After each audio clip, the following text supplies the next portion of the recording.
Chapter 1044. Last year, His Royal Highness, who was also the general of Lingzhou, stirred things up in the officialdom of Lingzhou. In the end, it was just a farce without much noise or rain. However, under the bloody iron fist of the new Prince Liang, Yozhou's military and politics was a tragedy that caused everyone to be in danger.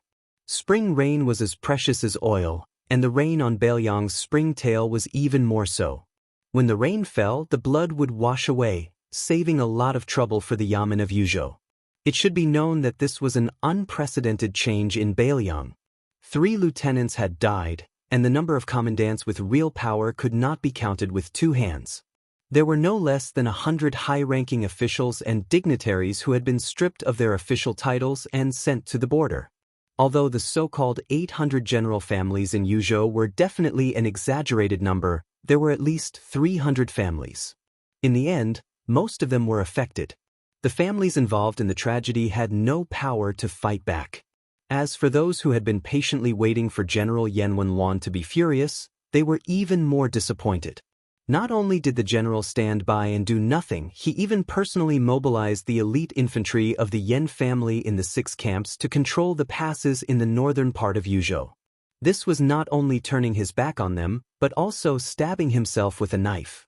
The great snow dragon cavalry had infiltrated the hinterland of Yuzhou. In the east of Liangzhou, Qi Dangua, the foster son of the old Prince Liang, had personally taken action. In the north of Lingzhou, Wangji and Exen Yinma, 2 cavalry troops that belonged to different orders of Beiliang, trained their soldiers and horses. The deputy commander of the infantry, Ancestor Gu, was a new noble in Beiliang, as well as Lu Yuanji, Wei Taizhan, and the other veteran generals who had retired regardless of whether they were related to Yuzhou or not. They still did not hesitate to publicly support the new Prince Liang at the same time. At this time, even if the Yuzhou generals did not understand why the new Prince Liang was so good-tempered in Lingzhou and did not care about old friendships in Yuzhou, they all painfully understood one thing. Beiliang's surname was Su. In Beiliang, none of the old generals who had the ability and qualifications to compete with the young Prince Liang were willing to speak up for them. In short, it was too late.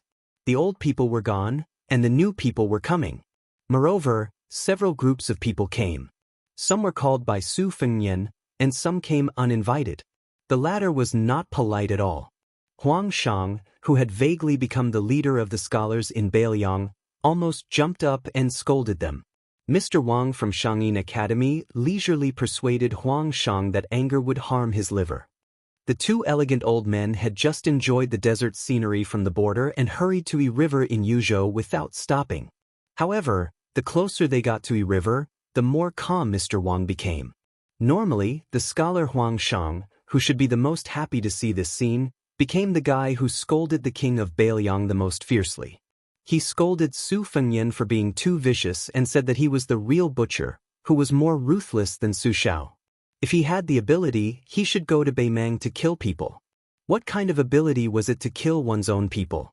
Su Fengnian did not laugh, get angry, or say anything. He only overstepped his authority and handled military affairs in the general's mansion in Yuzhou. He was completely indifferent to Huang Shang's scolding and did not even lift his eyelids. After Grand Chancellor Wang and Huang Shang, the newly appointed provincial governor of Liuzhou, Yang Guangdou, rushed over from the land of refugees. This school of Moism's master craftsman did not seem to get angry at all. He only said a few sentences, "That's enough," and Qin Shiliang did quite well. After that, he came and left in a hurry. He did not even have time to drink a mouthful of hot tea or eat a mouthful of hot rice. Other than these white-haired old men, the rest were at least of the younger generation. The provincial governor of Liangzhou, Hu Kuei, was the true creator of the Torch Cavalry, the predecessor of the White Horse Scout. Beside him was Yu Landao, the eldest grandson of the Yinyang Yu clan, who had once written the Liangzhou's Big Horse Song. This guy had gone to the land of refugees alone and did not seem to have been killed or killed.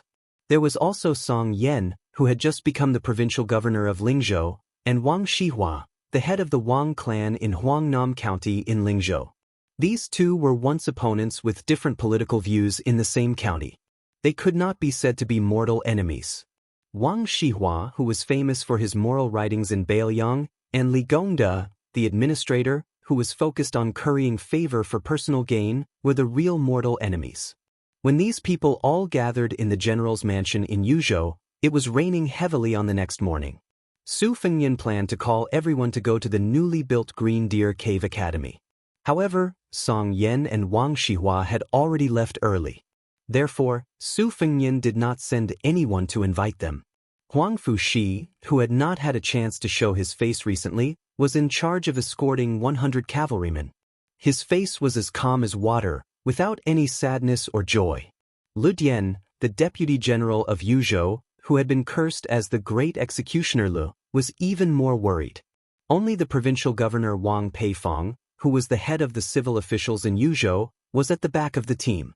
Sitting high on the horse, his thin body, which was not as strong as that of a warrior, was undulating with the horse, unable to hide the joy on his face.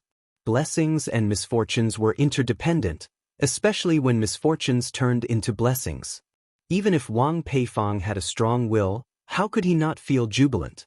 Although Yuzhou was in chaos, the academy at the foot of Green Deer Mountain was the only pure land left in Yuzhou.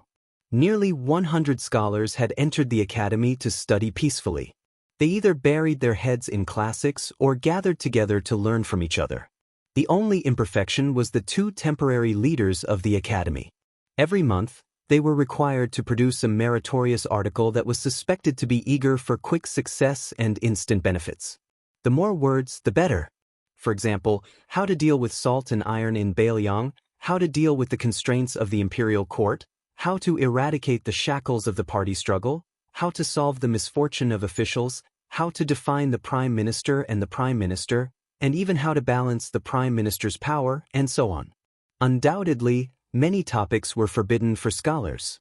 However, there were still scholars who could not resist the huge temptation of 100 to 500 taels of silver for each article that won the first place every month.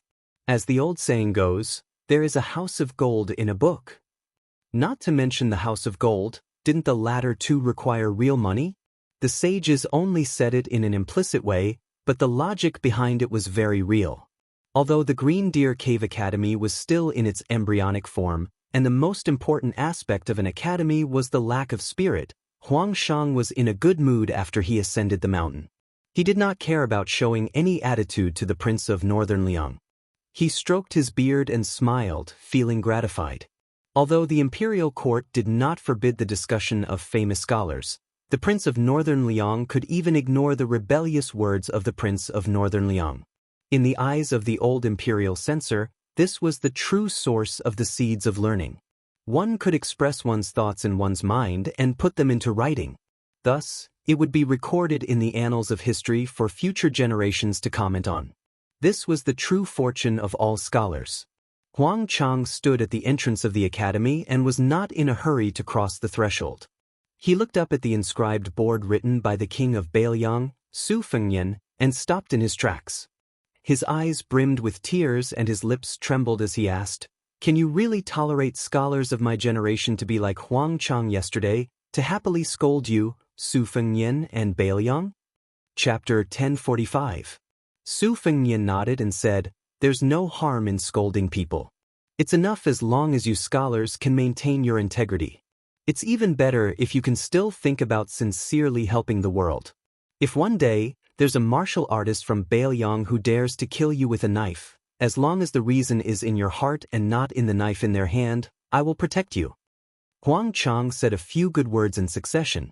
His sleeves fluttered as he strode into Green Deer Cave Academy with Grand Chancellor Wang. After walking for a while, he suddenly realized that the young man from Su family didn't follow him. Instead, he stood in the same place. Huang Chang turned his head with a puzzled expression. Su Fengnian said, "From today onwards, as long as the martial artists of Bailiang wear armor and carry a knife, none of them are allowed to take half a step into the academy. You scholars can rest assured and pursue your studies. I don't have extravagant hopes that the scholars and martial artists of Bailiang can treat each other with respect and get along harmoniously tomorrow. However, at the very least, you have to mind your own business and do your own job. However, I'll say the ugly words first. Scholars fish for fame and take advantage of this to gain a good reputation. Su Fengnian, can turn a blind eye to this. However, if you dare to use your 3-inch tongue and the pen in your hand to cause chaos and disturb the people, you will definitely lose a few layers of skin. At that time, don't even mention you, Huang Chang, scolding me for going back on my words. Even if you fight with your life on the line, I will still be merciless. Huang Chang won't show any mercy even if I kill you. Huang Chang wanted to say something but stopped. Grand Chancellor Wang, who had long since boarded the pirate ship of Bailiang, laughed softly beside Huang Chang. Old man Huang, where do you get so pedantic and sour breath from? Scholars aren't afraid of being poor, but when scholars are sour, the things they write will be worthless than pickled vegetables. Huang Chang sighed and didn't insist anymore. Yu Luandao wanted to follow him into the academy, but Hu Kuei, the provincial governor of Liangzhou, quietly stopped him and shook his head. Unexpectedly, Yu Luandao took off his family's famous sword, Big Luan, and handed it to Hu Kuei. Then he smiled and said, I was just bored and wanted to go in and take a look. I have studied for more than 20 years and have read enough. In the future, I will die on the battlefield. According to the king of Bailiang, I probably won't have a chance to set foot here in my life. So I should take the opportunity to take a look at the academy before I put on my armor and sword. I can hear the sound of wind and rain no matter what I do. I can even hear the sound of horses' hooves and the sound of fighting. But I really won't have the chance to hear the sound of the academy's study that I've been familiar with since I was young. Su Fengnian looked at the back of the young man who was about the same age as him. He took the saber from Hu Kuei's hand. He didn't unsheath the saber, only flicking the scabbard with his finger. He asked with a smile, You're called the Luan Saber? The young man who was called Yu family is proud again, after Chao Changqing in Guangling Road turned around and said with a smile, Yes. The young vassal king who had been giving people a gloomy impression these days chuckled and said, Even if you are a spy of Liang, Bailiang will be willing to accept you because of your appearance. Yu Luandao looked sad and said, I'm not a girl who hasn't been married yet. The king of Bailiang judges me by my appearance. I really can't be happy. Su Fengnian returned the big Luan saber to Hu Kuei and then waved his hand with a smile, indicating that Yu Luandao should enter the academy. After Yu Luandao leisurely walked into the Green Deer Cave Academy, Su Fengnian turned around and walked to the fence of the square in front of the academy. He waved at Wang Peifong. This Yuzhou provincial governor was a real literati, but he didn't enter the academy. The people outside were all real generals, so Wang Peifong felt a bit awkward. In the past, Governor Wang was afraid, but he was afraid that Su Fengnian was the eldest son of General Su Shao. He was afraid that this young man would definitely inherit the throne. Even if Su Fengnian succeeded in taking the throne, Wang Peifong believed that he still had some pride as a scholar when facing the new king of Liang as a subject. Unfortunately, he didn't have any spirit left after seeing the new king of Liang kill people in Yuzhou. Wang Peifong carefully stood behind the new king of Liang. Su Fengnian looked into the distance. Switch positions with Hu Kuei. The provincial governor of Liangzhou has always been half a level higher than the provincial governor of Yuzhou. You, Wang Peifong, have been promoted and become rich in the eyes of outsiders. But you and Hu Kuei, who has been demoted in name, you know how important you two are in this king's heart. Sweat appeared on Wang Peifong's forehead. He bent down and said in a small voice, This lowly official understands. Su Fengnian made a sound of acknowledgement. Go to the academy. Wang Peifong hurriedly turned and jogged into the academy. Su Fengnian's eyelids jumped. He shifted his gaze slightly and looked at the foot of the mountain. A moment later he said to Hu Kuei, you are a general and know that a place like Yuzhou is not like Lingzhou where Li Gongda is in charge. This place is pretty much hopeless, and there are generals everywhere. These people are used to using their fists and knives to reason with. It is useless to talk to them until you break your tongue. Now it will depend on your ability. Hu Kuei, who had experienced ups and downs, nodded heavily. He did not say anything heroic.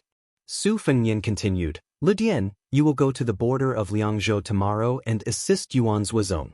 This king knows that you are the most aggrieved this time. The deputy general of Yuzhou, Lidian, lowered his head and cupped his fists. This lowly general obeys. This lowly general is a rough man. I don't know how to say nice things. I am only willing to die for Bailiang. Su Fengnian turned around and stared at Huang Fushi. You are still the general of Yuzhou. In fact, what you said in the restaurant that day was not wrong. But there are some things that are not right or wrong. This king is not the same as you and Hu Kuei. There is no need to talk nonsense. I have said everything that needs to be said since you are the general of Yuzhou. But there is one thing that you should understand. This king is no longer the Jianghu man who has to be restrained in everything he does. In Bailiang, if this king does not give you face, who will? Who dares? Huang Fujin, who had been acting like a dog with his tail between his legs in front of Su Fengnian all this time, chuckled for the first time. With these words, even if Huang Fujin were to be fried in a frying pan 100 times, I would have earned back my capital. Su Fengnian did not reveal anything. He went down the mountain alone in the slanting wind and drizzling rain. He went to meet the two people climbing the mountain. The old eunuch, Zhao Siku, who had traveled thousands of li from the south of the capital to Bailiang. Even the mountain opening talisman had peeled off the high tree dew at the beginning of the climb. Su Fengnian knew that this meeting was truly a matter of life and death. But only by passing this hurdle could Su Fengnian face the Beimeng Iron Cavalry without any distracting thoughts. Only then would he be able to make another trip to northern Mang alone in a situation that could not be any worse. The girl had unknowingly followed behind him. Su Fengnian stopped and shook his head at her. She also shook her head. Su Fengnian laughed and scolded, "Are you stupid?" The young assassin chuckled. This time, she was truly laughing. The wind and rain were still there. There were no more sounds of reading from the academy, but there were still chuckles. Su Fengnian walked close to the young girl and helped her adjust a familiar gold hairpin in her hair. You are like your mother and also pretty. The young girl wrinkled her nose. It was unknown whether she was happy or sad. She glanced at him and then crouched on the steps. She did not follow him down the mountain. Su Fengnian turned around.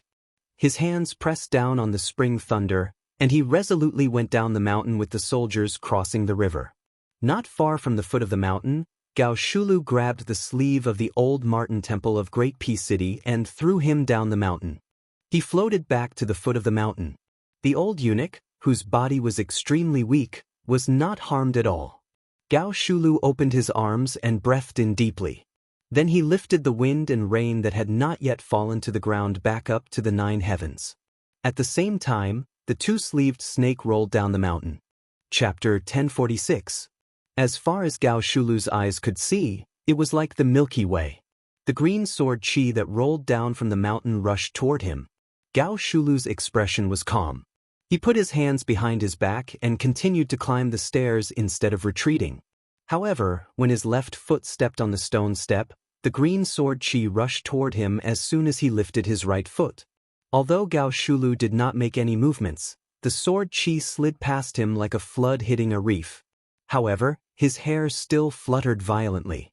His right foot that was suspended in the air did not land on the stone step as expected. Instead, it retreated to a step lower than his left foot. Gao Shulu reached out his right hand and blocked some of the green sword chi.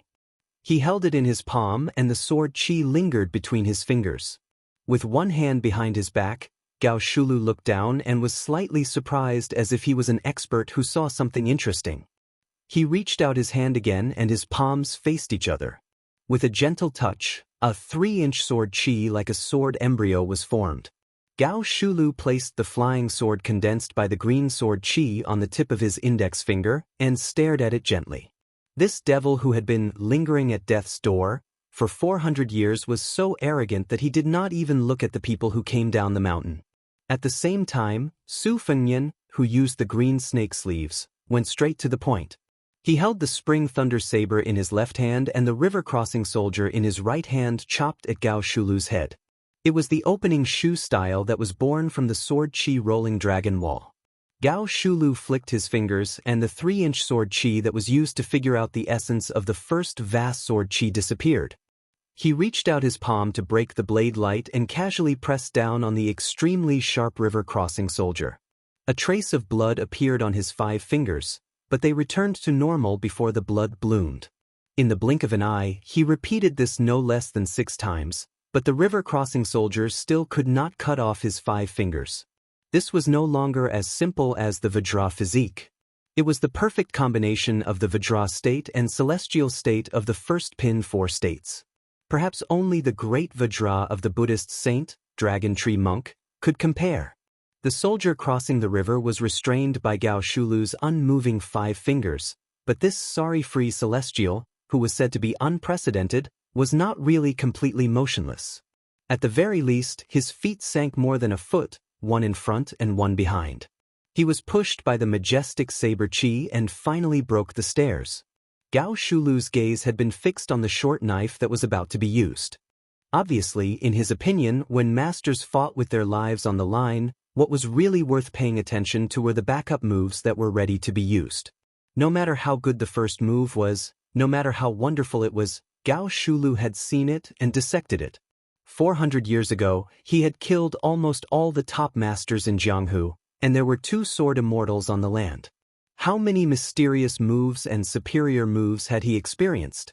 However, there were only a handful of so-called masters who dared to fight him at close range even though they knew that he was Gao Shulu. In the murky Jianghu 400 years ago, one could count with one's fingers. Unexpectedly, the short knife was raised only a few inches before he suddenly withdrew it. Not only that, the long saber above his head was also pulled out from between his fingers. Gao Shulu frowned. A fellow who dared to enter the astral travel state in front of him had a good start. How could he have run out of skills so quickly? Could it be that he was one of those half-baked martial artists who only knew 3 axes in Jianghu 400 years ago? If that was the case, what was so interesting about the Jianghu 400 years later?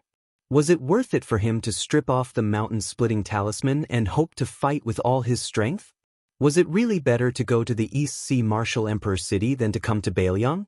However, Gao Shulu, who was too lazy to take advantage of the situation to pursue him, smiled as soon as he frowned. Unknowingly, a few red ropes shaped like red snakes had appeared on the back of his hand. They were like weeds in the wilderness after the early spring rain, growing wildly. Not only that, the 9 smooth flying swords of the sword embryo buzzed and flew around him, forming a seemingly insurmountable thunder pool. Of course, in Gao Shulu's eyes, all of this was just a smokescreen. The real killing move was hidden in the blade that came down the mountain. The young man had been preparing for this blade since the green sword chi rolled down the mountain.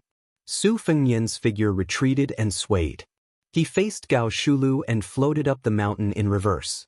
Step by step, he ascended the stairs in a leisurely and carefree manner. The spring thunder returned to its scabbard. When it returned to its scabbard, thunder rumbled in the distance. For the first time, Gao Shulu waved both of his sleeves at the same time. In an instant he patted the ground 5 times in a row. He was so relaxed that he didn't look like he was trying to counter every move that came his way. Instead, he looked like a distinguished scholar who was casually giving advice. After a short while, 5 thunderous booms sounded on Green Deer Mountain. After Gao Shulu patted the thunder heart away, the sword formation retracted. Perhaps Gao Shulu was busy stripping off the red ropes on the back of his hand, but he didn't try to block it.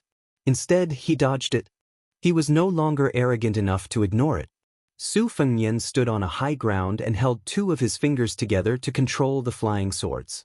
Originally, after the sword embryo was fully developed, the flying swords would move according to the will of the spirit.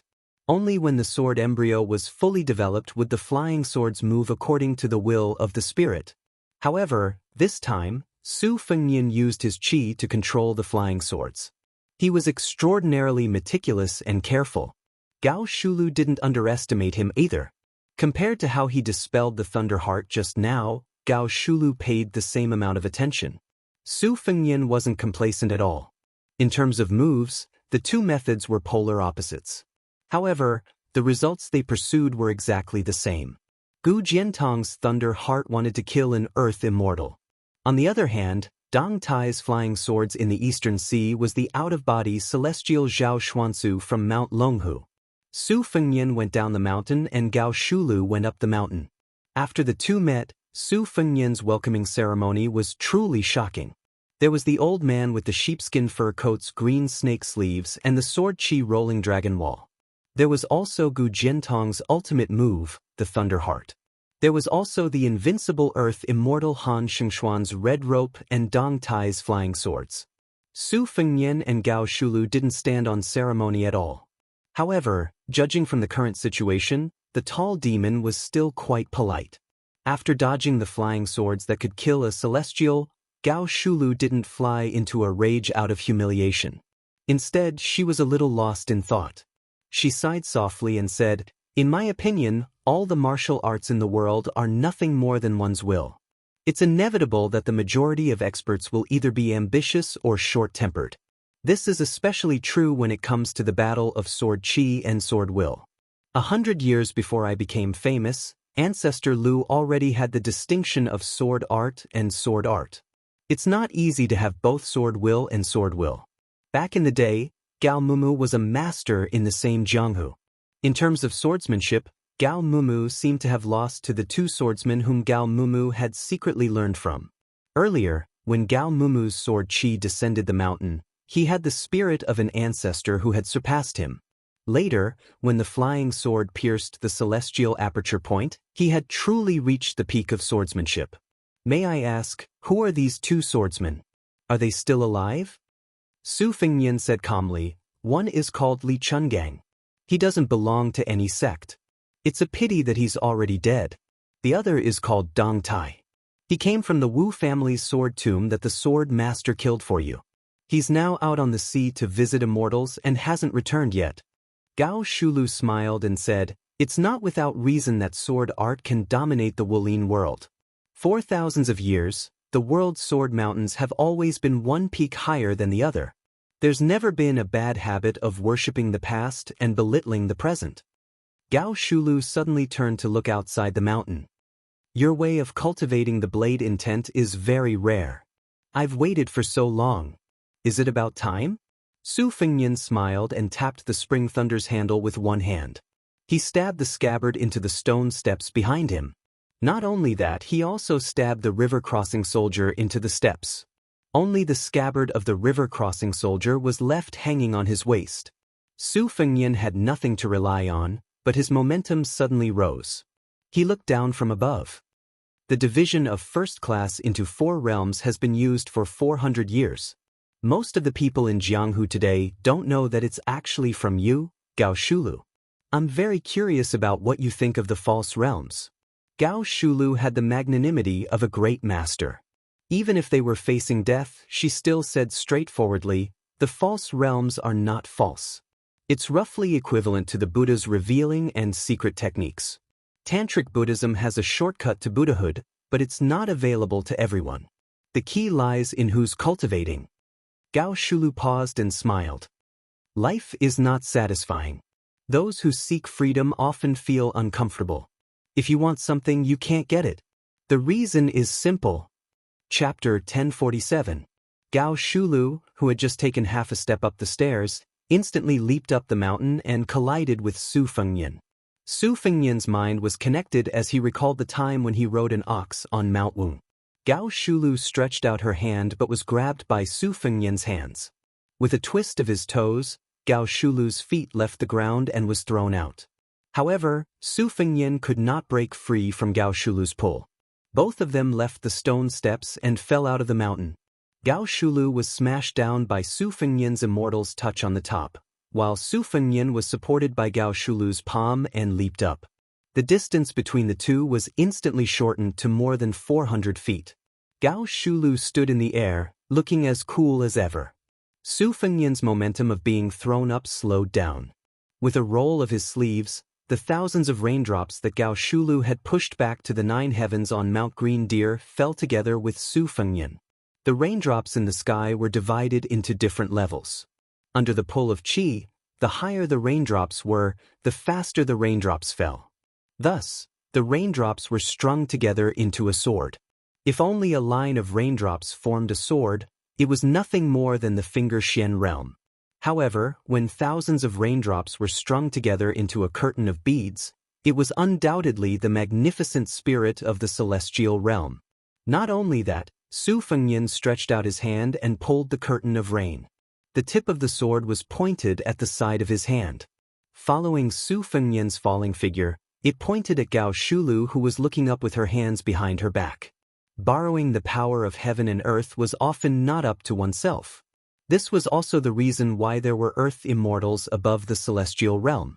The string of beads forming a sword referred to the Xian realm, the rain sword forming a curtain referred to the celestial realm, and the direction of the sword curtain referred to the worthy earth immortals. Previously, under Gao Shulu's celestial work, Green Deer Mountain no longer saw the gloomy scene of wind and rain, allowing Green Deer Mountain to monopolize the light. At this time, the sword screen covered the sky above, a dark mass, and the heavy rain destroyed the mountain. The people of the Green Deer Cave Academy did not hear the sound of the wind, nor did they hear the sound of raindrops hitting the eaves. They already thought it was too wonderful for words, and now they stopped flipping the books and whispering to each other. They walked out of the room together, and saw the sword aura tornado falling down the mountain rapidly. They were so shocked that they looked at each other in dismay, and all of them turned pale. Yu Luandao hurriedly ran out of the academy and stood beside the fence with Hu Kuei and Huang Fuqing. He raised his head to look at the young vassal king who was guiding the tornado in the sky. The young vassal king who was the proudest of the Guangling world was gone. Yu Luandao's heavens earth sans. This is. Gao Shulu twitched the corner of her mouth and yawned lazily. She was finally out of her body. Gao Shulu's body landed on the ground instantly. Gao Shulu, who should be called astral being, came to the ninth heaven above the rain curtain. The person on the ground raised a palm, and the person in the sky slapped down. You Su Fengnian have thousands of swords, but I, Gao Shulu, only have one sword. In front of this sword, is there any earth immortal? Is there any earth immortal's sword? This was similar to Luo Yang's one-line sword of heaven and earth. Su Fengnian, who was temporarily at a disadvantage, was not afraid at all. He smiled gently. Do you really think that I have not seen the scenery above the ninth floor? Su Fengnian snapped his fingers. The thousands of raindrops lost their traction and fell down in disorder. He sat cross-legged in the sky with one hand supporting his cheek and closed his eyes. Gao Shulu, so what if you are a heaven and earth? I have been waiting for you to do this. Su Fengnian waved his hand gently, as if he was facing a desk. He pushed away the debris on the desk with one hand, and then he raised his arm 5 more times.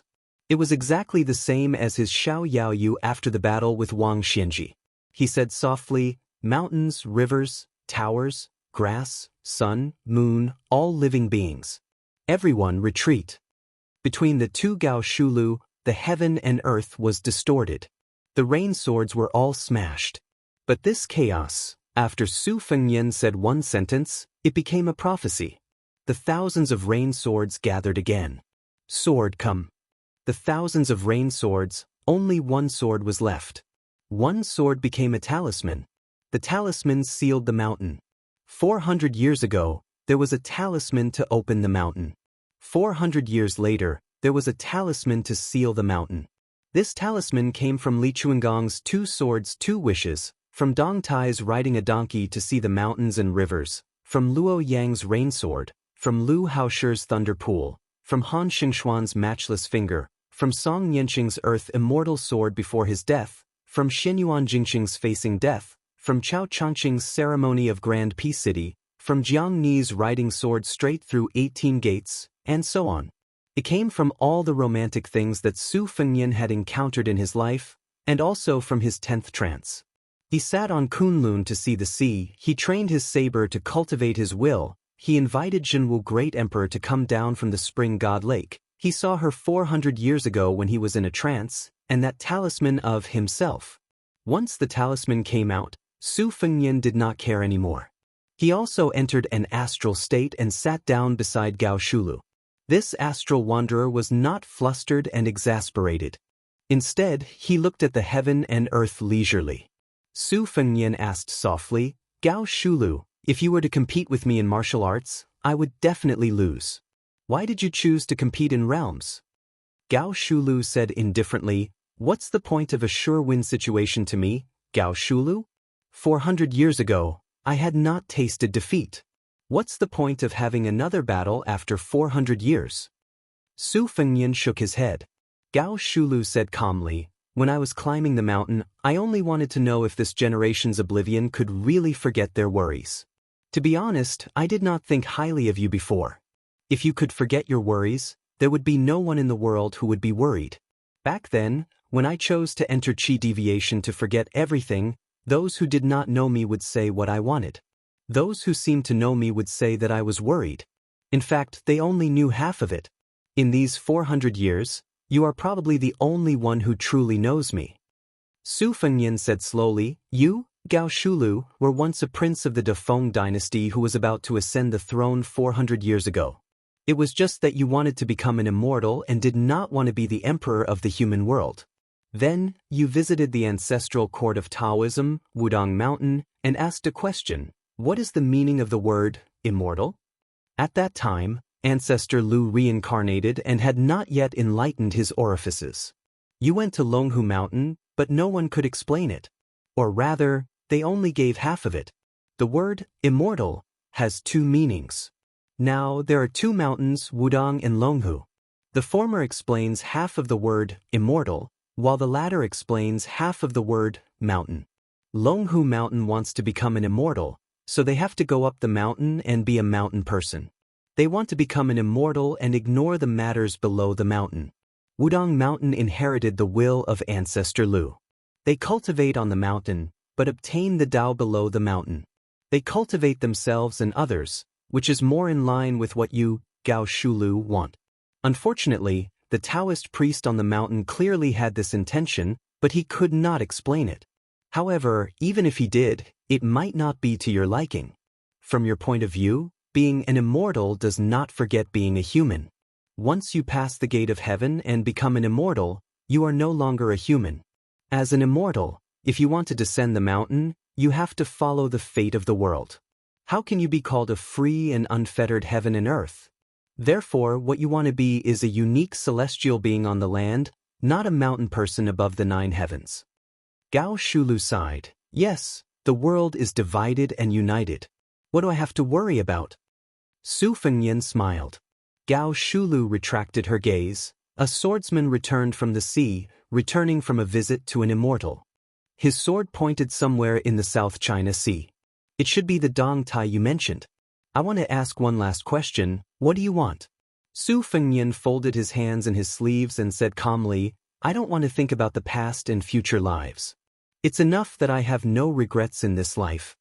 Gao Shulu said with slight regret, the Jianghu after 400 years is so interesting. It's a pity that the will that supported my body and soul for 400 years is an arrow at the end of its flight. 400 years ago, the Defeng dynasty almost unified the world, but the barbarians from the north destroyed the capital. How about it? Su Fengnian nodded. I was waiting for you to say that. Su Fengnian flicked his finger and unlocked the talisman that sealed the mountain. Gao Shulu on the ground leaped up and merged with Gao Shulu in the sky. Su Fengnian also came back to his senses after the 11th time he was in a trance. Gao Shulu stood up and looked back at the world. She smiled and walked towards Su Fengnian. 400 years ago, Gao Shulu, who was truly the leader of the entire Jianghu, brushed past Su Fengnian and disappeared just like that. She came without worries and left without worries. I already know life and death and am not afraid of death. Why should I fear death? I have already attained immortality and am not in love with it. Why should I tempt it with immortality? At this moment, thunder rumbled and purple clouds formed. Lightning flashed and thunder rumbled. Above Green Deer Mountain, there was a shocking scene of an impending calamity. There seemed to be celestial beings riding celestial dragons in the clouds and mist. They came out of the lightning and wanted to enforce justice on behalf of the heavens. Su Fengnian slowly raised his head, the corners of his mouth curling up into a sneer. Behind him, a snow-white giant python condensed from fate energy coiled up. It had 9 claws and opened its mouth big enough to swallow a mountain, roaring at the sky. Then there was no more. Because soon, the world became completely silent. Chapter 1048. The old eunuch had never practiced martial arts, but the imperial palace of Great Peace City never lacked experts. The old man was also one of the top Diao temple eunuchs. He was knowledgeable and had some insight. The old man inhaled sharply as he watched the immortals fight on the mountain. The wind and rain at the end of spring in Bailiang were especially bone-chilling.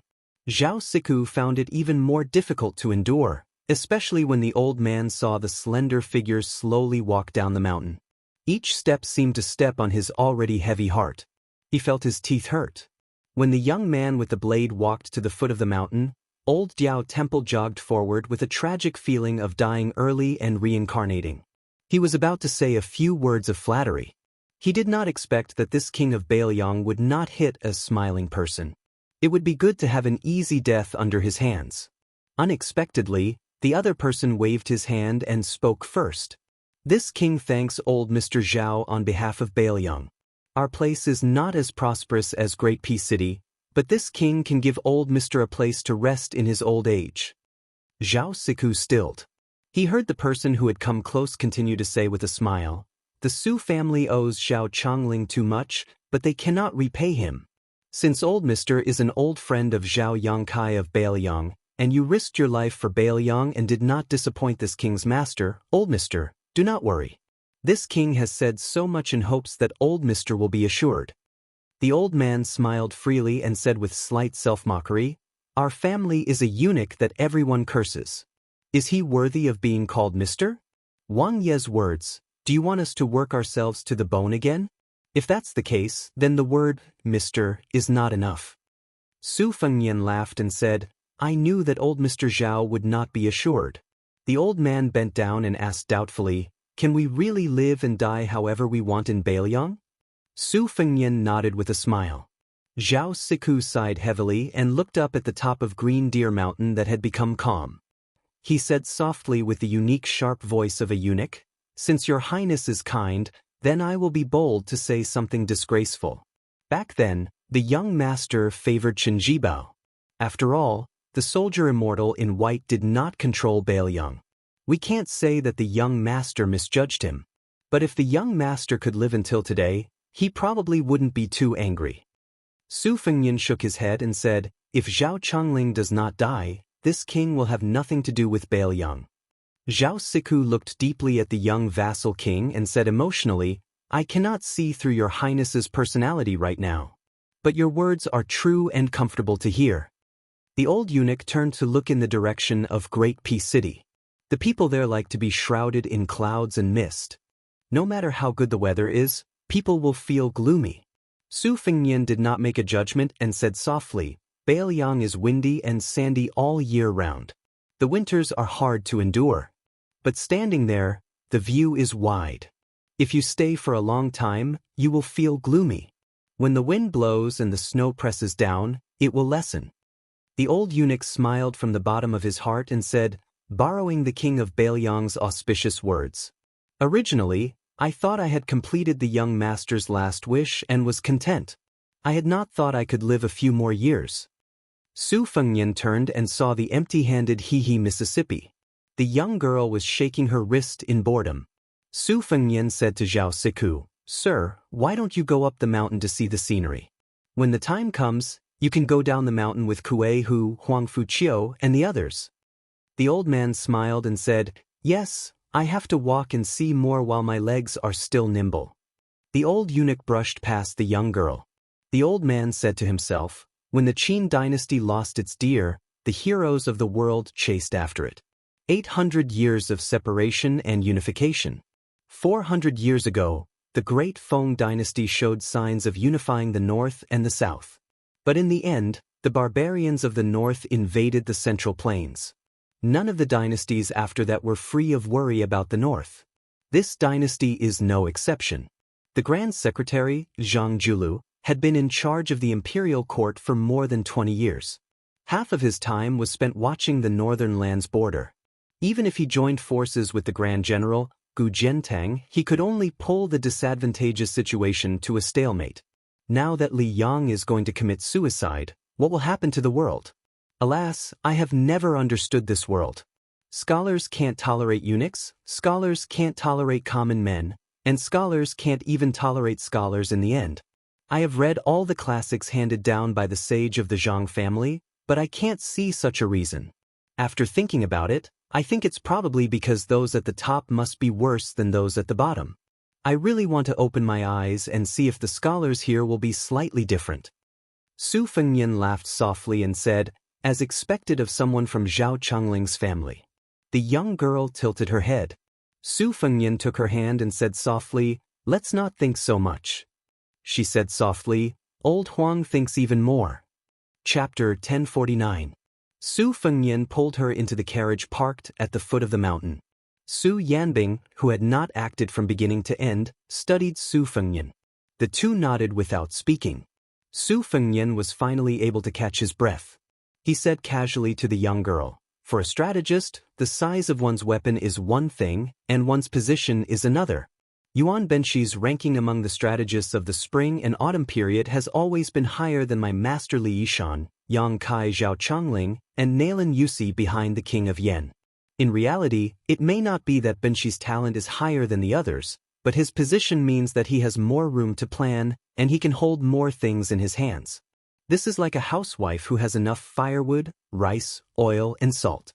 The food she makes will naturally be more sumptuous. On our side in Beiliang, we have Su Beiji and Chen Shiliang. If Beiliang is not trampled by Beimang, their future achievements will not be low. But it is difficult to say how high they will be. Lu Su of Xiangfan City is the same. This is also why Sun Yin, who studied the Dragon Slayer art, was not willing to stay in Beiliang. There were pythons but no dragons in Beiliang. He did not want them. However, being in the imperial court of Liang had its advantages and disadvantages. The disadvantage was that there were too many people under the emperor's nose. Even if there were talented people like Su Beiji and Chen Shiliang, it would be difficult for them to stand out as quickly as they did in northern Liang.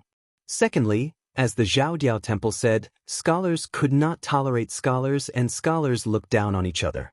There were many rules in the imperial court of Zhao. Many scholars' lofty aspirations could not be fulfilled and most of them groaned for no reason. However, there were still some people who were born at the wrong time and did not get the chance to appreciate their talents. If Huang Longshe was born in the present, I'm afraid even becoming the Grand Chancellor of Shangyin Academy would be as difficult as ascending to the heavens, let alone becoming the great devil of spring and autumn, Huang Sanjia. Su Fengnian glanced at the girl and said helplessly, "What are you glaring at me for? I am not speaking ill of your old Huang, I am praising him. My master said that he is an extraordinary person, an extraordinary talent. I do not dare to underestimate Huang Longshe." Su Fengnian's thoughts immediately drifted away. This Zhao Zhu's luck is good to the point where it can be considered good luck, to be able to make Huang Longshe, Northern Mang's imperial preceptor, Daoist Qilin, Yuan Qingshan, and Nailan Yusi, these three people take notice of him at the same time. Zhao Kai, who had died outside the Iron Gate, only had two masters, Yang Taisui and Han Shengxian. Compared to Zhao Zhu, he was much weaker. As for the fourth prince, Zhao Zhuan, he is already the crown prince of a country. Anyway, the ownership of Liangjiang Mountain depends on these two. On the way back to the general's mansion in Yuzhou in Iha City, they encountered two groups of assassinations that were like throwing eggs at a rock. They were intercepted and killed by the spies even before the driver and the three people sitting in the carriage did anything. Beiliang's folk customs were already valiant, not to mention the loyal men of sacrifice who were raised by the family. Most of these men of sacrifice were staunch and unyielding. They did not regard other people's lives as valuable playthings, and even did not regard their own lives as valuable. They all believed that if you raised me for 10 or 20 years, I would repay you with my life. They were willing to regard this as righteousness, heroism, and chivalry as the most important thing. Outsiders could not say whether this was right or wrong. Su Fengnian lifted the curtain and looked at the pair of eyes lying in a pool of blood. He did not have any compassion, but he thought of many things outside of Beiliang. For example, the emperor of the Zhao family, in terms of his surname, was enough to be a once-in-a-century wise monarch in history. However, after he ascended the throne, he wanted to kill Su Shao, and now he wanted to kill the meritorious minister of Liang, Zhang Julu. It was not that he was not a good emperor, but he could tolerate the dissolute scholars of the Hanlin Academy, he could tolerate Zhang Julu, and he could tolerate the remnants of the 8 kingdoms stirring up trouble with his pen and ink. As the emperor of the world, he must have his own difficulties. No matter how hard he was willing to work day and night for the common people, he still had to consider the gains and losses of the Zhao family first. Zhang Julu could, regardless of his own gains and losses, open the door for the poor scholars in the world to advance. It could even be said that Bai Yan did not only exchange one person's death for the 4,000 rooms of the 6 ministries, but also for the poor scholars to have a foothold in the imperial court. Coincidentally, the emperor of the Zhao family was not a short-sighted person. Even if in the next 100 years, the poor scholars could still scrupulously abide by the etiquette of monarch and minister, wholeheartedly working for the emperor, but 200 years later, would they still be able to do so? If in the imperial court, everybody was like Zhang Julu, taking care of both the Zhao family and the world, or even prioritizing the common people over the emperor, so much so that they only cared about the world and ignored the Zhao family, when this door was opened, who could close it? This was not an exaggeration to scare people. The poor scholars were not as good as the rich and powerful children, they had this and that kind of rules. The rich and powerful children were used to wearing good shoes, so they were reluctant to take them off. However, the poor scholars were barefooted. If they did not care, they had talent and learning, so who didn't help them? So much so that they might as well sit on the dragon chair themselves. Therefore, the emperor of the Zhao family killing Zhang Julu was indeed killing the #1 meritorious minister of the Liang dynasty, but it was also an act of helplessness to close the door that was wide open. Master Li Yishan could see these things, and so could Huang Longshi and Yuan Benshi. Zhang Julu himself was even more so. As for whether it was good or bad, Su Fengnian was not the emperor, so he did not have to worry about it. Su Fengnian muttered to himself, with Yuzhou in such a mess, the people of Liang should think that a mouse carrying a knife is a bully in its nest. I just happen to need some time to rest. Yes, I do need to recuperate. The young girl stretched out a hand, staring straight at Su Fengnian, whose gray hair was turning darker. Su Fengnian smiled and shook his head. The young girl bent a finger, her eyes inquiring. For? Su Fengnian still shook his head. She slowly bent another finger. Su Fengnian continued to shake his head. When she was about to close her 2 fingers, Su Fengnian smiled and said, I haven't fought to Oba Bodhisattva, so it's hard to say who will be second or third. The young girl was in high spirits. Su Fengnian said softly, but as long as Wang Xianji is alive, it doesn't matter whether it's second or third, or if it's the bottom 10. The young girl stretched out her finger and rubbed the indistinct purple-gold eye on Su Fengnian's forehead. It was not quite like the golden color of sunflowers in summer or autumn, but she still liked it. When she was young, apart from the man who only knew how to gamble and never be a father, there was only her and her mother, as well as the golden sunflowers in the field. Those strange men brought home by that man had also once defiled her mother in the field. She only dared to hide in the distance. Every time her mother put on her clothes, tidied her hair, and walked out of the field, she would find her daughter, who did not even dare to cry. She would gently smile at her daughter, and then hand her a sunflower she picked, and go home together. Later, her mother died, and she could only look after those sunflowers alone. Chapter 1050. Yuzhou was in turmoil, and Iha River was the center of the turbulence.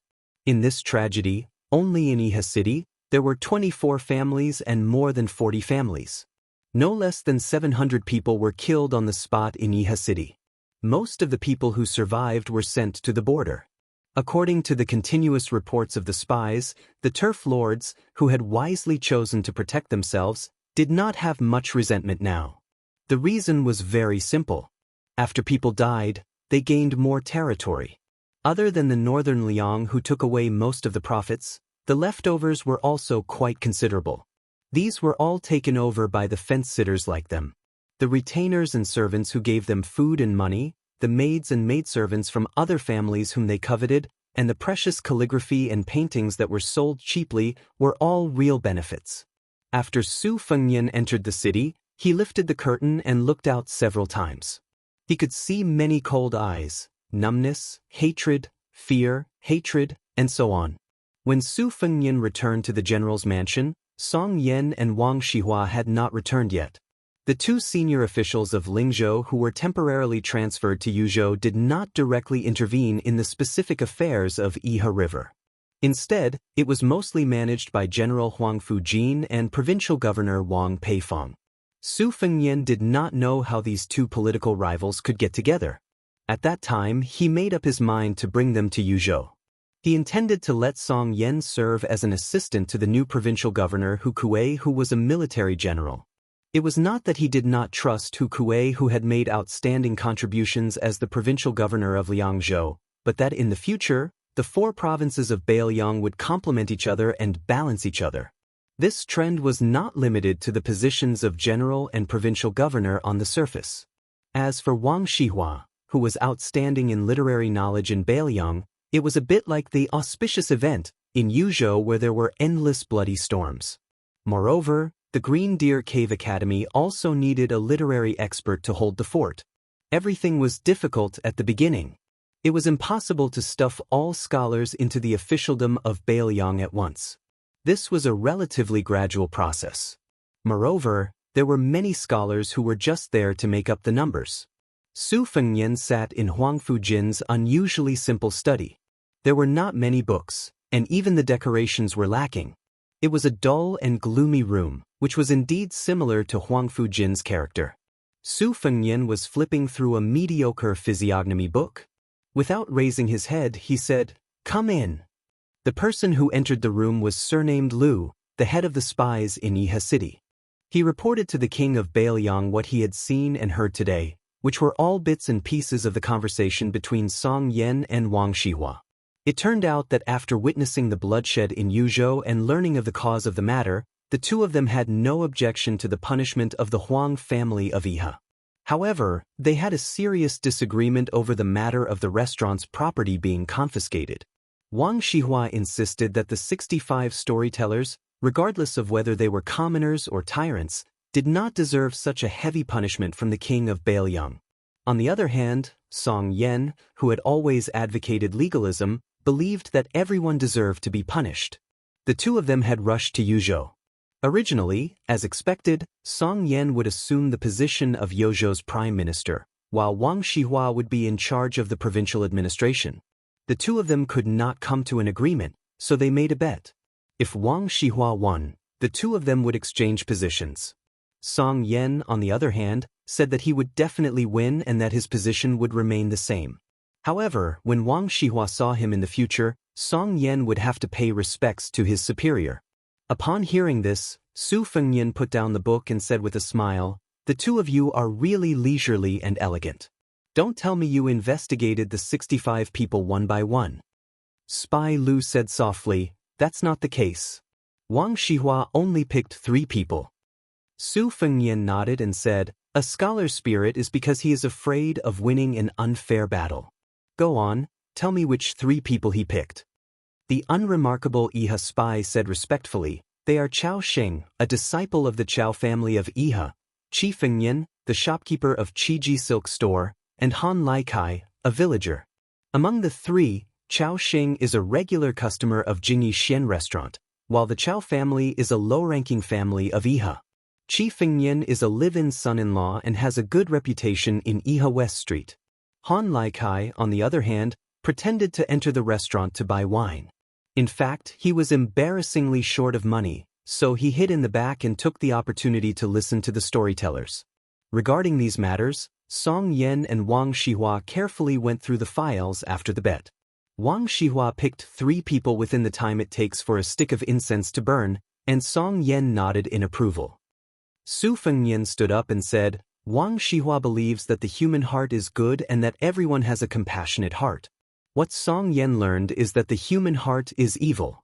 The battle between the two is not a battle of moral essays. In the end, it is a battle of the human heart outside of books.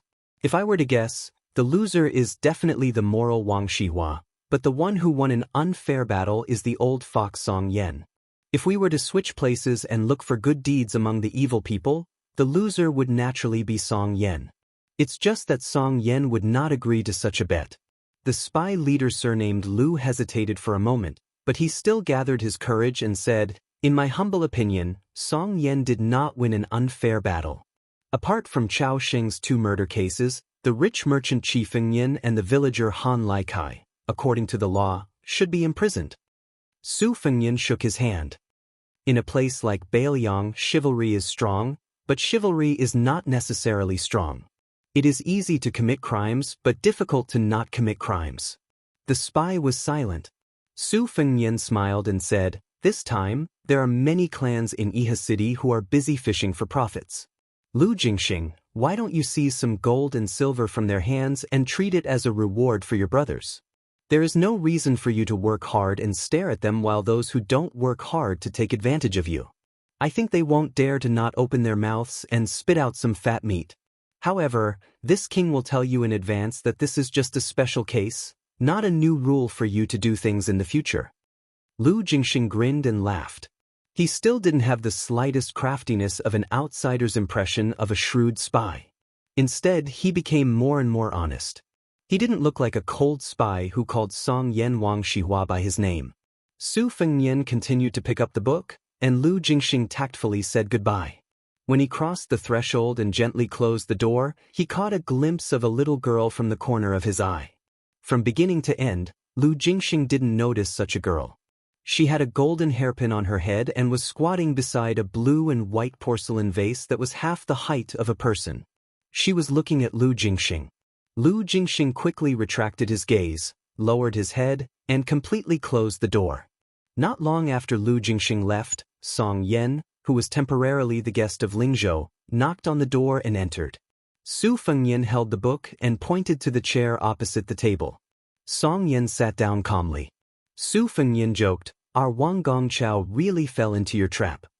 Chapter 1051. Song Yen wasn't surprised that spies found out about what happened today. During this period of time, spies were everywhere in Iha City. Along with the fact that he and Wang Shihua were eye-catching, it was expected. Song Yen said helplessly, "Wang Shihua was one of the more flexible civil servants in Bailiang. If this is the case, one can see that the governance of Bailiang is still a long way off." Su Fengyan smiled towards the girl, "Please bring 2 jugs of wine over." The girl left silently and brought 2 jugs of green ant wine back. Su Fengyan and Song Yen each had a jug. Su Fengyan said emotionally, "In the past, I knew that it wasn't easy to be the head of the family. However, only after sitting in this position can one understand how difficult it is to be the head of the family. You have to fight with people, evil people like the Iha River Huang family and good people like Huang Shang and Wang Shihua. You have to fight with the heavens. In the past, listening to the rain and appreciating the snow was a joyous thing. Now, you have to consider the harvest of your territory. I have a stack of secret letters to deal with. Some say that the butler Song Tonglu colluded with officials to alter his nephew's works. The children of the Lu family took farmland and were exposed. There was also a senior of the Lu family who spent a lot of money to buy a painting, but it turned out to be fake. He couldn't return it and wanted to cause trouble. A master drank wine in Liangzhou and got jealous of the general Sun Zhengfeng. The latter called for people to gang up on him and the former tried to kill him. Both of them weren't good people. Logically speaking, it would be better to kill both of them. There was even a rumor that the youngest son of the deputy commander of the infantry, Wei Taishan, brought along his belongings and moved to the neighboring Hezhou. Just the illegal gold and silver alone filled 16 large chests, which were detained by the soldiers patrolling the border. Very soon, there was a rumor that the border guards had insulted the daughter-in-law of Deputy Commander Wei first. There was also a young captain that great ancestor Gu thought highly of. For some reason, he was beaten half to death outside the pass. Song Yen said calmly, "As long as one has a family, there will be conflicts. There are even gaps between father and son and wife, much less such a big Bailiang." Su Fengyan smiled and said, "From now on, all the major and minor government affairs in Yu province will be handed over to you, Kuei Hu, and Huangfu Qiong. Administrator has been fighting for you, saying that you have the power of magic but have no place to use it. He hopes that you can be of some use after moving to Yuzhou." Song Yen nodded and said, "It's only right that I do my best." Su Fengyan didn't pick up the wine jug that still had more than half of it left. He stood up and walked out of the study with Song Yen. After Song Yen left, Su Fengyan found Wang Shihua, who was temporarily staying in a side courtyard of the general's official residence. He told him that he was going to meet someone. Wang Shihua was confused and followed him out of the residence. He sat in the carriage and left Iha City to the outskirts. There was an irrigation ditch here that nurtured a lush reed field. The land in Bailiang was poor, so the reeds that were quite useful had all become priceless grass. Near the reed field, there were several small villages near the river. The breeze was cool and the spring sunshine was warm. Walking on the narrow mud road, the air was filled with the fragrance of green reeds. There were groups of 3 to 5 village children picking tender buds. Su Fengyan and Wang Shihua slowly came to a small ferry by the river. The clumps of reeds nestled together gracefully. It was a rare, tender, and charming scenery in Bailiang. Su Fengyan had an empty stem of green reeds in his hand, which looked like a rough reed flute. Su Fengyan sat on the cobblestone ferry and blew the reed pipe, whimpering faintly. Wang Shihua didn't sit down. Instead, he stood on the riverside and thought that the young lord might be dissatisfied with why he made that bet with Song Yen and questioned his action in Yuzhou province. However, considering that Wang Shihua was half his trusted subordinate, he didn't punish Wang Shihua in the usual officialdom. Su Fengyan stopped playing the reed flute, raised his head, and pointed to the northeast. There's a poor scholar from Bailiang who has been in the capital for 7 years and finally made a name for himself. The year before last, he had already become the daily assistant of the emperor's clothes minister. Last year, he became the physician of the meritorious service department. He assisted the Minister of Personnel Ministry Zhao Yuling and the Crown Minister Yin Maochun to preside over the capital assessment. This year, he will participate in the assessment of the local 4th-grade officials in Liang. In the early spring, he and Crown Prince Zhao Zhuan made a private visit to the south. After returning to the capital, they got married. On the wedding night, there were big red candles and a red veil. The woman surnamed Zhao was a noble. This scholar was destined to have a meteoric rise in the future. Even becoming a minister was just around the corner. In the past 7 years, there were only 2 secret letters sent to Bailiang. One was about the crown prince, and the other was about the Zhao emperor's health. This scholar, who had made great contributions to Bailiang, only wrote 2 words at the end of the 2 letters and asked Bailiang to pass the message to one person. Su Fengyan paused for a moment and said flatly, "Don't miss." "Don't wait." Wang Shihua sighed. Su Fengyan continued slowly, "Before the scholar achieved meteoric success, there was a spy here, Zhao Go, who had been keeping an eye on him for many years. Therefore, even if it was just 2 simple words, the person who missed and waited for still did not know." Wang Shihua asked softly, "That infatuated woman is still waiting?" Su Fengyan nodded and patted the stone at the ferry. Back then, she sent the scholar to the capital to take the imperial examinations here. She did not marry, but if she missed him, she would come here to wait. That was because he had promised her that he would return home to marry her, regardless of whether he could pass the imperial examinations or not. Wang Shihua sighed from the bottom of his heart. Such a scholar, such a woman, should have been married. It would not be excessive even if the king of Bailiang personally presided over their marriage. Su Fengyan turned a deaf ear and said, "After the end of last year, the woman stopped waiting at the ferry." Wang Shihua was stunned. Su Fengyan threw the hollow reed into the water. Without turning his head, he stretched out his finger and pointed to a place far away from Wang Shihua. "She died in the reed marsh and was buried there." Su Fengyan put his hands into his sleeves. "I came to Yuzhou, to the Yi River, to kill people. You, Wang Shihua, said in your heart that I killed the innocent. I thought that no matter how innocent those nobles were, they were not as innocent as this woman. Moreover, such a woman, such a tragedy, could not be counted in Yuzhou. You scholars keep saying that you wholeheartedly want the world to be peaceful. I, Su Fengyan, feel that world peace is too far away. Since peace is so close, I have to do it well first." Wang Shihua's face was pale. Su Fengyan stood up, shook his sleeves, and bowed to a small grave in the reed marsh. He turned and left, leaving Wang Shihua sitting on the ground dejectedly. Su Fengyan said in a deep voice, You were lucky to be born as a human, but you did not treat others as human. Since you are not a human, this king will kill anyone he sees in Baelyang. More than 100 Yuzhou men of sacrifice appeared in the reed marsh. They thought that they had seized the opportunity to kill this lone king of vassals on the spot.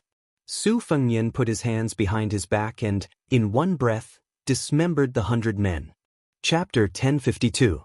Because Yanji County in Yuzhou was close to the border and was a little far from Iha City, it was involved in some disasters. Compared to the bloody rivers in the hinterland of Yuzhou, it could almost be called a paradise. However, there were still some disciples who were implicated and lost their official titles.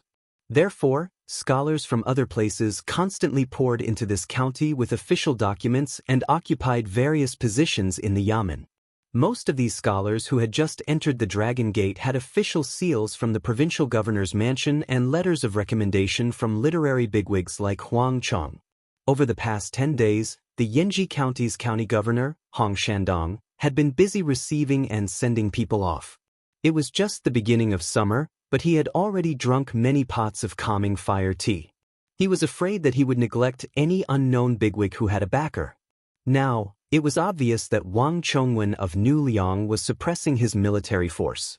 Weren't those people who started a massacre in Yuzhou all martial artists? Hong Shandong didn't dare to put on airs at this critical moment. There were 7 counties in Yanji County, but there was only one upper county. According to the law of Liang, only a county with a yield of 100,000 dan of grain was considered an upper county. In Baelyang, half of the county's grain was already considered a top county. This time, the scholars who entered this county as officials were 1 county magistrate, 3 county deputy ministers, 6 county secretaries, and 1 county lieutenant. Fortunately, they all held positions in the middle and lower counties, so they didn't stab the county governor in the heart. It was human nature for a new official to visit a county magistrate, Hong Shandong, and it was also a rule. However, there was still 1 county secretary and 1 county lieutenant who didn't show up. Perhaps it was because of their scholarly character that they directly went to the local magistrate. Hong Shandong, who was originally a scholar, was too lazy to care about this kind of red tape. He was content to have a muddled peace in his county. Bishan County was a barren county in the middle of nowhere. It only had the air of being the largest county in Yanji County. In addition, the local power was very strong, so the county magistrate here had always been sullen, not to mention the good thing of earning 100,000 dan of silver for 3 years. This time, the officialdom of Yuzhou was greatly shaken. From the top to the bottom of Bishan County, the county magistrate and county lieutenant all ran away without anyone saying anything. It would be best if they could go to other counties. Those who didn't have this ability also took the opportunity to lower their status and go to other places to fish for money. As a result, after the county magistrate, the county deputy minister, the county secretary, and the other officials gathered in the old county office of this county, they all stared at each other in bewilderment. They were all unfamiliar faces. County Magistrate Feng Guan was a scholar from the Shangyin Academy. He had just reached 30 years old. It was said that he was a fine jade material that even Grand Chancellor Wang took a fancy to. In Baelyang today, he naturally became a first-class commodity. County Magistrate Hong accepted this person's greeting gift, but secretly sent an even more valuable gift in return. Deputy County Magistrate Zhu Jing's reputation was slightly inferior. He was a scholar who had followed the Lu family of Qingzhou into the Qing dynasty. He did not have any scholarly achievements, but since he was able to get in touch with the Lu family, who was a relative of the imperial family, no one dared to look down on him. Commandant Bai Shank liked to wear a personal knife. He was the bold person who did not visit County Chief Hong. He was tall and sturdy, and did not consider himself a scholar. Even when he was in the main hall of the county office, he still looked askance at people. The remaining person was the registrar. His official position was the most mediocre among the top officials in the county. His name was Su Qi. He did not wear a knife, sword, or jade. He was young, but he really had a good appearance. Out of the 4 officials, Feng Guan was arrogant because of his talent and was also the county magistrate. He was neither cold nor warm to everyone. Zhu Jing tried to befriend Bai Shank, but the latter did not appreciate it and could only settle for the next best thing. He ran over to Registrar Su and called him brother. Finally, his efforts were not wasted. When they had nothing to do, they left the office and went to the streets to drink. Zhuojing tried to sound him out several times and found out that this person was a son of a general who had come to the remote countryside to avoid disaster. At first, Zhuojing treated him to a banquet, but then he let the young Registrar Su foot the bill. At first, Zhuojing was a little nervous. He was afraid that this young son of a general was too arrogant and would come to blows at the slightest disagreement. Later, after drinking more and more, they became more familiar with each other. He was certain that this inexperienced official was very easy to talk to and was willing to suffer losses. However, in his heart, Zhuojing looked down on him more and more. He only saw him as a fair-weather friend. It was the general trend for scholars to be in charge of Bailiang's government affairs. Su Qi was just an insignificant son of a general. What kind of future would he have in the future? However, there was one thing about Su Qi that Zhuojing liked. When Zhuojing was criticizing current affairs, Su Qi did not understand and was more than willing to listen to Zhuojing, the county deputy's guidance. Anyway, Bishan County's affairs were not heavy. Magistrate Feng was always eager to do them, and County Magistrate Bai was always elusive. Zhuojing and Su Qi had plenty of time to drink and chat. Taking a break from work? It was more like taking a break from work. The main entrance of the county yamen was not long. There were only a few shops, and there was only one restaurant. There were only a few kinds of green ant wine. Zhuojing was not used to drinking the cheap green ant wine that burned his throat. Today, he asked for a jug of Jiannan spring wine that had just arrived. When he asked for the wine, he deliberately glanced at Su Qi's face. Seeing Su Qi's pained expression and trying to hide it, Master Zhua held back his laughter. Afterward, he drank in large mouthfuls and felt more at ease. As he drank the good wine to satisfy his craving, Zhuojing felt a heroic spirit fill his chest, rushing straight to his teeth. He had only finished one cup when Su Qi tactfully reached out to refill his cup. Sir Zhua picked up the wine cup. He wasn't in a hurry to drink, saying unhurriedly, "Last time I told you about Bai Yan and Tan Tanwang's public rupture, how satisfying it was. Today, I want to properly talk about the aftermath. This Grand Secretary Zhang's control of the Liang Discourse Road has finally come in handy." With a kacha sound, this blade suddenly fell down in the imperial court. Although no one died, it made those who had the qualifications to enter the imperial court lose 2 noble titles, as well as 16 official hats. "Su Qi, don't you think it's amazing?" Su Qi laughed softly and said, "Amazing." It was indeed an extremely tyrannical counterattack. It doesn't lose to Chen Zhibao's plum wine. Zhuojing originally wanted to answer his own question, but after being interrupted, he subconsciously wanted to glare. However, he quickly restrained himself. The person sitting in front of him was, after all, an official of the same rank as him. He took a slow sip and brewed his emotions before continuing. The officials in the court are dejected and anxious. However, this is not important. Soon, there will be a light at the end of the tunnel. That Bai Yan intends to open up the Lotus Seed River to deal with the flood in Guangling. The Minister of Works, who is known for his silent meditation, wrote a letter for the first time, stating the pros and cons in a clear and organized manner. He actually did his best to refute the Grand Secretary. The way I see it, there are 2 emperors in this dynasty. No matter how the man and the cat died, they are dead in the end. This purple-beard duke, who still holds the title of Grand Secretary, is also on the verge of collapse. Speaking of this, Zhuojing, who was most likely to take over the position of county magistrate, also sighed endlessly. Since he was a scholar, no matter how much he criticized Bai Yan, how could he not yearn for him in his heart? If one didn't reach the martial emperor city, one wouldn't be considered a hero. If one didn't recognize Bai Yan as a scholar, how could he be an official? Zhuojing took a sip of wine and clicked his tongue. In the end, he heard a question that spoiled the mood. "Sir Zhua, Grand Secretary Zhang is too far away from me. I am more curious about the current Jianghu." Zhuojing couldn't help but think, "Who do you think you are, Su Qi? Forget about Bai Yan, even Great Peace City is thousands of miles away from you. As for Jianghu, how much closer can you be? However, despite his disdain, Zhuojing still had a smile on his face after drinking the good wine that Su Qi had treated him to. He slowly said, Jianghu? I have heard of it.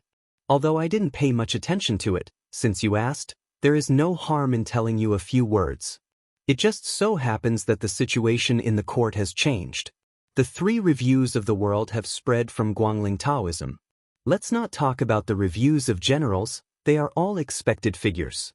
Only this court's Yin Maochun and Beimang's Dong will have some new ideas. Just the review you asked about is really a big deal that hasn't been seen in 100 years. From 10 people to 15. Su Qi laughed and said, with so many people, isn't it a bit worthless? Zhuojing sneered and said, worthless? This time, it's more valuable than the previous reviews. In the past, when there were 10 people in Liang, as well as when Beimang overstepped its authority and published a review, they didn't include people from the 3 religions. They didn't dare touch places like Martial Emperor City and the Wu family's sword tomb. This time, the 15 people in the review are the real top masters in the world. Su Qi lowered his head and drank a mouthful of wine. Then he squinted his eyes and smiled. Zhuojing glanced at the young registrar across the table. The ordinary-looking deputy left district magistrate couldn't help but feel a little resentful. This general's son was born with an appearance that could easily abduct women. At some point, the young owner of the restaurant also came over. He didn't know that he had brought a pot of green ant wine, which couldn't be sold for more than a few copper coins. He just sat there and didn't drink. Zhuojing was annoyed. He didn't want to waste his saliva, but he couldn't endure the desire in the shabby young owner's eyes. The corner of Zhuojing's mouth twitched. When he saw Su Qi ask for a pot of Jiannin Chun wine from the shopkeeper, he smiled and said, Old Monster Wang Xinji, is still the undisputed #1 in the world. No one can shake his position. Even the peach blossom sword god, Dong Tai, who returned from a visit to immortality and overturned the South Sea with his sword, can only obediently accept the 2nd place. The young owner of the restaurant with thick eyebrows and big eyes was shocked and said loudly, What's going on? Tuoba Bodhisattva has become the 3rd place? Chapter 1053. Master Zhuo was too lazy to pay attention to this ignorant frog at the bottom of the well. He said slowly, What's so strange about that? Tuoba Bodhisattva of Beimang was pushed to the 3rd place by Dong Tai. The top 3 of the peak of martial arts have changed, but they are still the same 3. After talking about the 3 land immortals, I'll talk about the last 5 people. The people who made the comments probably had some reservations. The leaders of Buddhism in the 3 sects were not in the top 10. For example, the white-robed monk of the 2 Zen temple who had been sealed in the mountain, Li Xiaoxin, Northern Mang's national advisor, Qilin immortal Yuan Qingshan, and the new leader of Wudong, Li Yufu, were all outside the top 10. Along with Deng Mao of Broken Spear and Su Yanbing of Northern Liang, they occupied these 5 positions. If it was 10 years ago, these 5 people would be in the top 5. The young owner of the restaurant said happily, Our Baoyang is amazing. Both Leader Li and General Su are on the list. I'm in a good mood today. I'll treat you to a drink later. It's definitely the best green ant wine. You can't find a place to sell it in Bishan County. Master Zhuo, tell me, who are the 7 heroes? Zhuojing wanted to make fun of him. He said mischievously, Give me the wine first. Otherwise, there's no need to talk. The young owner said impatiently, What's the hurry? I'll definitely treat you to 2 pots of green ant wine later. Do you think I have the guts to cheat you? Su Qi opened the 2nd bottle of Sword South Spring wine. After Zhuojing filled his cup to the brim, he didn't want to bicker with a country bumpkin. He downed half a cup and said with a satisfied expression, The 4th is Chao Chongqing, the Confucian sage of West Chu. The 5th is Luo Yang, the devil of Zhulu Mountain. The 8th is Hong Jingyan, Geng Luozi. The 9th is Gu Zhentang, the pillar of the state. The 10th is lustrous King Sword Master, the current master of the Wu family sword tomb. The young owner was stunned. He counted with his fingers and asked in confusion, Where are the 6th and 7th? Deputy District Magistrate, could it be that you drank it all away? Zhuajing was about to reach out with his chopsticks to pick up a peanut from the small porcelain plate and pretended to hit the fool. He rolled his eyes and said, "The seventh is the new king of Shu who came out of Bailiang, Chen Jibao." The young man chuckled and said, "What do you mean by your Bailiang? County deputy, you must be drunk. It's our Bailiang." Zhuajing was a little frightened. Most of the tipsy feeling left him, but he quickly regained his composure and said with a smile, "As for the sixth, it's our king of Bailiang."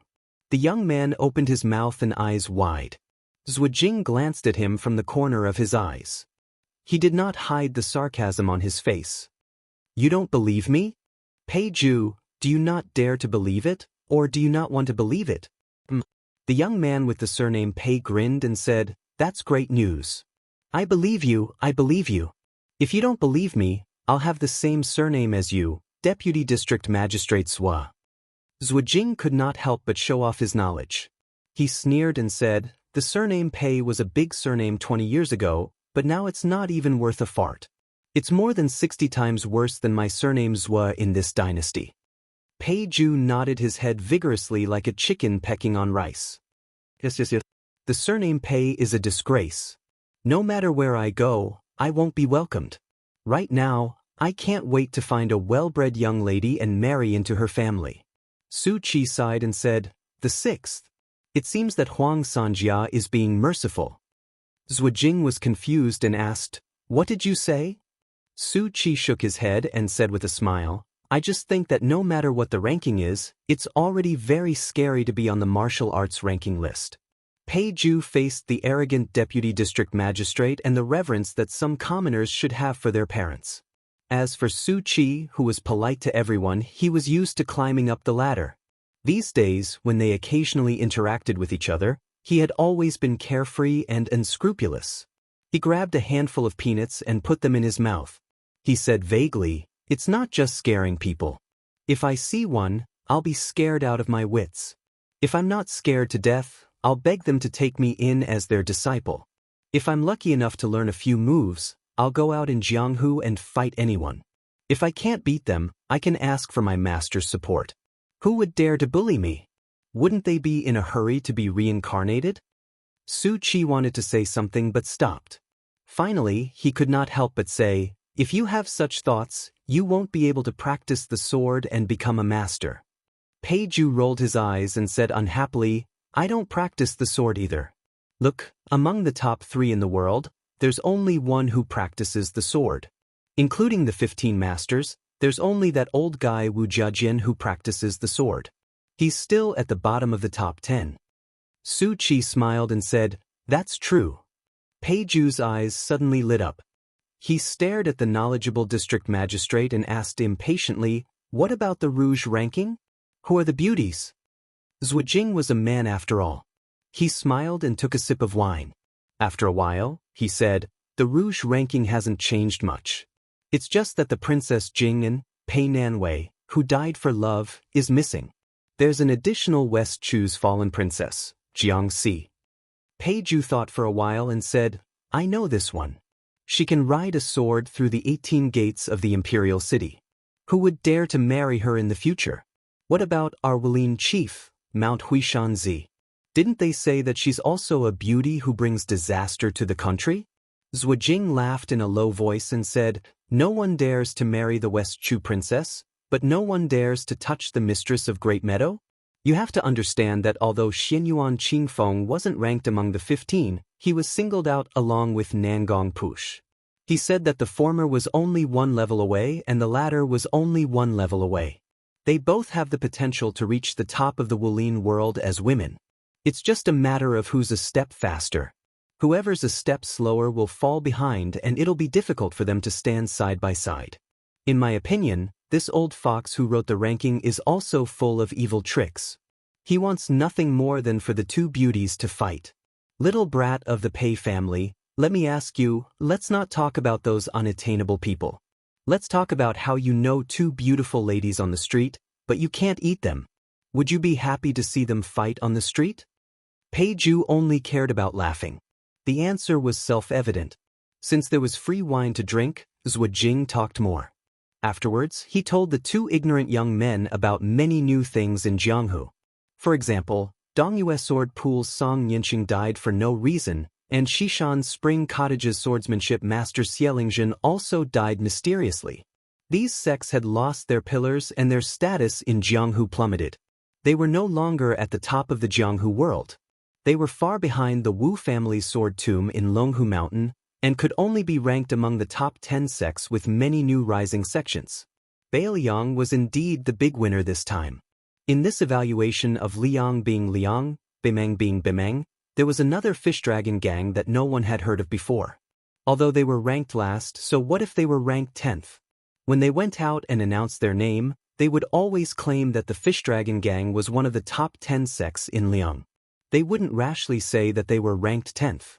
When the county deputy was talking about this, Pei Ju was already thinking about whether he should go to Lingzhou to join the fish dragon gang. After chatting for a while, Pei Ju slapped his thigh and asked, "Mr. Zhua, why isn't that big devil cat on the list? Why is he ranked lower than others? He can't even get into the top 15? Zhuajing didn't know whether to laugh or cry. He pointed at the young man who lived in a corner and could only look at the sky from the bottom of a well. "Are you stupid?"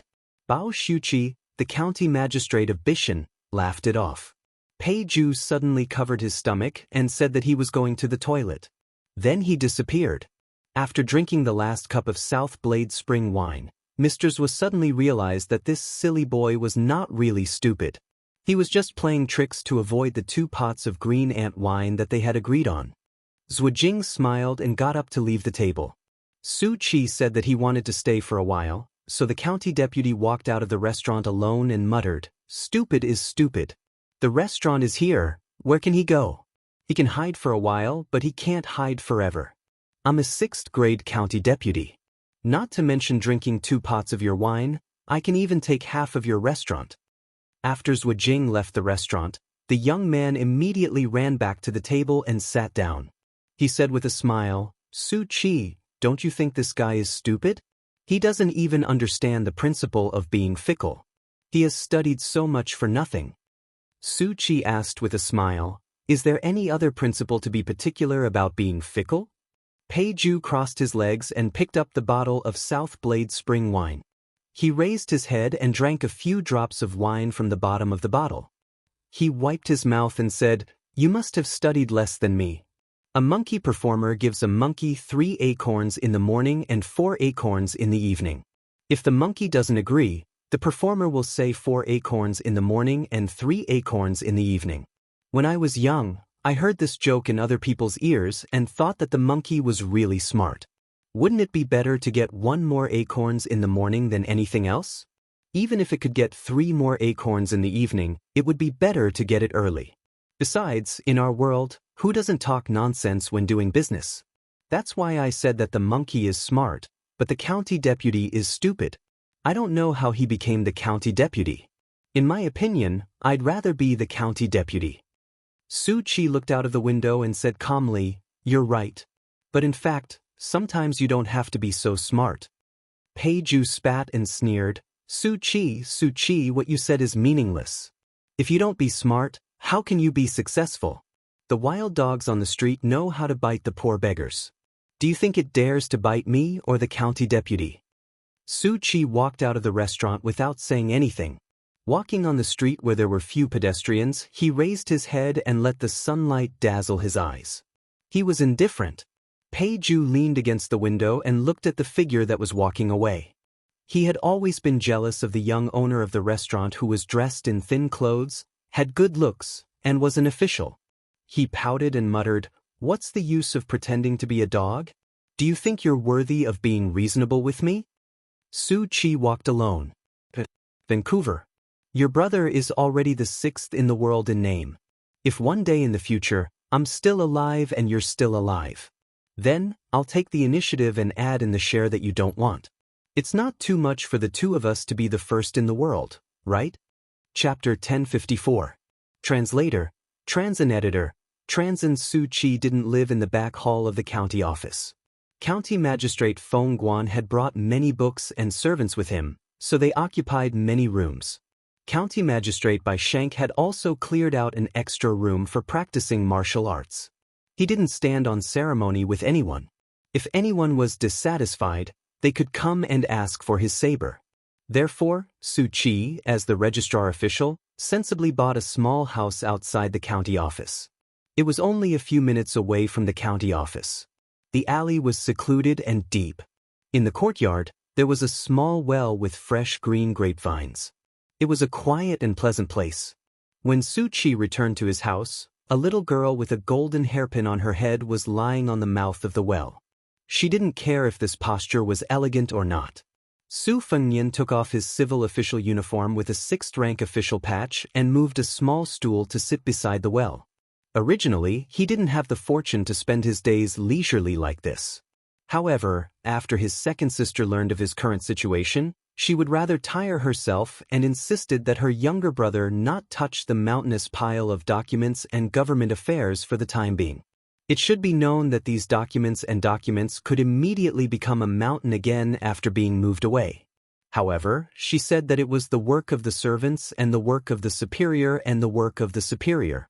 Therefore, he took it as giving him the last half a year of leisure. Logically speaking, Su Chi had never won against her. All he could do was wait patiently for the next spring.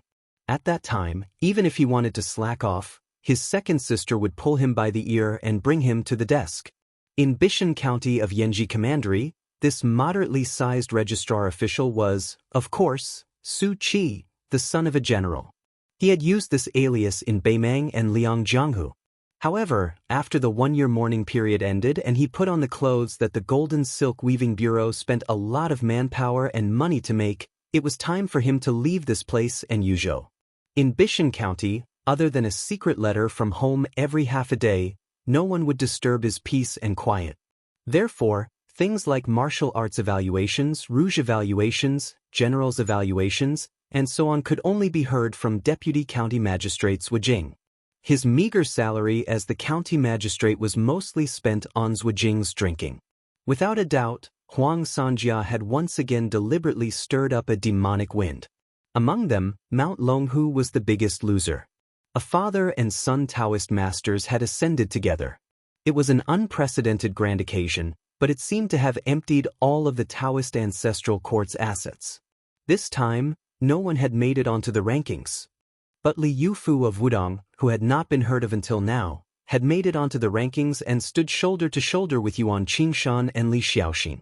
Mount Wudong's status would definitely rise. And with the sudden appearance of Su Yanbing, who was ranked 6th in the world, Bailiang was the biggest winner. He leaned against the rattan frame and muttered to himself, 10 times I was in a trance. Looking down from a high vantage point, I've seen many places. I've also seen the gathering and dispersing of fate. It's said that a place's environment nurtures a place's people. Within the limitations of this place's environment, people's words and actions permeate each other. Therefore, this place's environment is different from that of another place's environment.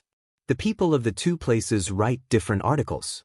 To exaggerate, with the Guangling River as the boundary between the north and the south, the people of the south and the people of the north are completely different. When I'm in a trance, I look at the big, and when I'm back, I look at the small. Now, when I look at the new Bailiang, Zhuijing, and the old Peiju, I look at their words and actions. In the end, their fates are mixed up and they all merge into Bailiang's fate. Now, Bailiang has Mount Wudong, a place of fate. But we have to wait until Li Yufu returns. After Jiang and I and the old man with the sheepskin fur coat left, Mount Qingliang was replaced by the androgynous white fox's face and Huyan Guanin. But whether these people are here or not, they follow the 4 words the heavens are clear. They can't be forced. Many of my old friends have really become dead. There are also some who will become ancient people one day. For example, Wang Xiaoping, who follows Lu Songtao, and Sui Xiegu, who for some reason still hasn't entered the martial arts rankings. There are also Miss Li Zi and the North and South monks, whose whereabouts are unknown. But speaking of which, most of the people who are related to me don't have good endings. He, who had been listening to Su Fengnian's nagging, raised her head and adjusted the slightly tilted golden hairpin. She said calmly, I should have died more than 10 years ago. Su Fengnian was amused. He asked curiously, "Since I'm your savior, why did you kill me? You showed mercy a few times, but there were also times when you really wanted to kill me." The young girl sat on the mouth of the well and looked at him. She blinked. "Old Huang said that you lived so miserably. Dying in my hands is better than dying in someone else's hands." Su Fengnian said helplessly, "You think it makes sense?" The young girl chuckled a few times. She was obviously happy. She suddenly seemed to have remembered something and disappeared in a flash. She left as soon as she said so, leaving Su Fengnian all alone in his room. Su Fengnian didn't know where she went, but he felt that she wouldn't show up for a while. Su Fengnian sighed and sat on the small bench in a daze. These days, he mostly went to the county yamen for roll call. After that, he didn't have anything to do. There were many things waiting to be done in Bishan County due to the replacement of the old and the new. It should have been the most difficult time in the county yamen, but the county magistrate Feng Guan was incomparably powerful and monopolized the power. Zhuo Jing had been fighting openly and secretly for power several times, but he had lost. He had nothing to do. It seemed that he wanted to seek some support from his backer. For the time being, he chose to rest and lie low, waiting to see how long Feng Guan could run rampant. Bai Shengguan's ambition didn't lie in one county or one county. He often went to the passes in Yanji County to relax and make friends with the commandant who had real power in Bailiang. In the present Bailiang County, not to mention the 14 new commandants, any commandant who held the commander's seal was already a very popular person. There were two reasons why Su Fengnian chose Bishan County as his base. First, the aftermath of the Yuzhou incident was still lingering. He had to keep an eye on the new provincial governor Hu Kuei and the Yuzhou general Huang Fujin to see if they could play the role of good cop. Second, Yanji County was close to the border. Su Fengnian was greatly disappointed by the number of soldiers in Yuzhou, and he didn't have much confidence in the Yuzhou border army. He wanted to go to the border to take a look when he had time. Third, he wanted to personally experience the new atmosphere in Bailiang's officialdom. He could see the big picture from a small clue. It was more accurate and comprehensive than hearsay or even spies' secret reports. Just like the current situation, the internal friction between Feng Guan and Zhuo Jing in Bishan County, and the discord between the county magistrate and the county magistrate had already made Su Fengnian worried. Su Fengnian looked at the sky and got up to go to the kitchen. He helplessly found that the rice jar was already empty. Although he was now no different from a Taoist priest in terms of fasting, and his mysterious realm was far beyond that, since ancient times, sages and virtuous men had always talked about cultivating Taoism and not immortality. Besides, in order to achieve immortality, what good would it do to cultivate oneself to an inhuman state before becoming an immortal? During this period of time, Su Fengnian didn't forget to eat, drink, or sleep. He went to the table and took a bag of silver, intending to go out and buy a bag of rice. Perhaps it was because Bishan County was barren and unruly, the local tyrannical and tyrannical families didn't treat these newly appointed officials well. The families headed by the Zhu family even closed their doors and refused to see any guests. They were determined to draw a clear line between themselves and these new officials. Chapter 1055. Just as Su Fengnian was about to leave, a young man rushed into the small courtyard, carrying a bag of rice on his shoulder. Su Fengnian did not stand on ceremony with him, accepting the bag of rice with a smile and pouring it into the rice vat. The young man beside him was surnamed Zhu, and his name was Zhengli. They had gotten to know each other through drinking. He was a local born and raised in Bishan County, and he claimed to be a poor son of a small family that had been rejected by a wealthy family in Yanji County. How could Su Fengnian not have guessed that he was a true descendant of the Zhu family? However, since Zhu Zhengli was unwilling to admit it, he did not expose him. Zhu Zhengli had a free and easy temperament, and was one of the few righteous sons of a large family. It was probably because of his Bailiang's knight-errant nature that he did not mix well with the other sons in Bishan County. Instead, there were many disputes. A few years ago, because of an incident that implicated his family, he had gotten into a heated argument with the previous county magistrate. One must know that the county magistrate was not an official. The county magistrate's position was not high, but it was the local emperor under the provincial governor. To be able to sit in this position, one must have a background that was not to be underestimated, and one must also have an extraordinary knowledge of officialdom. It was easy for him to cause the downfall of the commoners. Zhu Xingli dared to provoke the county magistrate because he himself did not understand the ways of the world. Moreover, the Zhu family in Bishan County did indeed have a deep foundation. If the head of the Zhu family really spoke, not only the county magistrate, even the governor of Yanji County, Hong Shandong, would have to obediently keep quiet. It was only because the Zhu family had retired in recent years that the monkeys in Bishan County were able to become kings. Zhu Xingli was a guy who liked to nag. At this time, he was laughing at how Su Qi's position as a registrar was too shabby. He couldn't get anything out of it, and it would be hard for him to not be filthy rich. He even said that Su Qi's family must have used up all their savings to donate such a lousy position. Otherwise, how could he have fallen to such a miserable state without food? Su Fengyan didn't refute him. He just smiled and reminded this guy not to expose others' shortcomings in front of a dwarf. Zhu Xingli laughed loudly, but didn't continue to nag about Su Qi's dire situation. Su Fengyan took out a pot of green ant wine. The two of them sat under the grape trellis, each holding a large white porcelain bowl. The sun in Bailiang was particularly vicious. Summer had just begun, but it was already as unbearably hot as Jiangnan. The good thing about it was that as long as they stayed in the shade, the wind would cool them down. With a bowl of green ant wine for each of them, the two of them were even more carefree than immortals. Su Fengyan drank a mouthful of wine, squinted his eyes and smiled drunkenly. He asked, "Today, there are real shortages everywhere in Yuzhou. Why don't you tell your elders to find a loophole? Make up your mind and take out a few hundred taels of silver to find a backdoor. Then, find a famous person with a bit of reputation and ask for a recommendation letter. Even if I don't become a county registrar, it won't be difficult for me to get an official position. In the future, I won't be able to make a name for myself in Bailiang's underworld. It's even more impossible in the future. It's better to be a civil official." Zhu Xingli shook his head like a rattledrum. What's so good about being an official? It's not good to ride on the heads of ordinary people. Not to mention that I came from a poor family. Even if I did have money, I wouldn't waste it. If I really want to be an official, it's better to join the army at the border. It's more comfortable to rely on one's own ability to earn real military merits. Su Fengyan joked, "With your mediocre skills, it's fine if you fight in an ordinary battle. Not to mention encountering crows, even if you run into the second-rate cavalry of Beimang, it's no different from throwing your life away. No matter how boring it is to be an official, is it interesting to be a dead man?" Zhu Xingli sighed and rubbed his chin. "That's why my grandmother doesn't want me to join the army. She said that she'd rather have me eat and wait for death in Bishan County than to see her own child die. She also said that if I dared to sneak out of Yanji County, she'd find someone to break one of my legs.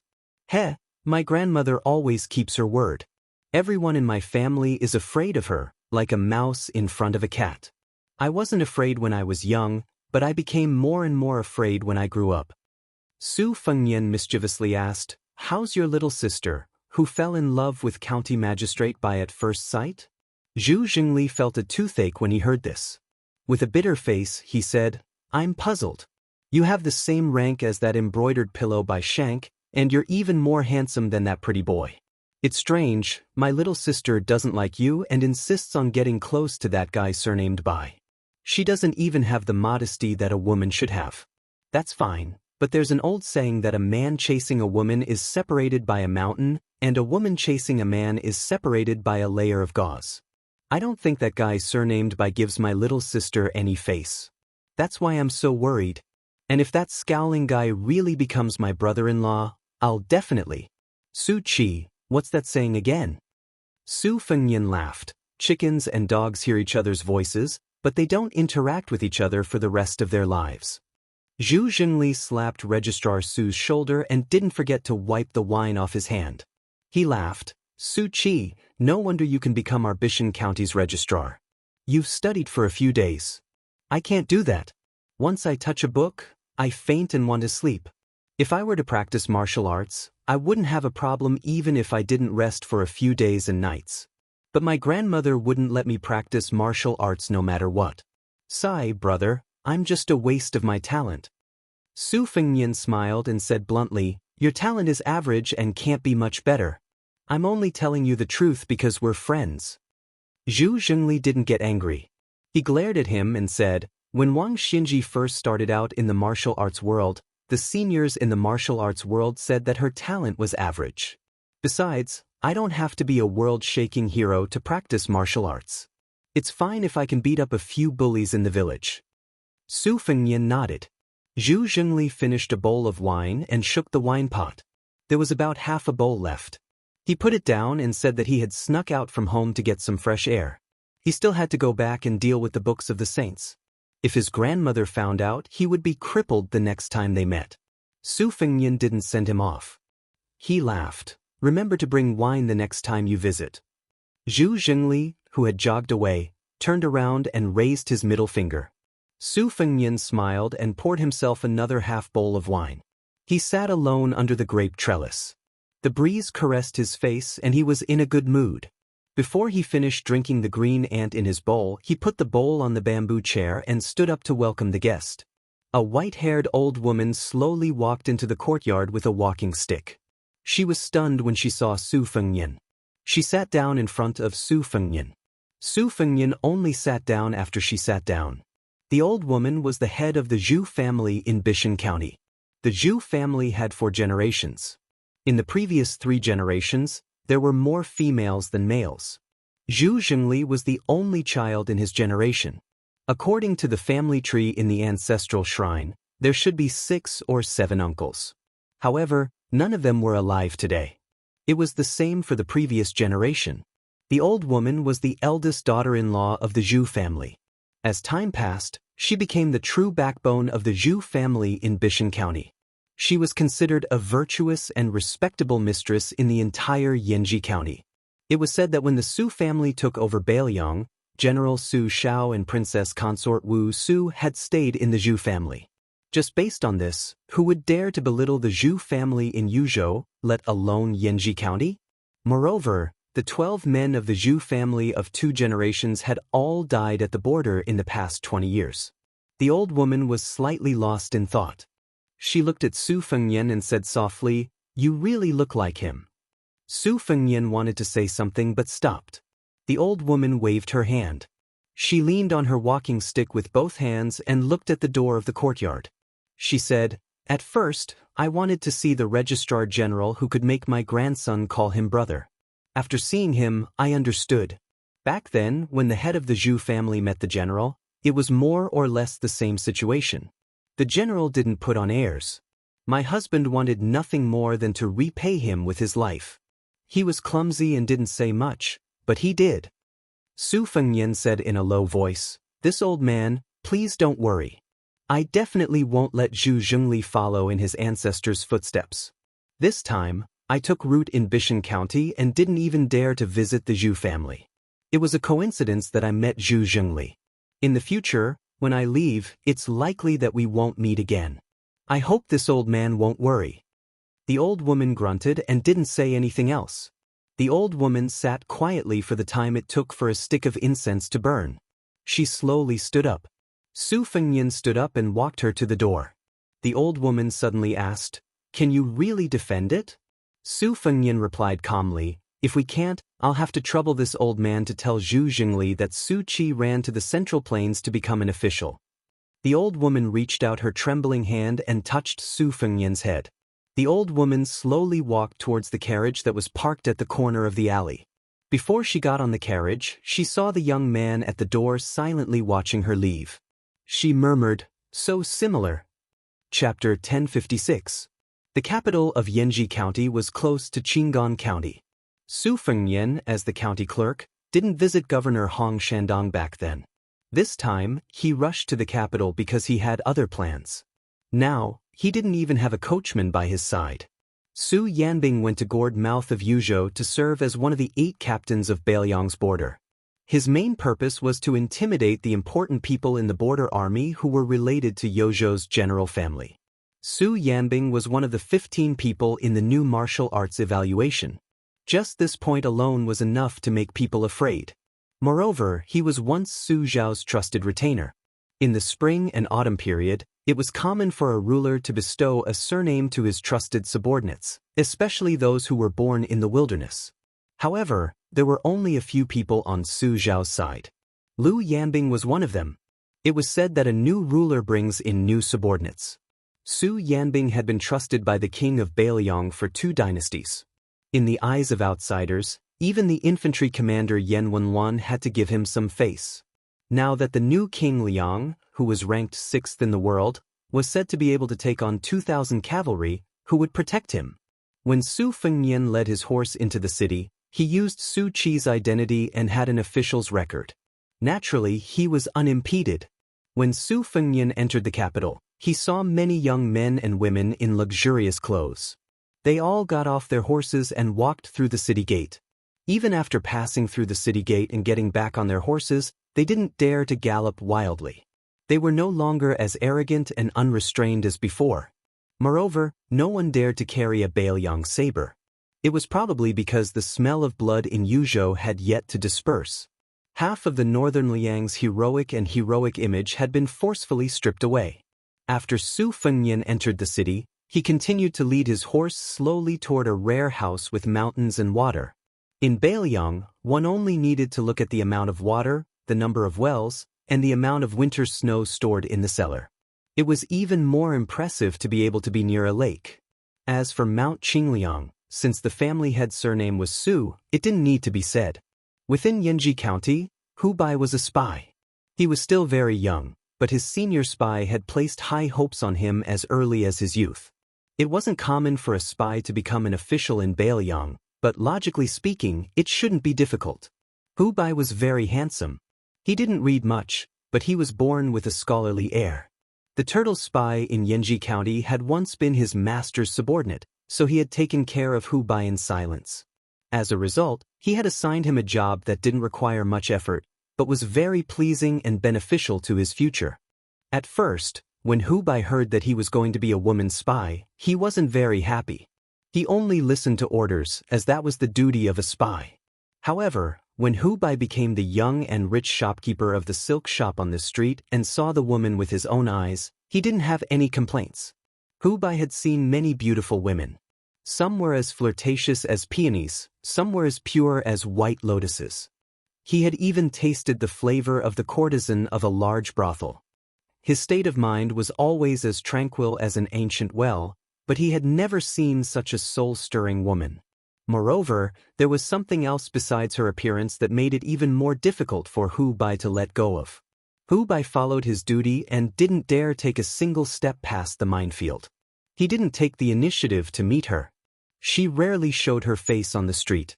From the time she appeared in the silk shop until she disappeared, it was only a door's distance away.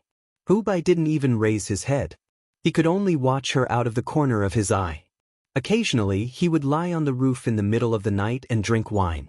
He would glance at the pitch-black courtyard not far away and know that she lived there. Hu Bai didn't probe into her background.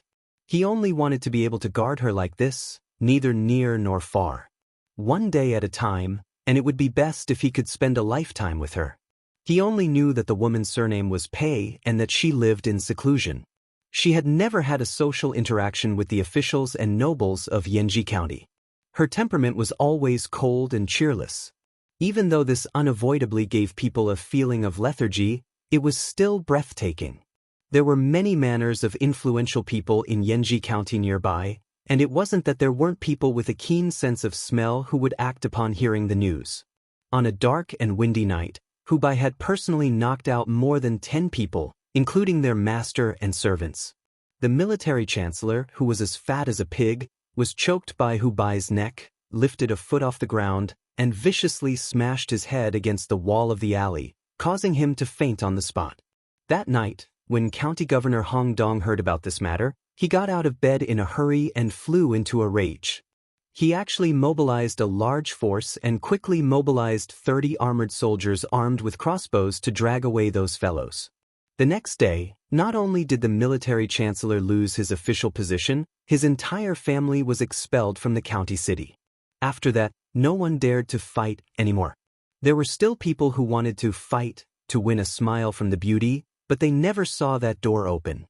Later on, it was unknown what the county governor said, but the loafers in the noble families who liked to pretend to be cultured disappeared overnight.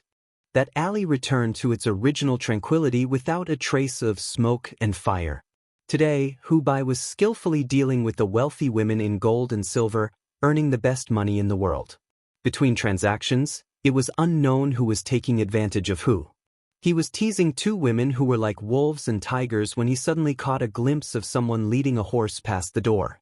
In the blink of an eye, he sized up that person from head to toe, not even missing the quality of the horse and the material of the saddle. Not sensing anything strange, Hubei planned to withdraw his gaze. Unexpectedly, that person, intentionally or otherwise, turned his head to look inside the shop and happened to meet Hubei's gaze. The two of them almost smiled at the same time. Hubei waited for that person to ride past and disappear from his sight before he frowned. However, when he thought about how there were many hidden guards on this street and how there was no lack of experts who were more skilled in martial arts than him, he didn't worry unnecessarily. The corners of his mouth curled up, thinking that the young master's appearance was extremely pleasing to the eye. In Yanji County, which was full of beautiful women but sloppy men, it was indeed rare to see such a person. When the women in the shop saw the smile on Hubei's face, they were even more willing to spend a lot of money. However, when they held the satin material, the strength of their palms that brushed against the back of Hubei's arm quietly increased. After Pei Nanwei moved into this courtyard, she left behind two diligent young maidservants to serve her, but they couldn't be considered intimate. She would only joke with them when she was in a good mood. These were all teasing words from an experienced woman. She would ask them if they had someone they liked or if they needed her to be a matchmaker. The maidservants would always blush and mumble, not knowing how to answer. After laughing, Pei Nanwei would turn around and forget about it. She didn't really want to be a matchmaker. Over time, the two maidservants roughly understood the temperament of the mistress of the courtyard. At first, they thought that she was a concubine kept in a golden house by some official in Yanji County. Later, they didn't see any men enter the courtyard, so they didn't have this conjecture. She was such a great beauty that even they couldn't take their eyes off of. If someone really took a fancy to her and raised her here, how could he bear to throw her away and not come back to pamper and dote on her for a few months? Today, maidservant Zhu Hai heard a series of tireless knocks on the door. At first, she didn't want to pay attention to it, thinking that it was an ignorant fellow who would soon be dragged away like a dead dog. But after half a cup of tea, the knocks didn't stop. Zhu Hai was puzzled. Was there really such a hero in the county capital who didn't fear death? She hesitated for a moment, thinking that since her mistress was in the backyard and couldn't hear anything, she might as well go and take a look to see who was so reckless. When she opened the door, she was immediately stunned. Oh, it was a handsome guy, so handsome that he looked like a scholar from the novel Gifted Scholar and Beautiful Woman. Moreover, after he opened the door, he smiled at the maidservant Zhu Hai across the threshold. His smile made Zhu Hai's heart beat like a deer. She only felt that he was gentler and more handsome than shopkeeper who from the neighboring silk shop. Su Fengyan gently said, "My name is Su Qi. I am the prefect of Bishan County. Your mistress Pei knows me. May I trouble you to inform her?" The maidservant was in a difficult position. She knew about Bishan County, and she also knew the importance of a prefect. But if this person said that he knew her mistress, she wouldn't believe it even if she was beaten to death. "Young Master Su, no matter how handsome you are, it's not a reason for you to swagger into the courtyard." She didn't dare to disturb Mistress Pei because of this. If everyone had to report their name, this courtyard would have long been trampled over by the group of lechers from Yanji County. Even the limestone bricks on the ground of the alley would have to be replaced. Zhu Hai's face was full of suspicion and doubt. She was unwilling to move, so she just stared at him, unwilling to turn around. Su Fengyan was also a bit helpless against this dutiful maidservant. After thinking, he said, "Prefectural Governor Hong Shandong sent me here. If you inform Mistress Pei and she still refuses to see guests, you can hit me with a broom. Is that all right?" Chapter 1057. In Yanji County, Hong Shandong was already the highest-ranking official. To be able to work in this courtyard, the servant girl, Zhu Hai, also knew the severity of the situation. After thinking for a moment, she said earnestly, "I'll go and inform the young lady. I won't close the courtyard door, but you're not allowed to walk into the courtyard without permission." Su Fengnian nodded. The servant girl turned to leave, half believing and half doubting. She didn't forget to turn her head to see if the young man was really being obedient. Seeing that he didn't move at all, she quickened her steps and boldly went to the rear courtyard to inform the young lady. Su Fengnian sat on the threshold, his back to the courtyard. He looked at the horse on the street that couldn't be considered a good horse, but it wasn't a bad one either. As for the few pairs of cold eyes hidden in the shadows, Su Fengnian could easily and clearly feel their heartbeats. Su Fengnian was somewhat moved by their strict adherence to their duties. When outsiders mentioned Bailiang, their first impression would definitely be of the invincible cavalry and the White Horse Scouts. However, they weren't familiar with the Bailiang spies and death soldiers that Chu Lushan had single-handedly created. In fact, over the years, there hadn't been many battles between the two armies on the battlefield. However, the exchange of lives between Bailiang and Beimang's spiderweb and Liang's Zhaogo had never stopped. Su Fengnian came to his senses and turned his head to look. He didn't know whether to laugh or cry. The servant girl actually carried a broom and angrily ran over. She wouldn't stop until she kicked him out of the door. He didn't need to guess to know that the woman, Pei Nanwei, had set a trap for him. Su Fengnian stood up and watched the servant girl use the broom to use the long-lost dog-beating stick technique in Jianghu. He quickly left the courtyard and retreated to the bottom of the steps. He laughed angrily at the courtyard door and said, "The one surnamed Pei, you win." The maidservant stood at the door angrily and waved the broom. She suddenly turned her head and saw her miss standing on the steps in the courtyard with a smile that she had never seen before. There was no coldness when she was listening to her report. Only then did Zhu Hai realize that she had most likely made a big mistake. She turned her head and looked pitifully at the young master named Su Qi at the foot of the steps. The young man who was almost hit in the face by the broom smiled and walked up the steps. He was not angry. He took the broom from her hand and stepped over the threshold. He glared at Pei Nanwei, who was gloating. "Is it very fun?" Previously, she had lost her status as Princess Jing. Now, she didn't even have a place in the beauty rankings. Her expression turned cold once more. The servant girl, Zhu Hai, stood timidly behind Su Fengnian, not knowing what to do. The other servant girl stood behind Pei Nanwei. She looked at the young man who was dressed in plain clothes. Like Zhu Hai, she felt that it was inconceivable. Their miss had once casually refused the visit of the prefectural governor in Yanji County. When Sir Hong heard of this, he was furious. He didn't even fart. After waiting for an answer at the courtyard door, he turned and left. Since that was the case, perhaps only the provincial governor of Yuzhou had the qualifications. But where did such a young and high-ranking person come from? He was the eldest son of the administrator and the #1 official in Bailiang's court, Li Hanlin. A prodigal son who had turned over a new leaf was more precious than gold. He had made a name for himself on the border. But wasn't he just a ranger of the crossbow cavalry? Pei Nanwei's expression was full of mockery. She sneered softly, "Zhu Hai, Mei Jiao, why haven't you paid your respects to the king of Bailiang who is visiting Yanji County incognito? You should know that you won't get another chance like this if you miss this village. Not everyone can meet the youngest pillar Gua of the Liang dynasty." The two servant girls didn't have time to distinguish between the truth and the lies. They were so frightened that they fell to their knees with a thump. Zhu Hai, the servant girl who had been holding a broom, immediately burst into tears. Su Fengnian said softly, "Get up. Don't listen to your miss nonsense." The servant girls didn't dare get up even if they were beaten to death. They would rather believe that it was true than not. Who would dare joke around with their lives?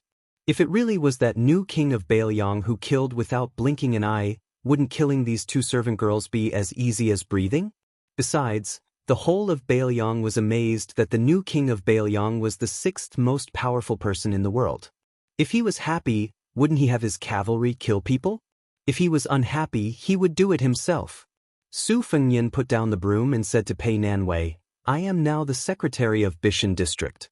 I need someone to cook. Do you have any ideas? Pei Nanwei said resolutely, no. Su Fengnian dismissed it with a smile. He walked over and picked up the girl, then walked towards the courtyard door.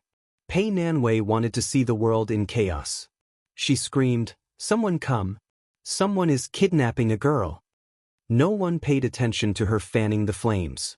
The two servant girls secretly looked up and saw their miss, who had a cold temperament, screaming like she was possessed.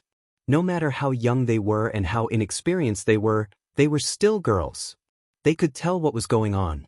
They didn't dare to get up and watched as their miss was taken away by the young man who might or might not really be the king of Bailiang. Outside the door, Su Fengnian threw her onto the horse's back and led the horse out of the alley. The spy, Hu Bai, walked through the alley. He glanced at the silent girl on the horse's back. He lowered his head and continued to walk. The word wish rose in her heart, but died in an instant. Su Fengnian turned his head and looked at the back view that could not hide the loneliness. He did not speak. After leading the horse out of the city, he mounted it and sat behind Pei Nanwei. They galloped all the way back to Bishan County. Soon, everyone in the county knew that the Registrar General had a beautiful wife. It was really a failure in the officialdom. It couldn't stop this Registrar General from being proud of his love life. When the county premier, Zhuo Jing, heard that everyone in the county yamen was talking about this, he couldn't hold back anymore. It was the first time he took the initiative to bring wine to his humble home. It was indeed amazing. However, the woman was wearing a bramble hairpin and a cloth dress. It was really a trap for Su Qi, who had fallen from grace. If it was him, wouldn't he serve her like a female bodhisattva? However, the woman, who looked like she had just become a wife, didn't pay attention to anyone. After arriving at Bishan County, she only dragged Registrar General Su to buy tea, rice, oil, and salt for the first 2 days. She took care of the house in peace. When she met with visitors who had ulterior motives, she only showed her face slightly as the mistress of the small yard. She barely maintained her etiquette and didn't show any friendliness. They could only see her moving the worthless potted plants and feeding the chickens and ducks in the corner. Zhuo Jing was so sly that he played a trick. He intentionally let Registrar General Su Qi handle some unimportant old cases in the county yamen. The woman would also come slowly with a box of food.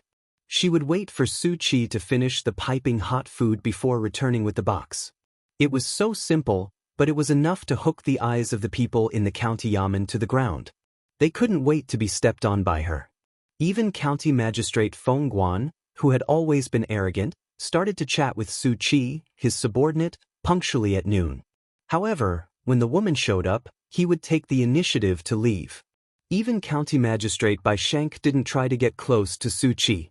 He just changed his clothes every day. Someone started calling the woman Madame Su. After she nodded and smiled, the title, Madame Su, gradually spread throughout the county yamen.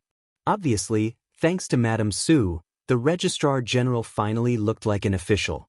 Every 2 or 3 days, people would invite him to drink. Su Qi didn't refuse any of them and would return home reeking of alcohol. This day was the summer solstice. In the twilight, Su Fengnian looked drunk but his eyes were clear. He returned to the courtyard and sat at the table. Even though he had already eaten, he still ate simple dishes with more vegetables than meat at the same table with her. These days, it had been like this. During the day, they didn't talk much. At night, they didn't sleep on the same bed. Su Fengnian could be considered to be sleeping on the floor. If news of this spread, it would definitely make people happy. It would make those old men who had lost their souls feel relieved. Su Fengnian sat in the courtyard and enjoyed the shade. Pei Nanwei cleaned up the dishes and lay on the bamboo bench beside Su Fengnian, gently shaking a reed fan. Pei Nanwei said, "It's the summer solstice?" Su Fengnian grunted. Pei Nanwei stopped fanning and asked, "Many people are going to die in Guangling?" Su Fengnian was silent. Pei Nanwei raised her head and looked at the twilight. She laughed softly and said, "The good people in the history books are all perfect people without any flaws. As for the bad people, it seems that they can't do a single good thing. If you were to die one day, wouldn't there be a single good word about you?" Su Fengnian squatted on the small bench and still didn't say anything. He only took the fan in her hand. He wasn't as stingy as she was. After waving the fan, both of them felt cool. Pei Nanwei leaned to the side and gazed at him. "Aren't you number 6 in the world? If you can conjure 1 or 2 mu of reeds for me, I'll let you sleep on the bed tonight." Su Fengnian calmly said, "Even if I'm an immortal on Earth, I still don't have this ability. Besides, what's the difference between letting me sleep on the bed and you sleeping on the floor?" Pei Nanwei held her belly and laughed. Then she winked at him and said, "You're the number 6 in the world for nothing." Su Fengnian laughed. "Who said I wasn't?" Chapter 1058. A group of 50 cavalrymen galloped through the grasslands bordering Liangmang toward a pasture heavily guarded by soldiers.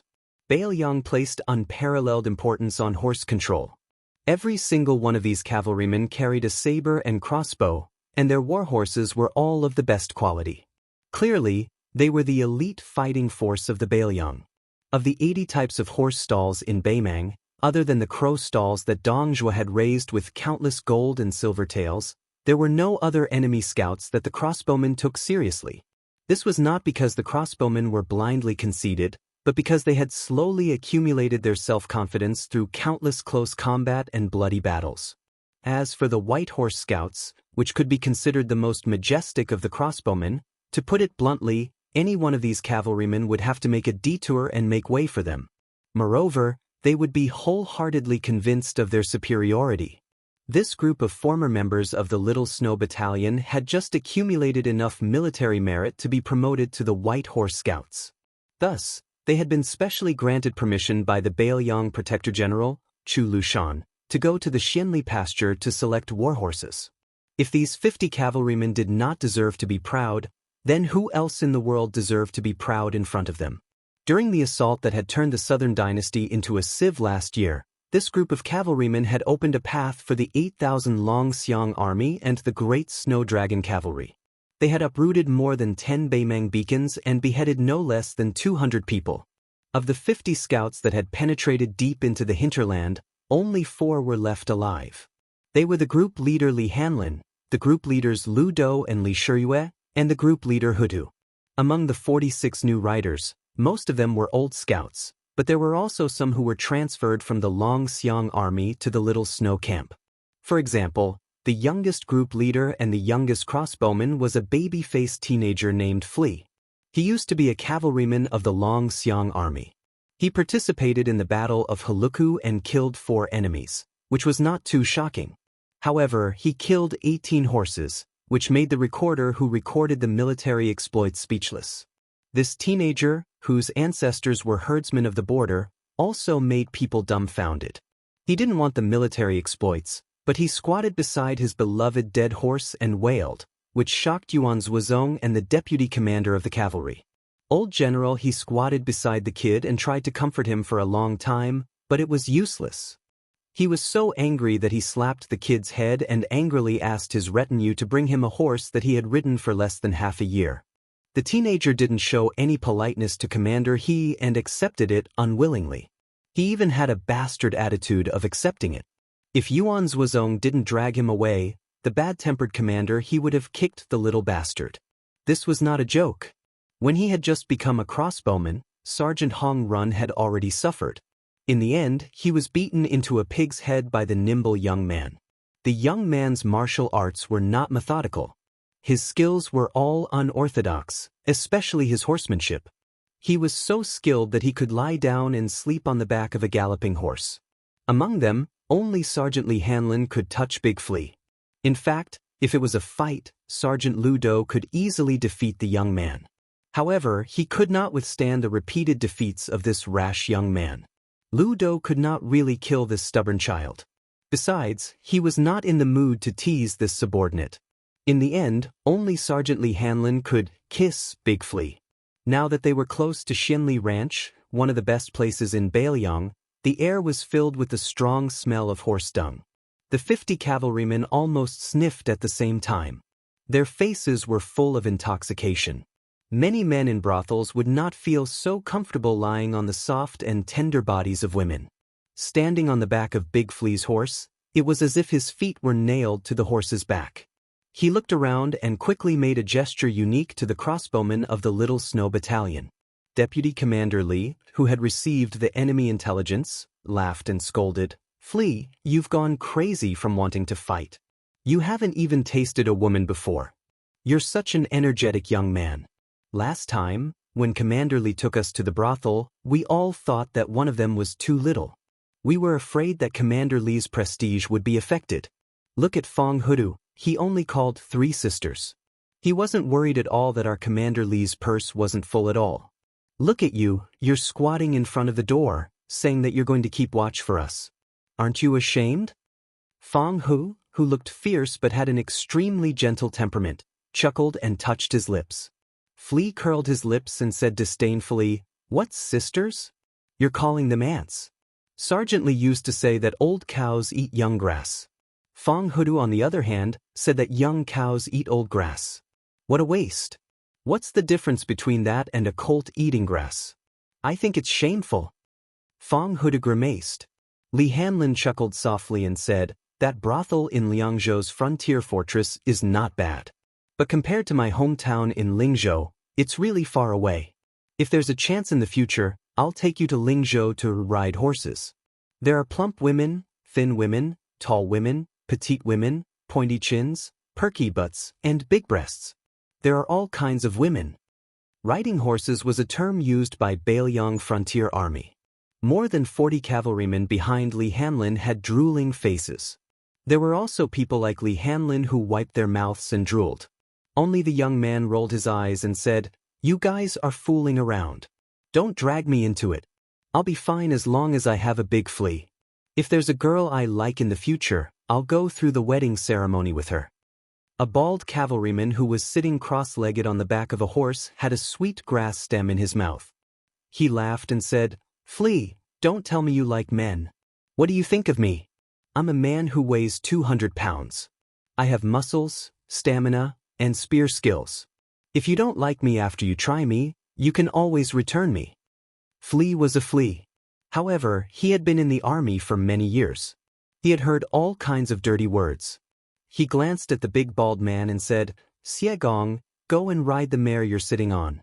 No wonder I hear your little date screaming in the stable every night. Take it easy. It's Bailiang's iron law to treat the war horses well. If you, Xie Gong, really hurt little date, even our platoon leader can't protect you." Li Shiyue, Fong Hutu, and this group of rough men all roared with laughter. Xie Gong didn't seem to mind at all, shaking his bald head and laughing to himself, not forgetting to bend down and pat his mount's back. This man who had once used his fingers to gouge out the eyeballs of a northern Mang scout and eat them used an exceptionally gentle voice to say, "Little date, don't lower yourself to our squad leader's level. It's easy to reason with someone who's high enough to bully others." Originally, the crossbowmen didn't have the habit of giving nicknames to their war horses. However, the young man had given each of the 50 war horses a name, such as Xie Gong's Little Date, Fong Hutu's Big Yuan, Li Shiyue's Mei, and Kong Zhen's father-in-law. No one could escape this calamity. Over time, everyone tacitly agreed. Flea suddenly shouted, "Platoon leader!" Li Shiyue rolled his eyes and said, "You're the only one who shits and pees so much. Big or small? Can't you bear it any longer? It's only a few steps until we reach Xianli Horse Farm." For the first time, the young man said embarrassedly, "Small." Li Hanlin snapped his fingers. The 50 men immediately separated from their horses and stood in a row. They pulled their Bailiang blades behind their backs and unbuckled their belts in unison. The 50 war horses stopped at almost the same time. They turned around and slowly stopped behind their masters. Bailiang had 300,000 cavalrymen, and the war horses were their wives. Moreover, they were much more obedient than real wives. They would never leave their wives. How many Bailiang cavalrymen had died on the battlefield? And how many war horses had starved to death after their masters died? "Platoon leader, I heard that last time you went to Beimang with Deputy Lu and Li Shiyue and killed your way north, you liked to use barbarian heads as urinals?" "Bullshit. Platoon leader, why are you being so modest? The brothers of the Little Snow Battalion all said so. Even the lieutenant didn't deny it. Deputy Lu, don't you think so? Little Biao, you're still too young and ignorant. What's the use of asking Blockhead Lu? You should ask the wise and handsome Lord Li Shuriwe. I'll tell you the truth, Li Shuriwe, you peed your pants. Ah? Damn you. You dare to lie to me? Little Biao, you've just had sex in a brothel and you dare to make fun of Lord Li Shuriwe? Take this. F*CKU, Li Dai Biao, can you do it? Why did you pee all over my body? Go and pee on a ladle. Alright, stop. Same old rules. Whoever pees the furthest will have their war horse eat first. Who is it today? Li Shuriwe. Yes, it's definitely you, Li Shuriwe. This pee will definitely be all over Beimang. That's right. Other than Li Shuriwe, who else can pee so flirtatiously? Whoever is shameless, come out. I'll be the first to slap him. Damn it, I can tolerate other people's flattery, but it's clearly you, Gao Changhong, who peed the furthest. You're still a platoon leader, can't you have some backbone? Li Shuriwe, even if this bastard peed the furthest, he can only be the trash at the bottom. So you'll still be the first, it's a done deal. Lu Do face-bombed. Having such a group of shameless subordinates was really a headache. Li Hanlin, the platoon leader, kept a straight face and nodded his head seriously. He fastened his belt and mounted his horse. After a short period of laughing and joking around, the 50 white horse scouts all mounted their horses again.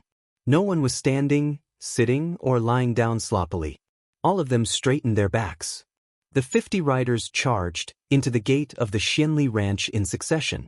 There were only 50 men, 50 swords, and 50 crossbows, but the domineering aura of whoever blocked the way would die was vividly displayed in this silent and austere charge. The soldiers on the horse ranch's arrow tower stared blankly at the 50 riders. Their hearts swayed, and their faces were filled with worship and reverence from the bottom of their hearts. Chapter 1059. The group ascended the beacon tower at the peak of Luohu Hill.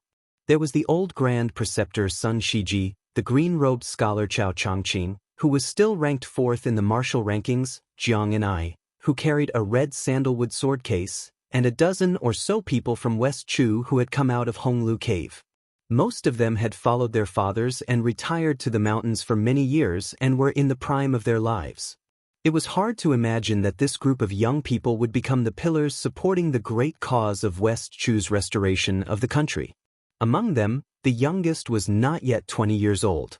He carried 4 long swords on his back. He was the grandson of Lu Dentian, the great master of swordsmanship in West Chu. His name was Lu Sichu. He had come down the mountain this time to roam Jianghu. No one thought that he would be involved in the restoration of the country. However, the youth had spent some time with Li Chungang in Honglu Cave. At that time, he did not know that the old man in the sheepskin fur coat who transplanted rice was the god of swords. It was too late for regrets. The youth's gaze kept sneaking glances at the princess in front of him. It was like a dragonfly skimming the surface of the water. It was a long time, and it happened many times. However, the elders beside him were not in the mood to pay attention to the ignorant feelings of a child. Jiang and I, who was ranked 3rd in the Rouge ranking, also did not pay any attention to this delicate and pretty youth that she always felt had not grown up. As they were ascending the mountain, Pei Sui, the remaining evil of the Pei family of the spring and autumn period, said softly, "The puppet-like Duke of Huainan Zhaoying has already sent his troops down the mountain. King of Jing and Zhao Sun's 6,000 cavalry have also arrived at Xiao Ao Lake. The Crown Prince of Yanqi Zhao Zhu's 1,000 men and horses have temporarily not shown up. In my opinion, if our Dechu wants to conquer the northern lands, we need to first take down these imperial troops under the banner of pacifying the rebellion to prevent future troubles. Moreover, after they fall, the various vassal kings' territories will have their own power to rise up in revolt. I think that Duke of Guangling Zhao Yi will not gamble his life and family as a stake and raise his troops to rally the other vassal kings." A burly old general who had been on the battlefield nodded in agreement.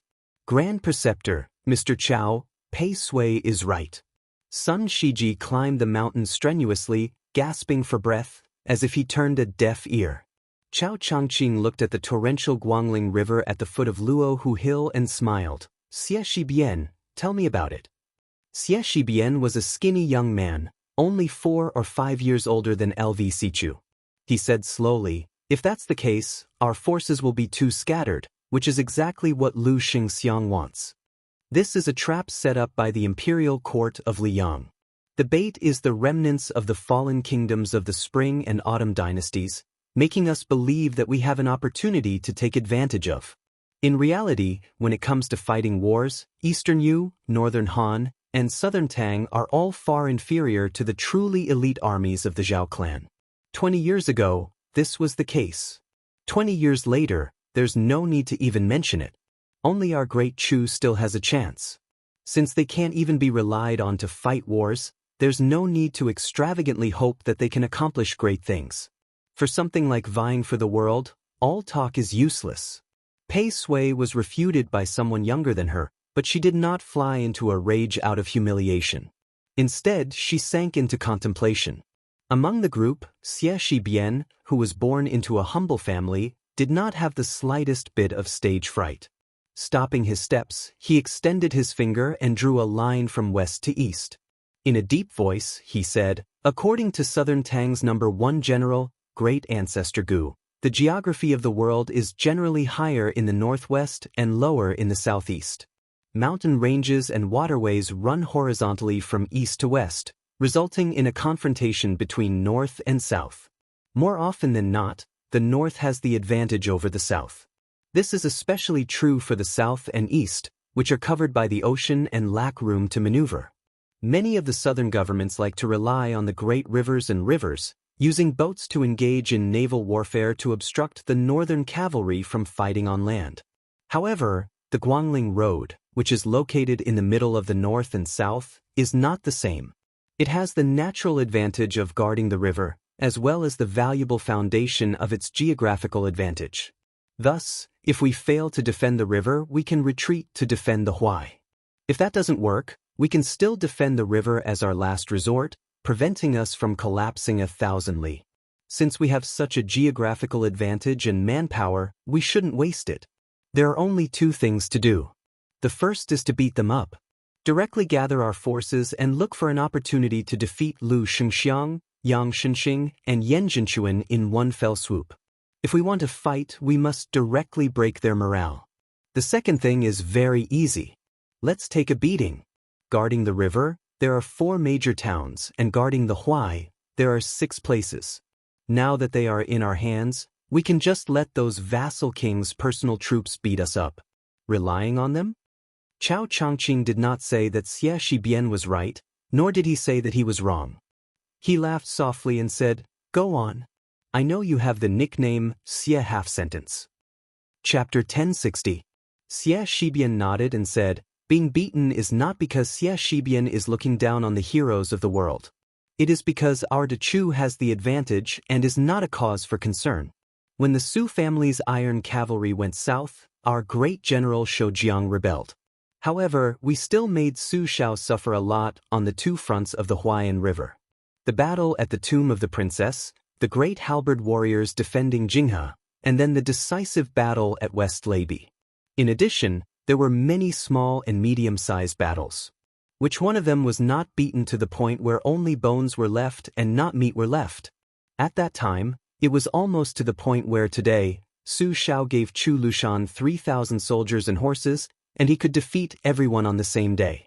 If it were not for Qin Jibao's military strategy that was at the pinnacle of haggling over every detail, and if it were not for Yuan Zuozong, who had an excellent view of the overall situation, who was able to win several crucial battles in a row, Su Shao might not have been able to defeat West Leibi like a snake swallowing an elephant.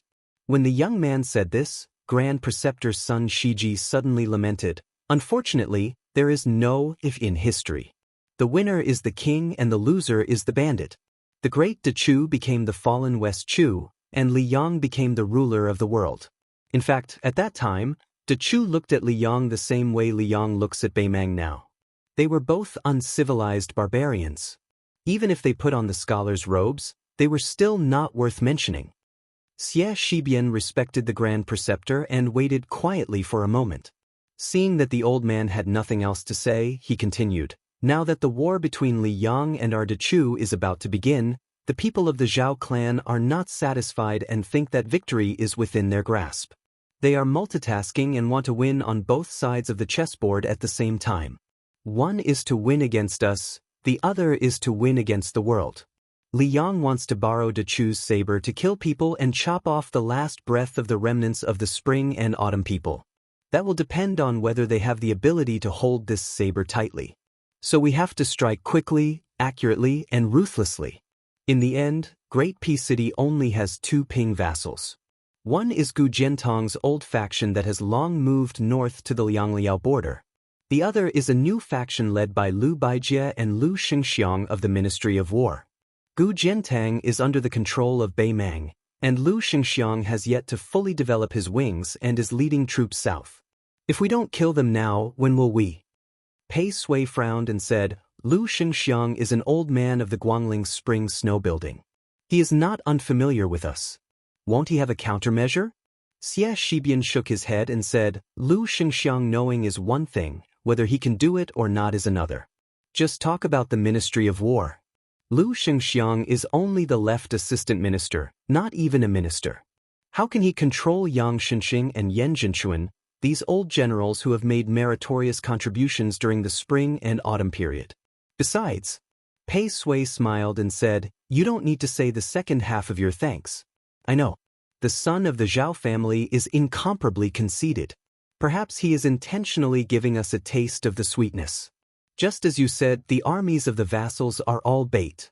Since the Liang imperial court dares to have such disdainful thoughts, there is no harm in openly climbing up the pole. Xie Shibian smiled knowingly. Sun Shiji walked into the beacon and climbed the stairs to the top. He gazed at the rolling eastern dying water at the foot of the mountain. Other than Chao Changqing and Jiang and I, the others had intentionally or unintentionally retreated far away. The old man said faintly, the imperial court has asked me to return here to be the administrator of the Guangling Path. There are only 4 words, please enter the jar. Chao Changqing said softly, the forces of Zhulu Mountain and the spies of Huang Sanjia around the Guangling Path are all for us to use. The old man turned his head to look at this Confucian saint. He said with a sigh, Chengqing, Dechu has dragged you down. The dragon carp of the Chao family was the proudest. After entering the palace at a young age, he studied under the imperial advisor Li Mi and made his debut in the imperial palace of Dechu. After that, he was unknown for more than a decade. He was always a chess piece waiting for the emperor's orders. After Dechu was destroyed, if this Chao Guanzi had not fought against Great Peace City alone, who would have remembered that there were still people in Dechu? Chao Changqing shook his head and said, Old Grand Preceptor, you know what I want, and know that I have no regrets. The old man put his hands on the brick wall. Luo Hu and Qiu Feng Sui, a young master Feng who was on duty, had such a large group of people standing on the top floor. He could only hold his halberd and shrink into a corner. But he could not suppress his excitement. Old Grand Preceptor, Chao Guanzi, and the princess. If he could see any one of them, his life would have been worth it. When Master Feng, who had a sword at his waist, saw the woman with the red sandalwood sword box walk towards him, he was stunned. The beautiful woman who was famed in Great Peace City for her sword reached out with a finger. Master Feng's sword came out of its sheath and landed in her hand. She looked at the old sword that had just been taken out of the armory and saw the light of day again. She used her finger to wipe away some of the rust that normal people could not wipe away. She flicked her finger and it gave off a string of tinkling sounds like wind chimes. Master Feng did not know how to take the sword from the princess' hands. He was completely distracted. Sun Shiji and Chao Changqing looked at each other and smiled. Jiang and I said softly, I will go to the western wall to take a look. Chao Changqing nodded. The young woman put 2 fingers together and swiped forward. The great Liang dragon sparrow came out of its sheath. She stood on the sword and floated down like an immortal. Then she made a sharp turn and rushed along the river to the ruins of the western wall. LV Sichu walked quickly to the side of the building and looked at the figure in a daze. The youth had seen the princess in the Red Deer Cave in Jiangnan a long time ago. But he remembered that at that time, Sister Jiang was lazy when practicing the sword. Her realm was not high. She had only learned the magical art of controlling the sword. But when she controlled the sword in the air, She was only a few feet above the ground and was shaky. The youth only knew that Sister Jiang had gone to Bailiang and Beimang, and her realm had improved rapidly. He could not even flatter her. In the past, he had to look up to her. He felt that it would be even more so in the future. The youth sighed. He did not know what kind of man Sister Jiang and I would like in the future. In any case, it would not be him, LV Sichu. Sun Shiji suddenly lowered his voice and said indignantly, "That Su family's son is not worthy of our princess." Chao Changqing's eyes were gentle. He said softly, "I don't know where he started, and I don't know where he will end." The Grand Preceptor was still angry and snorted. Chao Changqing had a sentence in his heart. "Su Fengnian, if one day I, Chao Changqing, turn from a scholar to a tyrant and become an earth immortal twice in my life, if I am still unable to protect the princess, don't disappoint me." Chapter 1061. Although a sparrow was small, it still had all the essentials. This was the case for the county yamen. The etiquette system was modeled after the 3 provinces and 6 ministries. Bishan County had 3 gates and 6 offices. Of the 3 gates, the soap gate was where the officials gathered, and the soap gate came from. As for the patrol gate, the roots of the Bailiang's roaming cavalry were in the patrol gate. The bailiff gate was easy to understand, and even a 3-year-old child would know about it. As for the responsibilities of the 6 offices as far as Bishan County was concerned, County Magistrate Feng Guan monopolized the 4 offices of officials, workers, and punishment. He only left County Premiers Wujing with a ceremonial room in name only. County Magistrate Bai Shank could be considered to have gotten a rather lucrative military room. As for the 3 gates, Feng Guan monopolized them and viewed them as his exclusive property. This was especially true for the soap gate, which followed County Magistrate Feng Guan blindly, making Wujing especially embarrassed. Actually, as the county magistrate, Su Fengnian should have been the one in charge of the soap gate. However, Feng Guan had even suppressed and ostracized county premiers Wujing mercilessly, so why would he care about Su Fengnian's face? It was just that Su Fengnian's attention was focused on observing the county yamen's operations. As for whether or not this half-baked county magistrate had any authority, it was not important. Although this county magistrate had no intention of fighting for power, he still wandered around the county yamen's 3 gates and 6 offices when he had nothing to do. There were more than a dozen criminals imprisoned in the torture chamber. There were all sorts of people. There were old men who were unable to retire and purposely came here to make a living. There were human traffickers, young ruffians who were looking for trouble, and lowly flower thieves who stole women's undergarments and were sent to prison. However, among the dozen of them, there was only one old man in his 60s who was handcuffed and shackled. The shackles were large and the shackles were heavy shackles. Altogether, they weighed 34 jin. Su Fengnian had specially browsed through the files of the torture chamber, but he couldn't find any clues. Later, he invited the leader of the torture chamber to drink and finally got some information. He only knew that the old man's surname was Shen. He was a notorious bandit in Hezhou. It seemed that he had done a big business that cost him his head. After he succeeded, he didn't divide the loot evenly. Last year, he was attacked by a gang in Qingshan County of Yuzhou and was seriously injured. He fled to this county and was locked up for more than half a year. Originally, he should have been escorted to the county city to be executed at the beginning of this year. However, due to the change in Yuzhou, the new people in Bishan County replaced the old, so the execution was delayed. As for why he wasn't recorded in the torture chamber's records, it was because the leader of the torture chamber was drunk and didn't speak clearly. Since Su Fengnian had nothing to do, he would come to the prison every few days. He would bring a pot of green ant wine and some scraps of meat to eat. He would move a chair to sit in the middle of the aisle and chat with the fellows who had been imprisoned on both sides of the aisle. In the end, other than Thief Shen, all the fellows in the prison would ask for green ant wine to drink. Su Fengnian also rarely refused. After a few rounds, they actually became like drinking buddies.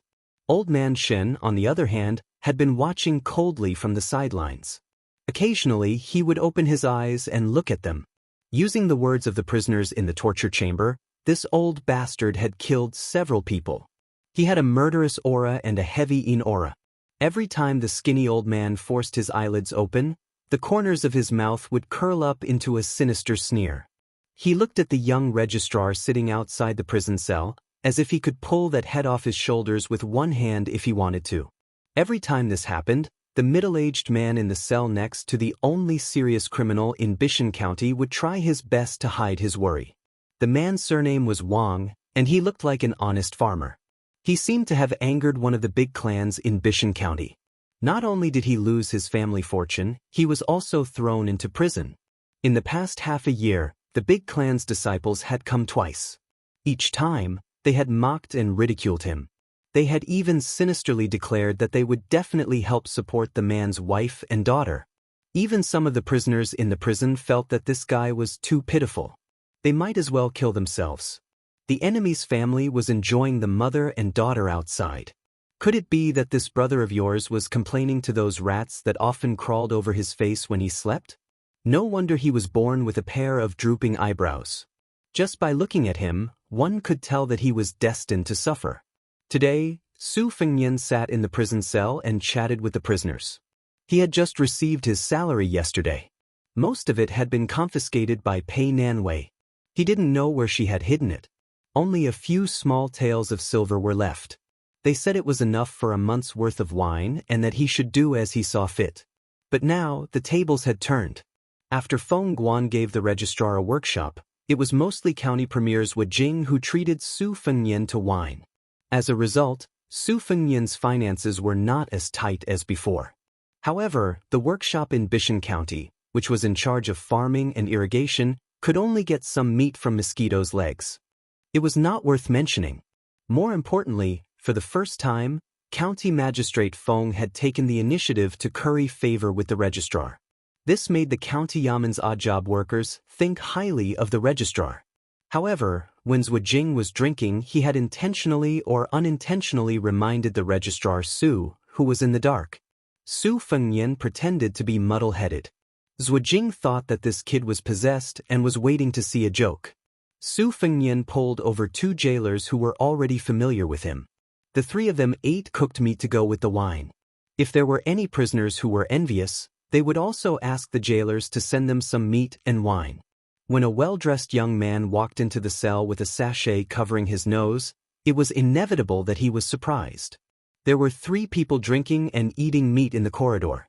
Most of the prisoners were sitting by the wooden bars of the cells near the corridor. Everyone was laughing and talking about dirty things. The young man frowned. Su Fengnian picked up a wine cup and wiped it with his sleeve. He raised the cup with a smile and asked if the young man wanted a mouthful of green ants. The young man gave him a sidelong glance and ignored him. The 2 jailers knew what was going on. They secretly cast a glance at the registrar general and then pointed at the prisoner surnamed Wang. Su Fengnian smiled and nodded. The young master walked straight to the farmer's cell. Just as he was about to say something to rub salt into the man's wound, 4 burly bailiffs were holding 2 prisoners of different ages. The older one had shifty eyes and the younger one's clothes were ragged. However, he had a pair of dashing eyebrows that exuded a heroic spirit. Even though his face was covered in dirt, people could not help but take a few more glances at him. They only felt that he did not fit in with this prison. However, his steps were slightly slower and he was punched in the back by a bailiff. He staggered and almost fell to the ground. The older accomplice hurriedly supported him and smiled obsequiously at the bailiffs. Su Fengnian smiled and asked, "What crime did you commit?" The 4 bailiffs were closer to County Magistrate Feng Kuo and County Magistrate Bai Shank. They had never paid much attention to this registrar. However, they had more or less accumulated some worldly wisdom in the officialdom. The leader of the bailiffs squeezed out a lukewarm smile and said, in reply to registrar, it was 2 lowly thieves. They were extremely daring and stole into this old man Zhu's house. They should count themselves lucky that they were not beaten to death on the spot. After he finished speaking, the bailiff quickly walked over to the young man who was using a scented pouch to cover up the stench of the prison. He smiled humbly and said, "Isn't this young Master Song from the county capital? It's an honor to see you. Young Master Song, don't worry. As for that ignorant trash, when we have time, we will entertain him. I guarantee that he will suffer a fate worse than death. The young man with a feminine temperament took out a brocade money pouch and casually threw it to the leader of the bailiffs. He said softly, "Don't really kill him. It's not a big deal, but it's troublesome. I'm not afraid of trouble, but I'm afraid of trouble." The bailiff who had made a windfall laughed and said, "We know what we're doing. Every time we beat him, we put 2 or 3 layers of cotton cloth on him. There are no visible wounds. It's all internal injuries." The young man looked around and his gaze finally fell on the man surnamed Wang. He pointed at him and laughed, "These 2 thieves, why don't we just throw them in here?" The bailiff did not hesitate and said, "That's not difficult." The young man turned his head to look at the 2 thieves and said with a smile, "After you go in, take care of that old guest. If you take good care of him, you will naturally have a feast of wine and meat." The monkey-cheeked old thief swallowed his saliva and glanced at the small table where the Director General was sitting. He asked timidly, "Sir, can we buy some wine on credit first? I'm sure that once I move in, I'll try to get close to your old friends." Chapter 1062. The young master looked at Su Fengyan. From his point of view, such a small matter was not something a county's registrar official would dare to refuse. Even if he was a newcomer to Bishan County, he should have heard of the Song family's reputation in Yanji County. However, he quickly raised his eyebrows, and a gloomy expression appeared between his brows. That young registrar official actually reached out his hand and lightly covered the wine cup. It was obvious that he was not giving him any face. The old thief, who most likely would not be able to drink, saw this scene and was secretly delighted. Since he had unintentionally fanned the flames once, causing a rift between an official and a big playboy, it was not much worse than drinking to his heart's content. Young Master Song sniffed the fragrant sandalwood fragments from the sachet and smiled sinisterly. "Good, I didn't think that there would be someone in Bishan County that I, Song Yu, could not invite. Thank you for your advice."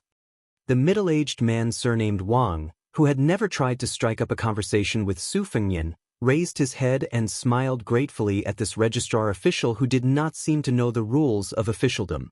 Song Yu, the son of the Song family of Yanji County, directly walked out of the cell. After the bailiffs pushed the 2 thieves into the cell, they also left in large strides. After the registrar official offended young Master Song, he did not even bother to say goodbye. Registrar official Su, who had inadvertently made an enemy, stood up and was about to leave the cell when the old felon with the large bridle suddenly grinned and said, "Young man surnamed Su, your position as an official is quite interesting. I've drunk a few cups of your wine. Don't you mind dirtying my mouth? Come, bring me some wine."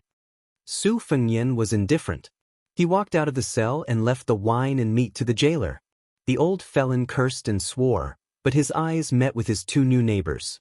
They both nodded. It was a moonlit night with few stars. Su Fengyan was on duty in the workshop. The workshop was in the same row as the torture chamber, but it was in a different row. It was further back but not far from the prison. Although Bishan County was not worth mentioning, there were many experts in the patrolling, arresting, and torture chamber. Bishan County's jurisdiction was large, and there were many disputes.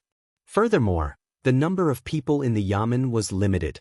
If one did not have any real ability, they would have to squat in the latrine pit. This latrine pit had long been tormented by the criminals until it stank. The previous officials of the yamen were still able to see the severity of the matter. If too many cases of murder and arson were piled up, it would no longer be a small matter. Su Fengyan was the only one in the workshop. He suddenly stood up, poured himself a cup of wine, and walked out of the room. Coincidentally, he bumped into 4 people walking out of the prison. They were all wearing prison guard uniforms that did not fit them well. Su Fengyan was stunned on the spot. He was about to say something when the old felon, who had been freed from his shackles, rushed forward like lightning and punched him in the forehead. The registrar official flew backwards. Before he landed heavily on the ground, the bandit who had suddenly attacked caught up with him. The bandit lifted his leg and placed it on his back. The registrar official's body quietly landed on the ground without a sound. The old man's wrinkled fingers intertwined as he laughed. "It's been a long time since I've exercised my muscles and bones. I couldn't help myself and almost missed the important matter of the cicada shedding its carapace." Among the 3 people behind the old man, there were 2 bandits and the farmer surnamed Wang who had a tragic past. The latter saw this scene and could not bear to see it. The 2 in front had cold expressions. One of the young men walked forward and glanced at the registrar official lying on the ground. He said softly, "Elder Shin, this person is an official. Why don't you take him as a hostage? Bishan County's night patrol has always been strict. It's quite troublesome. If something happens along the way, at least we can have a protective talisman. It's not too late to kill him." The old man thought for a while and beckoned to the farmer. He said, "Wang Shui, you still have some strength. Carry this person and follow this old man into the mountains. In the future, it will be easy for you to find that Song family descendant for revenge." The farmer, who had a bitter face all year round, did not say anything and carried the registrar official on his back. The 4 of them, plus the unconscious registrar official, were familiar with the way. The young man who broke into the prison opened the way. When they heard any noise, they would stop and hide. When they could not hide, they would leap onto the wall. Their lightness skills were excellent. Only Wang Shui, who only had a few gene of brute strength, did not have any martial arts skills. The old man with the surname Shen gently grabbed him by the shoulder and carried him up the wall. This was probably what ordinary people called leaping onto roofs and vaulting over walls. The group of people left the county office without any danger. Bishan County did not have any deep trenches or high walls. Tonight, they also did not encounter any patrols. Just like that, they easily escaped into the distance. On a secluded path, 3 men dressed in black met them. The old man stepped on the ground and landed on the back of one of the horses. There were no outsiders around. He laughed loudly and said, "Lu Yu, you and Wang Shui ride on the same horse. While you're at it, kill that registrar official and dump his corpse in the wilderness. Treat it as this old man's parting gift to Bishan County." The farmer plucked up his courage and said, "This registrar official is not a bad person. Senior, do you want to be merciful?" The old man sneered and said, "Whether he is a good person or not, it's hard to say. But since he is a good official, he deserves to die. Wang Shui, where did you get this woman's kindness from? A dog can't change its habit of eating shit. Serves you right that your wife and daughter were bullied by those weak and powerless descendants of the big clans. If it were this old man, even if he did not have this set of skills, he would still be able to kill that sissy with the scented sachet today." The farmer was silent. He wanted to say something but stopped. Seeing the young man called Lu Yu by the old man walk over, he gritted his teeth and moved back a few steps. He seemed to have made up his mind to protect the life of the young official on his back. Seeing this, the old man frowned and said, "Wang Shui, this old man took you out of prison in passing because he saw that you are also a pitiful person. Don't push your luck. This old man's temper is indeed 1,000 times better than when he was young, but the nickname Heart-Piercing Hand, given to him by his peers in Jianghu, is still there. If you don't let go of that registrar official, this old man won't care if Lu Yu kills you as well. Besides, if you want to find a place to sit in the immortal coffin cave, you have to kill someone as proof of your allegiance. This old man will give you one last chance. Either you go to the Yellow Springs with that bullshit registrar official, or I personally kill that brat behind you and go up Mount Fui in a grand manner. This old man has some friendship with the mountain master and the cave master, so he can put in a few good words for you. Otherwise, even if you go up the mountain, no one will treat you as a green onion. Think about it yourself." The honest farmer was in a dilemma and couldn't make up his mind. Feng Guan's face was gloomy. The second in command, Zhu Jing, was expressionless. However, he was secretly delighted. Feng Guan held great power in his hands. Putting aside the fact that the felon surnamed Shin had escaped because he was never recorded in the first place, he could still mend the pen after the sheep were lost. However, that fellow surnamed Wang was someone that the local tyrant of the prefecture capital, the Song family, had set their sights on. Otherwise, they wouldn't have spent so much money to use the prefecture capital's prison to bring him to the tiny Bishan County. Feng Guan couldn't even handle such a small matter. How could he hope to be promoted to the prefecture capital in the future? Even if he was lucky enough to be promoted, wouldn't he be afraid that the Song family would make things difficult for him? When it rains, it pours. Jing tilted his head slightly and stared at the red candles as thick as a baby's arm in the hall. He couldn't help but smile when he heard the servant report that Song Yu had come to visit the county yamen. However, Jing soon couldn't smile because Song Yu, the son of a noble family, had asked to dismiss the miscellaneous staff in the county yamen, leaving only the county magistrate and deputy. Only then did Jing put away his arrogant expression and cupped his fists. He said, "Song Yu has offended you earlier. Please forgive me." Shen Li, nicknamed the heart-piercing king of hell, is a bandit who has been on the run from Yuzhou for many years. Song Yu once had an identity in the Yanji County Yamen. Wang Shiwei is the head of the constables in Qingshan County. All of their plans were to let the tiger return to the mountain and find out where the nest of Fu Shao Mountain was. In addition to Lord Wang, there is also County Magistrate Bai, who invited the elite scouts of Ruojiang and 100 light cavalry. When the time comes, we only need to coordinate with Lord Wang from the inside. At this moment, a woman carrying a box of food walked into the hall of the yamen to deliver supper. Song Yu was somewhat stunned. Putting aside the fact that this woman's beauty was rarely seen in his life, how could she directly enter the heavily guarded yamen? Even if she was a family member of an official, she shouldn't be so reckless. County Magistrate Feng Guan and deputies Wu Jing were in a good mood at the same time. Feng Guan quietly smoothed the corner of his mouth and said with a worried face, "Madam Su, Registrar Su has been kidnapped by bandits. We don't know whether he is alive or not. However, please don't worry. The Yamen of Bishan County will do its best to rescue him." Before the county magistrate finished speaking, the woman said, "Oh," lightly and turned to leave. Jing smiled while stroking his beard. Could it be that this woman, whose appearance could bring disaster to the country and people, was actually not on good terms with Registrar Su, who had a lot of luck with women? Jing glanced at the county magistrate, whose eyes were burning with passion, and sneered in his heart. "Registrar Su, oh Registrar Su, even if you don't die in the hands of bandits, you will die in the hands of the county magistrate." What was the famous saying in the spring and autumn period?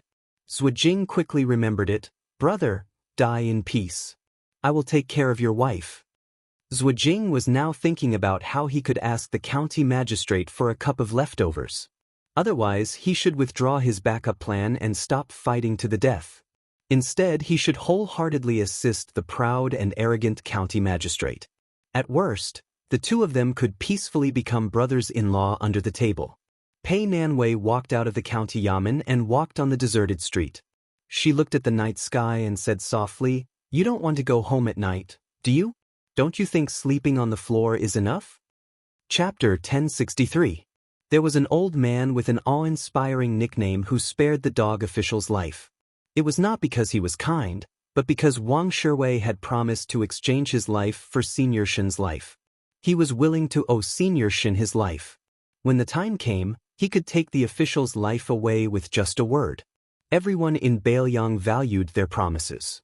Moreover, Wang Shiwei was a man with a loose tongue but an honest heart. Shen Li, who had seen countless people, believed in his own judgment. In any case, a small county princess would not be able to escape death once she entered the tiger's den of Mount Fuyao. If he did not kill her personally, he would not be considered breaking his promise. He would still be able to take the life of a simple and unsophisticated man for free. 6 people rode toward Mount Fuyao in the chilly moonlight. The registrar was casually thrown onto the horse's back. Wang Shiwei did not know how to ride a horse, so he sat behind Lu Yu.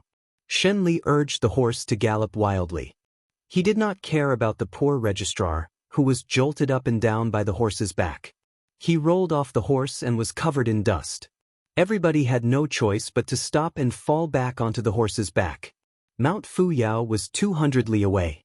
This was what Shen Li and the other Jianghu people called it. The woodcutters and hunters of Yanji Prefecture were used to calling it Mount Jinji. Because there were many red-bellied golden pheasants on the mountain, Bailiang's playboys were addicted to cockfighting and often used this type of pheasant.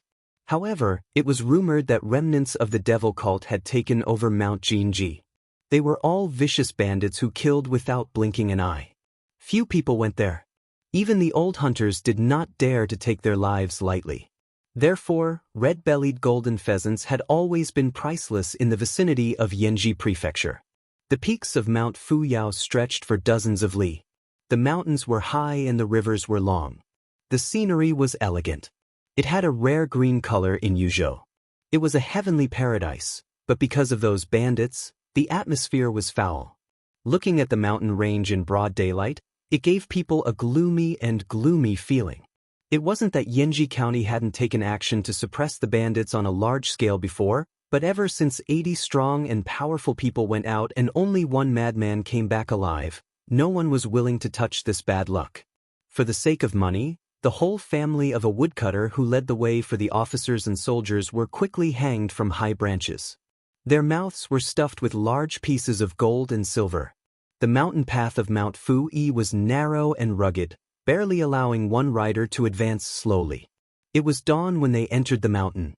When the first rays of the morning sun gradually deepened and the mountain fog gradually dispersed, there was no more mountain path beneath the feet of the 6 riders. They could only rely on their experience to climb up the mountain. At noon, their field of vision suddenly opened up. It was actually a large expanse of white walls and black tiles built against the mountain. On the left side of the building, there was a slender waterfall that was not very imposing. It was charming and gentle. It was as if they had walked into a notorious gambling house only to discover that the manager of the house was a petite and exquisite young woman. Shenli turned his head and smiled. Wang Shui, this is the real Mount Fu. Don't look at the mountains outside as they have no signs of human habitation.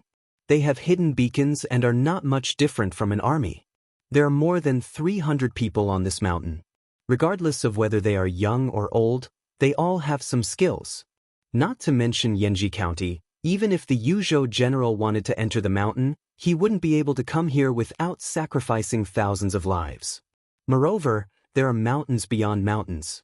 3 li away from Mount Fuyao, there are more than 100 real men in the immortal coffin cave. There are as many experts as there are clouds. The cave master of the Hidden Sword Cave was already a master long before he entered the mountain. Compared to Mount Fuyao's second-level expert Zhang Juxian, his strength can only be higher.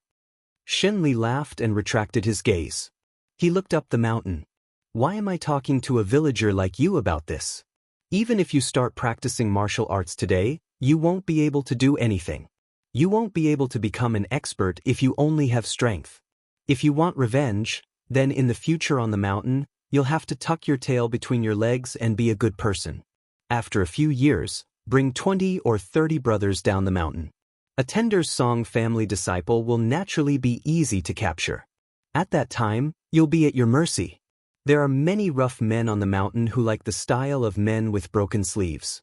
You don't have to worry about your enemy dying too comfortably. Master Registrar, this old man knows that he woke up half an hour ago. Don't pretend to be asleep. These words are meant for you. Master Registrar of Bishan County slid down from his horse and rubbed his stomach. His internal organs were probably all messed up from the jolt. His face was dispirited. Wang Shui also jumped down from his horse. After walking closer, he said apologetically, Master Registrar, I'm sorry. Sinner Wang Shui. Without waiting for the man to finish, Master Registrar made a move to hit him. However, he quickly retracted his hand and sighed heavily. He looked at the mountain that he didn't know why it was called a talisman. He was lost in thought. Lu Yu pushed his shoulder. Master Registrar followed Wang Shui up the steps. The bluestone path was hidden in the shade of the trees on both sides. Even though it was noon, the summer heat wasn't heavy. As they climbed up the steps, they didn't see many whistles in the open. Shenli escaped from prison and revisited the old place. He seemed to have some sentiments. Lu Yu followed beside the old senior and whispered to each other. When they reached a pavilion halfway up the mountain, 2 white-clothed children holding books appeared from the side of the path. Their lips were red and their teeth were white. Behind them was a white-haired old man in white riding a yellow ox. He looked even more like an immortal. He sang loudly, riding on the back of a yellow ox, hands down facing the spring breeze. This made Wang Shui mistakenly think that he was an immortal who lived in seclusion in the mountains. Shenli stood at the top of the steps and exposed the old immortal master. He laughed. Mountain Lord Wei, what's the use of pretending to be a ghost on the mountain? With this outfit, you can only deceive people outside the mountain. However, among the 10 bandits of Yuzhou, you old man Wei are ranked higher than me. Once you show yourself, you'll be chased down by hundreds of cavalrymen. The old mountain lord of Mount Fuyao sneered, heart-rending king of Hell Shen Li, how could this old man dare to be ranked with you as one of the 10 bandits of Yuzhou? You're even called king of hell. You're even scarier than a butcher. If it weren't for the fact that Brother Giant Immortal is an old acquaintance of yours and owes you, this old man wouldn't have let his disciple get involved in this muddy water in Bishan County. Shen Li twisted his right wrist with 2 fingers on his left hand and laughed softly, Wei Jin, you and I aren't any good people. We're about the same. Back then, the master of the profound sword cave didn't use his sword to tear your mouth apart. Why don't you know how to cherish it? The old man, perhaps one of the leaders of Mount Fuyao, glanced at Registrar Su and the farmer Wang Shiwei in puzzlement. His disciple Lu Yu walked to Yellow Ox's side and roughly explained the situation. The old man nodded and then shook his head. He took the lead and rode up the mountain.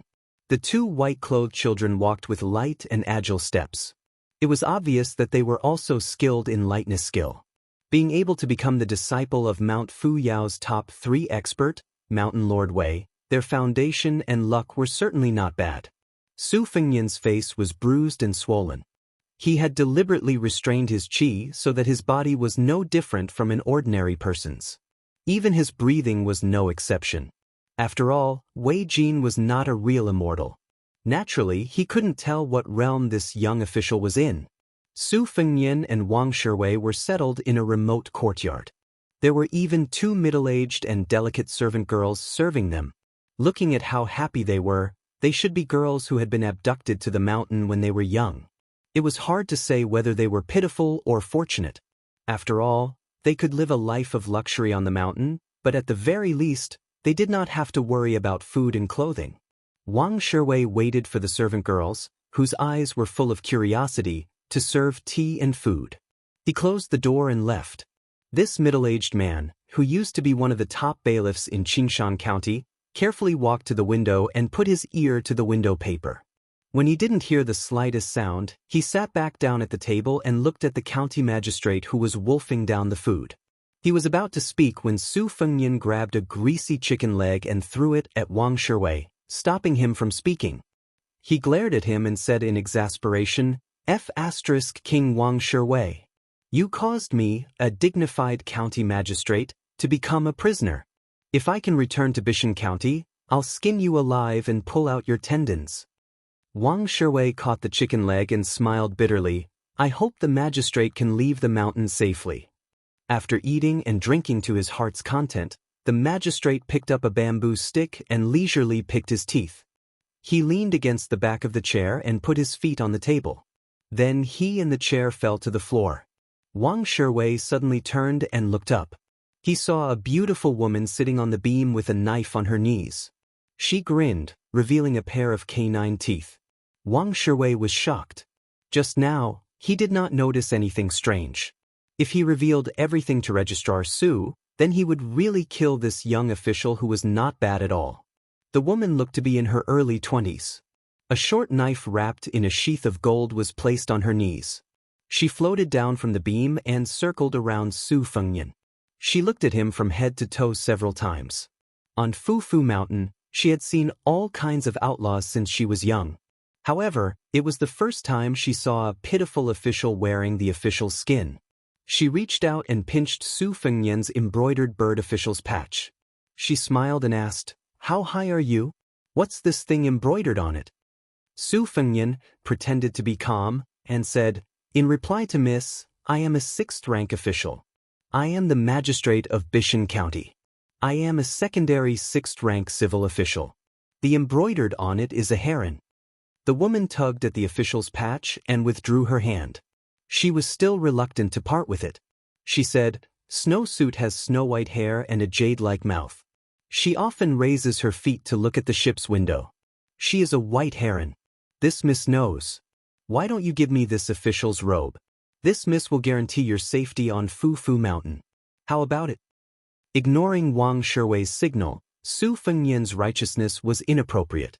He said in a low voice, "A scholar prefers death to humiliation." Wang Shiwei sighed. The young woman slapped the sesame official's patch and rolled her eyes. "Scholar your head. Humiliation, you bastard. You are as sarcastic as Grandpa Wei. However, do you have Grandpa Wei's skills? You just wait for the punishment of being cut by fish scales. You know fish scales, right? Slice by slice, you will be scraped into a carp with fish scales lifted off. Humph, senior brother Monkey's knife skills are only slightly inferior to my father's." As she spoke, the woman raised her arm and made a hand chop. She then smiled and asked, "I will give you one more chance. Are you going to take it off or not?" This woman was an impatient person. Seeing that the fellow didn't move, she shouted for this miss to do it herself. Very quickly, she took off the official's robe, threw it over her shoulder, and happily skipped out of the room. Su Fengnian sat back in his chair and filled Wang Shiwei's cup with wine. He muttered, "She really is a female bandit." Wang Shiwei said with regret, "Magistrate Su, you should have agreed to this woman's request." Chapter 1064. Su Fengnian smiled. "Thank you for your kindness." Wang Shiwei hesitated for a moment, then moved his chair and said in a low voice, "To tell you the truth, Registrar Su, I'm Wang Shiwei, a constable from Qingdian County. I've been following Xunli's bandits for 6 years. For the past 6 months, I've worked together with my old friend Song Yu from Yanji County to set up this trap. I didn't expect Registrar Su to be in danger." Su Fengnian asked, "Aren't you afraid that I'll leak it?" Wang Shiwei shook his head. "My mission is complete as long as I reach Mount Fuyao. After that, it'll depend on whether Song Yu and County Magistrate Bai can get enough people to suppress the bandits."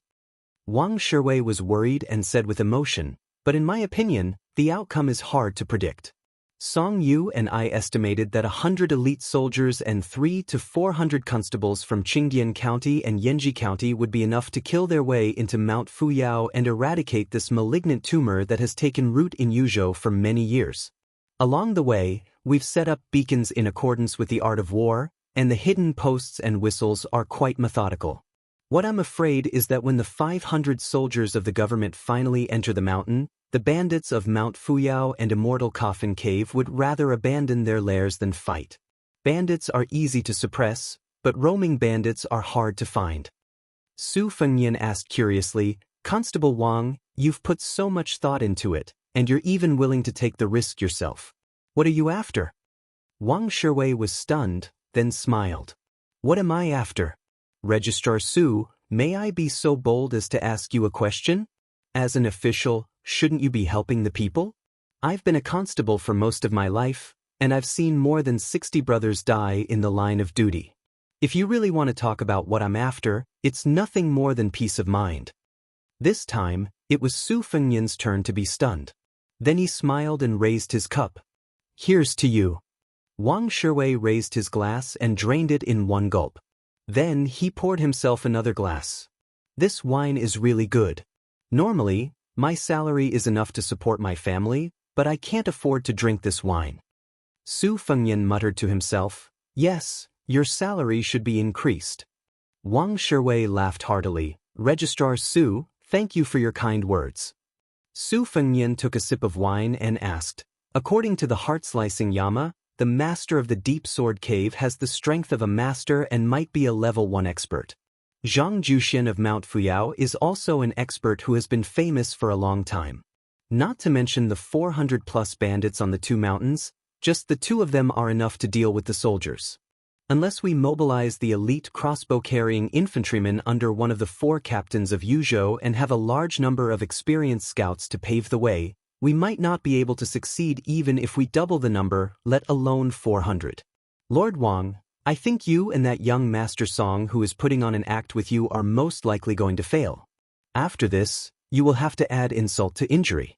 It's hard to say if you will be able to get a salary in the future." Wang Shiwei, who had slanted eyebrows to begin with, frowned even more. He took a sip of wine to drown his sorrows and punched his thigh. His expression became even more bitter as he said in a muffled voice, At first, I didn't know that there was a sect called the Immortals' Coffin Cave on Golden Rooster Mountain other than Mount Fuyao. Su Fengnian comforted him. If Song Yu is a steady person, Lord Wang, you don't have to worry too much. Once they are obstructed in suppressing the bandits, the government will naturally know that they need to increase the number of troops. Moreover, with such a great contribution, everyone will want to have a share of the profits. Now, the Yuzhou provincial court is worried about how to flatter the new provincial governor and the general Huang Fujin. As long as they smell the blood, they will spare no effort to kill the bandits of Golden Chicken Mountain at all costs. Wang Shiwei's eyes lit up. He was convinced and said, Registrar Su is right. I am ashamed of my inferiority. I'm not belittling myself. Although I can be considered a third-level martial artist and was able to steal the position of the head of the 600 patrolmen in Qingan County, I know myself very well. In terms of ability to be an official, I'm not even a 9th-level official. Compared to Registrar Su, the difference is like heaven and earth. Su Fengnian joked, Lord Wang, you are flattering a county magistrate who is 1 level lower than you. Did you bring a pig's head into the wrong temple? Your ability to be an official is indeed not that great. Wang Shiwei gave him a thumbs up and laughed heartily. Even his slanted eyebrows rose a little. Registrar Su, I am a boor. No matter what you want, I want to recognize you as my brother. You are to my taste.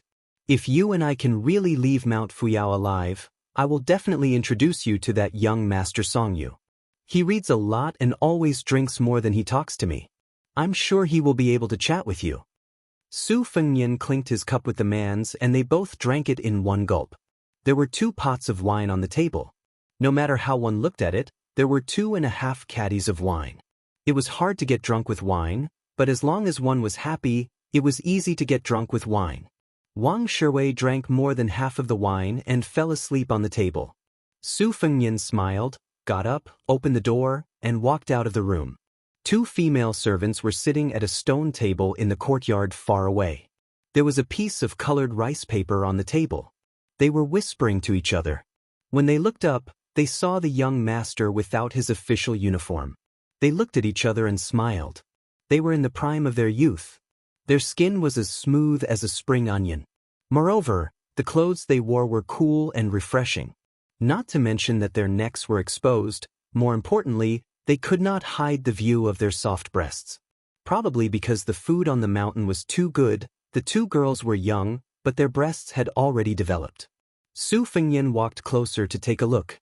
They were using thin charcoal pens to write the Baoyang women's script, which was created by female scholar Yan Dongwu. This women's script was unique. All the characters were written with only 4 strokes: vertical, oblique, and curved. After Yan Dongwu became the crown princess of the Liang dynasty, this women's script became popular all over the country. It was called Female Scholar Script. It was the same name as the Imperial College's Right Chancellor Jean Lanting's Lanting Familiar Script. Su Fengnian stretched out a finger and pressed it on the coarse rice paper. Just as he was about to decipher the characters, a burst of noisy footsteps came from outside the courtyard. The 2 servants who were polite to him hurriedly put away their charcoal pens and rice paper and stood up to greet him. A tall and sturdy young man with a saber at his side walked out of the courtyard. He stared at Su Fengnian and asked, You are Su Qi, the prefect of Bishan County? Su Fengnian nodded. The corner of the young man's mouth twitched. He sneered, What a coincidence. I'm going to use you as the main dish of the celebration feast.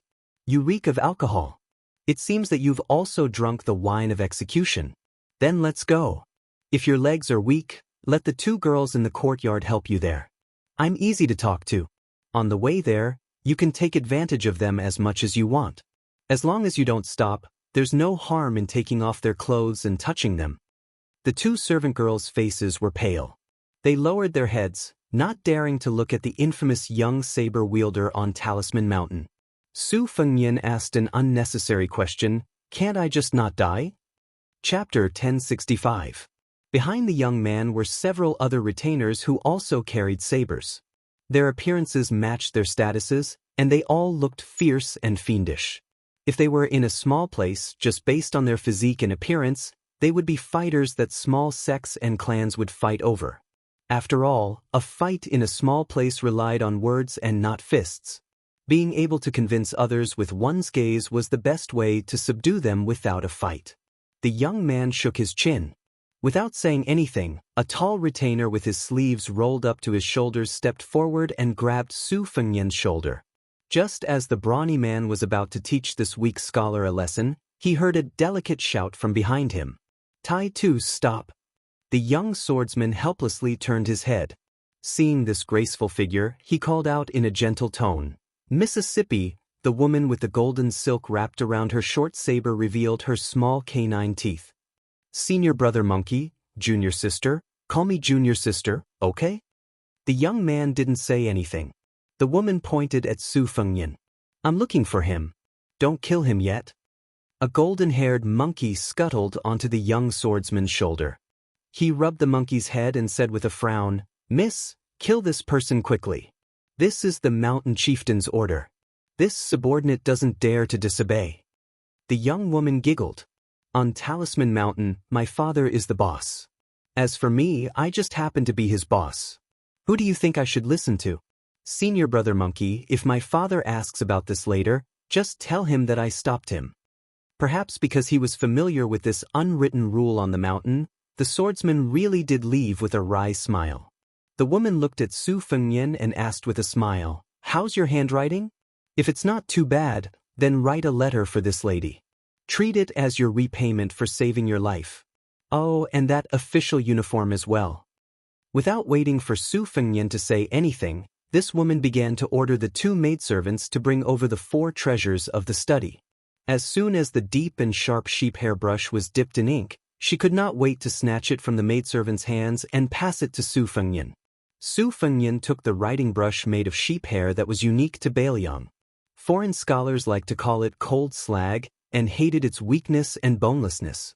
In the past, almost none of the calligraphy masters of the Central Plains had chosen to use this brush. After Su Fengnian sat down, he gently rolled the tip of the brush in the inkstone again. When the ink and the tip of the brush were of the right thickness, he hovered his arm and raised his head to ask, "What do you want to write?" The woman was startled for a moment before she exclaimed in surprise, "Oh, look at your stance. You'll know if you're an expert the moment you make your move. Expert, you're definitely an expert. You've really picked up a treasure for me." Su Fengnian continued to wait. The woman laughed mischievously and sat down as well. She shooed the 2 maidservants away and looked around before saying in a low voice, "This lady can only memorize the things in books. If I really have to pick up a brush to write something, it's useless. Besides, this lady's handwriting is a little unsightly. But Brother Lu from the neighboring mountain is very knowledgeable. He doesn't like crazy women who wield swords and spears. He likes gentle and refined women. The only time this lady sneaked down the mountain, I almost died outside. Fortunately, I bought a few novels about scholars and beauties. I was so envious of the great goose messenger goose that I raised a few messenger geese for this purpose. I was just waiting for a guy with beautiful handwriting to appear. You've come at the right time. All right, what's your name?" Su Fengnian, who had already started a massacre on Mount Fuyao, said in a bad mood, "Have you thought about what you want to write?" The woman did not regard him as an outsider and said, "No." Su Fengnian placed the sheep hair brush on the ancient inkstone and held his breath. The woman looked like she was racking her brains. After the time it takes to burn a stick of incense, she finally looked discouraged and asked tentatively, "Why don't you help this lady write a few words?" Su Fengnian opened his eyes and stared at the rich young lady on Mount Fuyao. The woman stared at him and said loudly, "What are you looking at? If this lady didn't have a favor to ask of you, you would have been cut into pieces by Senior Monkey." As an experienced bailiff, Wang Shuwei was a light sleeper. He was awakened by the woman's voice and quickly ran out of the house. When he saw that Registrar Su was safe and sound, he felt relieved. Although the woman always spoke and acted foolishly, she glanced at Wang Shuwei and clicked her tongue, "Your footsteps are very light. Didn't they say that you, Wang Shuwei, were just a farmer with stupid strength? Is it because Shen Li has ulterior motives, or has this old fox deceived you?" Wang Shuwei smiled honestly and did not speak. Su Fengyan asked calmly, "Are you going to write your love letter or not?" The woman quickly said, "Of course I am. Why wouldn't I? Brother Lu met a new vixen who just came up the mountain. If this lady doesn't act now, it will be too late for regrets." Su Fengyan's face was full of schadenfreude. A senior brother from the same sect admires a junior sister, and the junior sister likes a handsome man from another sect. That handsome man likes a stranger. Don't you have any new tricks? The woman widened her eyes. Is this also written in the novel, Gifted Scholar and Beautiful Lady? How come this lady has never read about it? Su Fengyan smiled confidently. Lady, the vixen you are talking about, does she have bigger breasts than you? Is she very dignified when she is not smiling, but when she smiles, she is definitely more charming than you? Not only the man you like, but many people are also infatuated. Not to mention climbing into her bed, they can't wait to drink the water she washes her feet. The woman looked down. She did not know if the world was peaceful, but she was very peaceful. She became more discouraged and sighed, "Alas, you are right. You are indeed very knowledgeable." She raised her head and squinted her eyes. "Compared to that Wang guy, your skills are far inferior, but your brain is much more clever. I can turn a blind eye to his affairs, but you have to promise me that after you finish writing the love letter, you have to be a teacher on the mountain for 10 years. After 10 years, it's up to you whether you want to stay on the mountain or leave the mountain. What do you think?" Su Fengyan smiled. The woman who had everything under her control suddenly had an illusion. Then, in an instant, the clouds and wind became calm. The white-clothed boy entered the courtyard and said with a clear voice, "Master invites the lady to listen to the zither in the well." The woman retracted her hand and looked at the bookkeeper suspiciously. She grinned and laughed at herself. She reached out to hold the golden dagger again and said to the scholar, "Let's go. There is no need to rush to write. Let's go listen to the zither first." Su Fengyan stood up and nodded slightly to Wang Shui, indicating that he did not need to worry. The white-clothed boy led the way. Su Fengyan and the woman with the dagger, whose name he still did not know, walked together on the Bluestone Road. She was chatting with him about a story.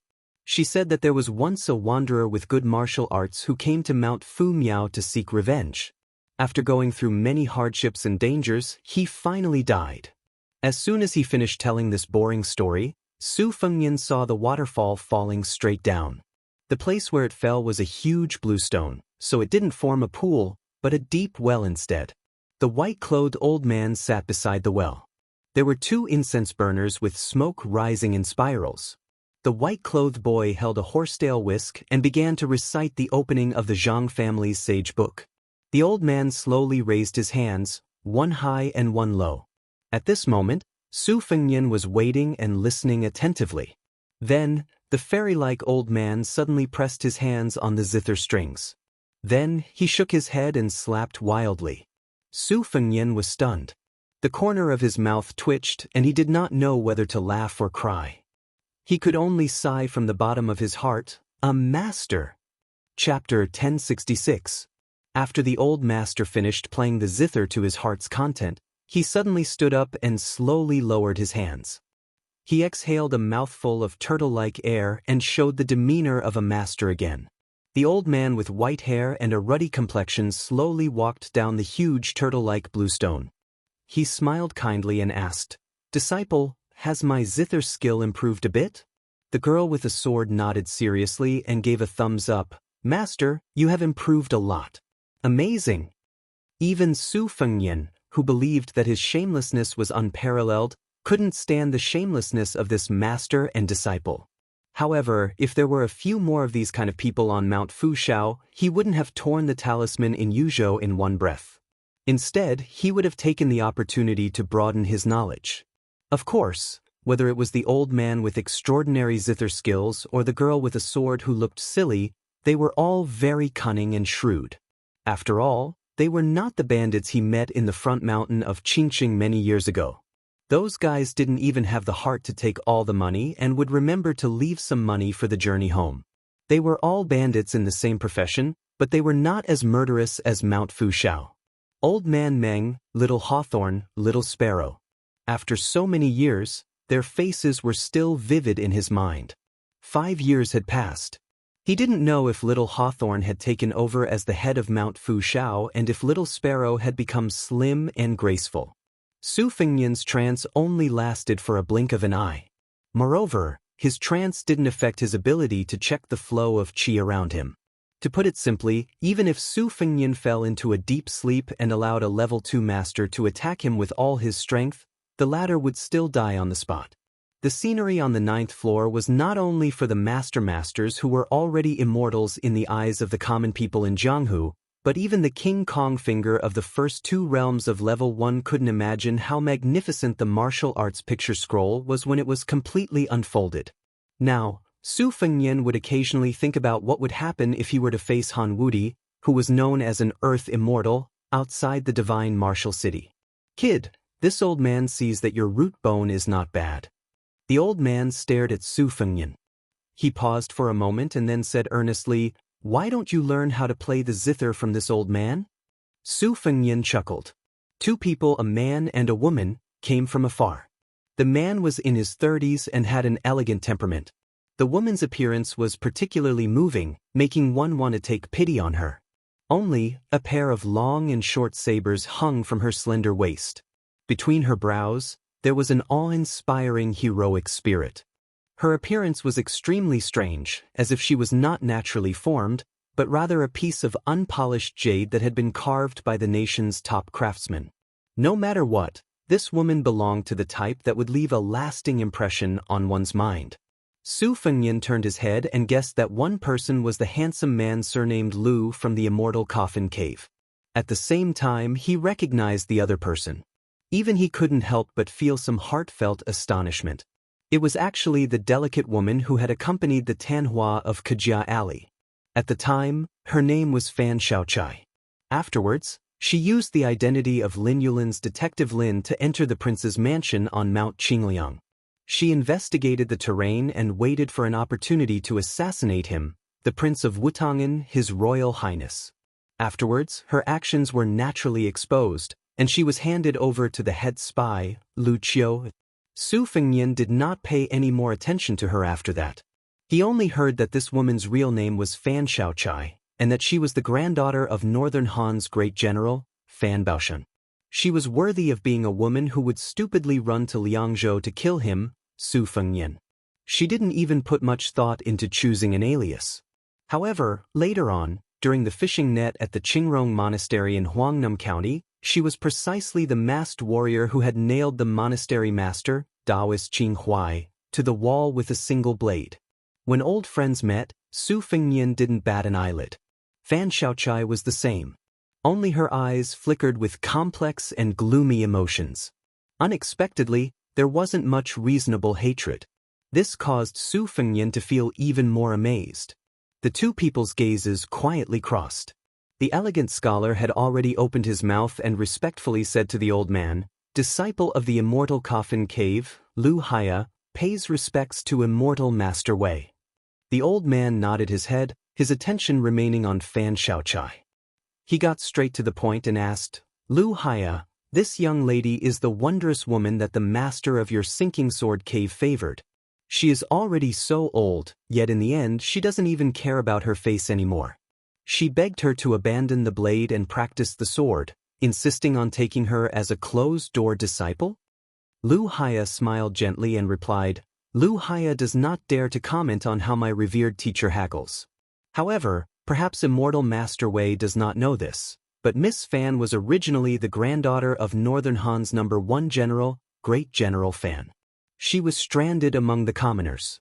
By chance, a hermit senior of the Wulin took a liking to her innate talent and taught her blade techniques." The old man impatiently waved his hand and said, "This old man is meaningless to talk about." Back then, this old man was Gu Jiantong's lackey, not a former subordinate of Bailiang. Northern Han was massacred by the Sioux people. "If you want revenge, you can't look for this old man." Lu Haya smiled but did not speak. The young woman who had entered the Immortal's Coffin Cave not long ago narrowed her eyes, filled with killing intent. Despite her young age, she seemed to possess the magnificent aura of a junior grandmaster. The old man laughed self-deprecatingly, replying with embarrassment, If we were to ask this old man for a weapon, it would be barely acceptable. After all, this old man's blade and sword are somewhat related to the Fan family of Northern Han. Fortunately, they are both on the new martial arts review's weapon list. The Sparrowtail blade is the 16th most famous blade, renowned for its unparalleled sharpness. The rusted copper sword is the 12th most famous blade, unconventional and exceptionally blunt. The daughter of the mountain lord of Mount Fuxiao lightly tapped the hilt of the golden threaded saber with her index finger. Smiling brilliantly, she said, "Oh, you've come to other people's territory to act wildly. How would this young lady know that the master of the Sinking Sword Cave does not have such ability?" Back then, when Yuchi and the 36 swords of the Sinking Sword Cave fought at Mount Fuxiao, weren't they equally matched? The master does not stand out, but the disciple is jumping around quite fiercely.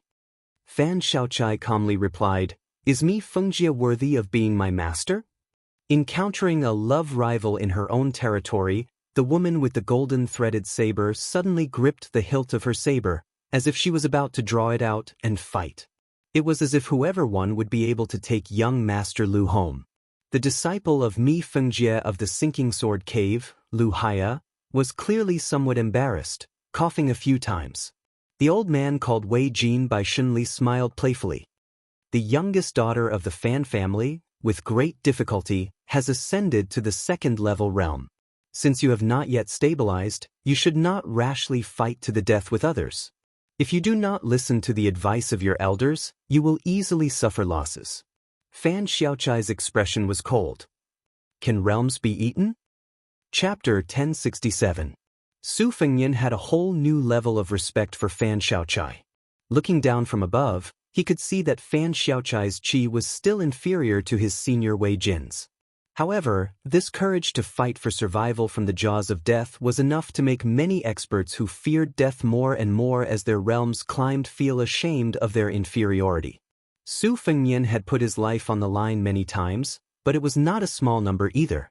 He fought against Princess Sui Zhu's retainer on Mount Wudong, Xie Ling of Beimang at the Duck Head Green Inn, Tuoba Chunsun, Duan Bo, and Hui Hui on the grasslands, Diwu Raccoon at the foot of Mount Tibing, Yang Taisui at the Iron Gate Pass, Han Xingxian outside Shenwu City, and Great Celestial Phenomenon Lu Haosher.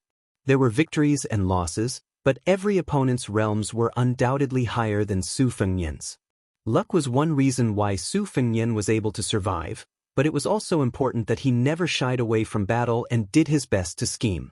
The sect master of the Spring Invitation Cottage who had died at Su Fengyan's hands by the Spring God Lake was an excellent example. He was too isolated from the outside world and indulged in meaningless battles. His realms were all he had. He could not even withstand a single blow from an opponent of the same realms, let alone surpassing his realms to kill enemies. Su Fengyan glanced at Fan Xiaochai's exceptionally slender waist and sighed. This extremely delicate girl had actually become a junior grandmaster who could challenge Wei Jin. The affairs of the world were indeed unpredictable. With nothing else to do, Su Fengyan turned his head to look at the waterfall hanging from the cliff, then looked at Fan Xiaochai's waist again.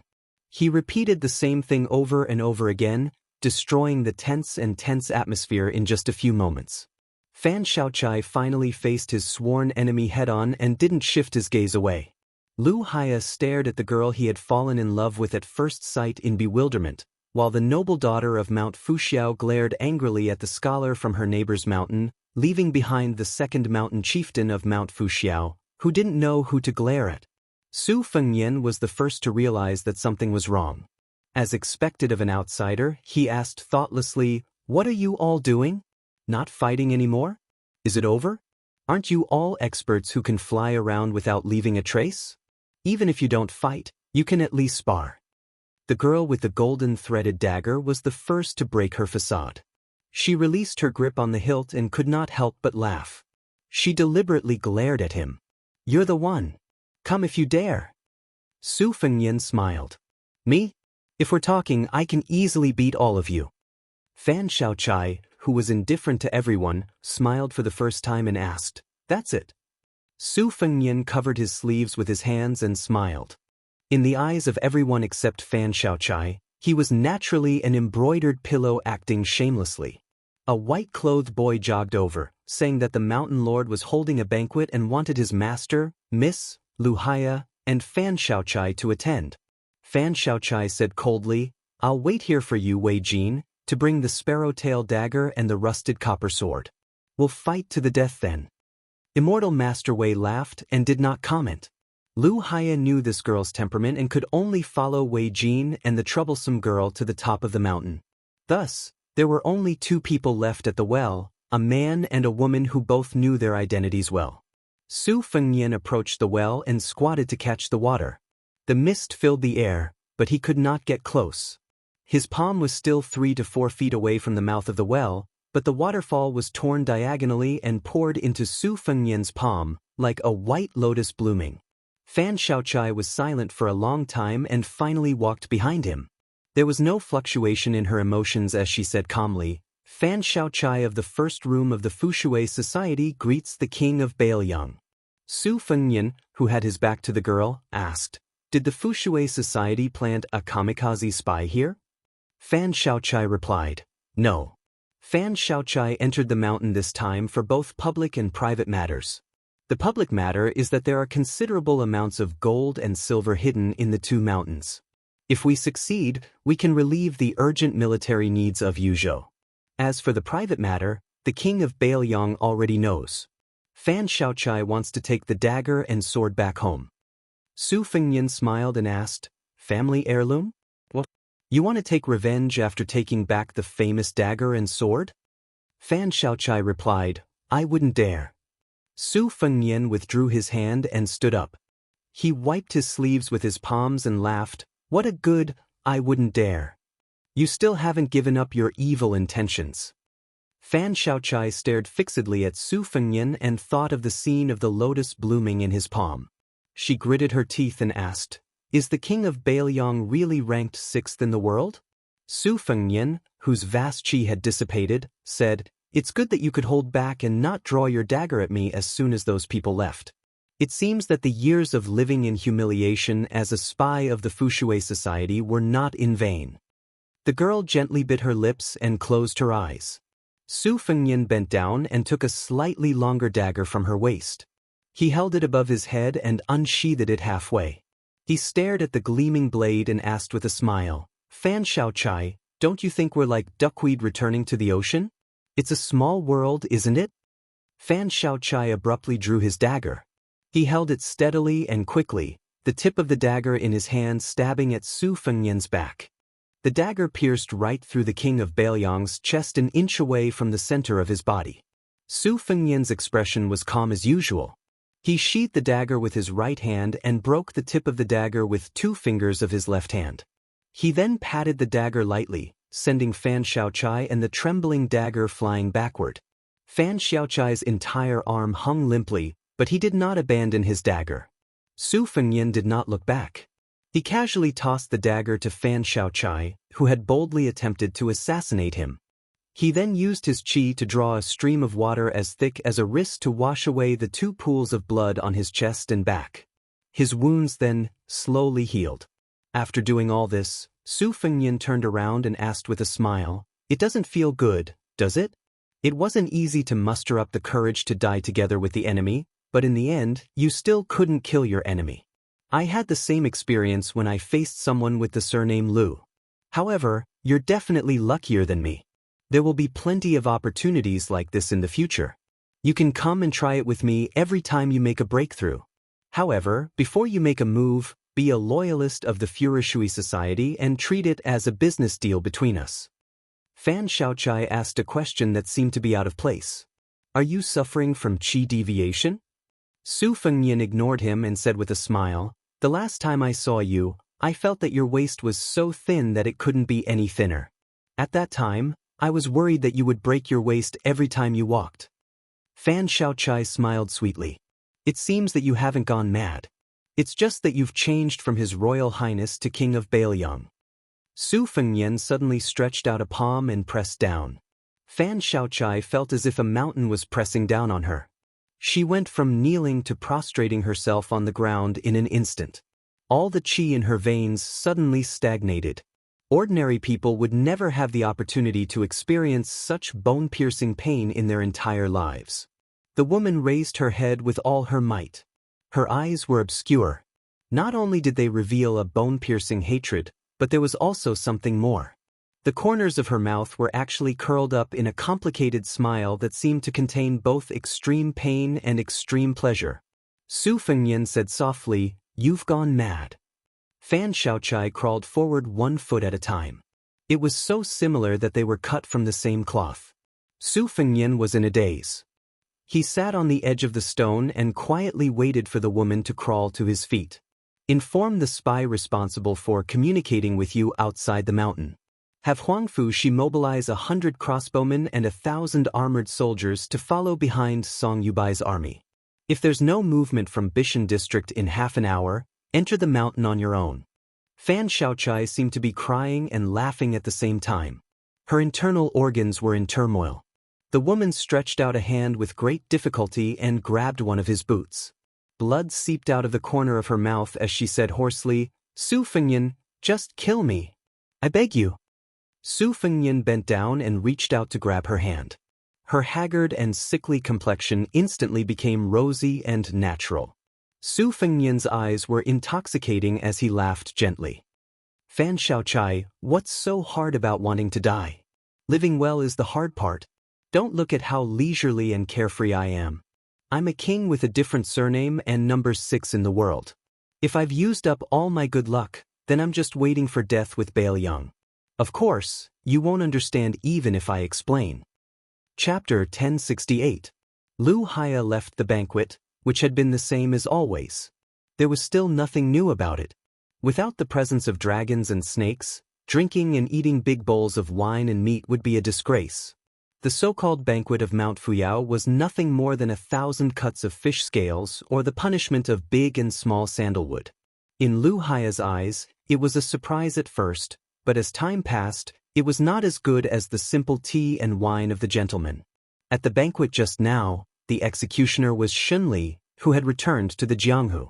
It was the young bladesman squatting on the shoulder monkey's specialty.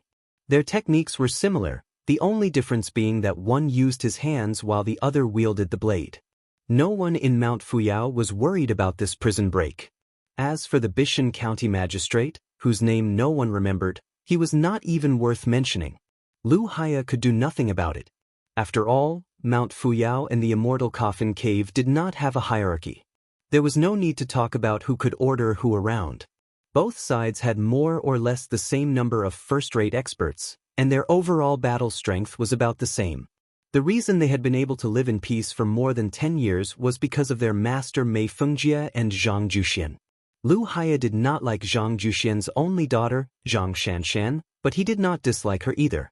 If he could marry her casually, Lu Haya would not mind having such a clever girl to warm his bed. However, she was Zhang Juxian's sweetheart. Lu Haya was focused on martial arts and wanted to reach the top of the Jianghu. He did not have the energy to deal with the worldly affairs of Mount Fuyao. Among the few ranked leaders of Mount Fuyao, there were not many who were easy to deal with. Marrying her would be the same as hugging a huge hornet's nest. Perhaps even the hard work he had done in the Immortal Coffin Cave all these years would be destroyed in a single day. Lu Haya walked through the narrow alleyway that was only wide enough for 2 people to walk side by side. Sunlight poured down from above, drawing a clear line on the walls of the alleyway. Behind him was the girl with the special name. Unsurprisingly, there was a pair of lonely eyes staring at her from afar. Lu Haya thought of his own situation and laughed self-deprecatingly. Wasn't he also oblivious to the situation? Even if Fan Xiaochai's looks were outstanding, he shouldn't have been so infatuated with her. However, every time he saw her slender waist with 2 sabers hanging from it, he couldn't help but want to take off her extra sabers and her extra clothes, leaving only that smooth curved waist. It would be best if she could bask in the moonlight. It would definitely be very beautiful. If she took off all her clothes, leaving only a pair of embroidered shoes, wouldn't she be even more beautiful? Lu Haya narrowed his eyes. His breathing quickened uncontrollably. He clenched his fists so tightly that his fingers dug into his palms. Only then did he regain his senses. When he left the banquet, The steward on the mountain said that Miss Chai had already moved into the Emerald Pistol courtyard. Lu Haya did not know why she would go back on her word and not wait for Wei Jin to bring the sparrow-tail blade and the rusted copper sword to the falling well for a battle. Was she afraid? Lu Haya did not believe it. If she was afraid of death, she would not have entered the immortal coffin cave alone and fought with the master of the sinking sword cave for more than 60 moves. Every move was on the line and she was surrounded by danger. Lu Haya had never seen his master sword maniac so excited. It was as if an old jade craftsman had unearthed the world's most delicate piece of jade, just waiting for him, Mi Fengjie, to carve it a little. Lu Haya seemed to have heard an older martial uncle mention this girl before.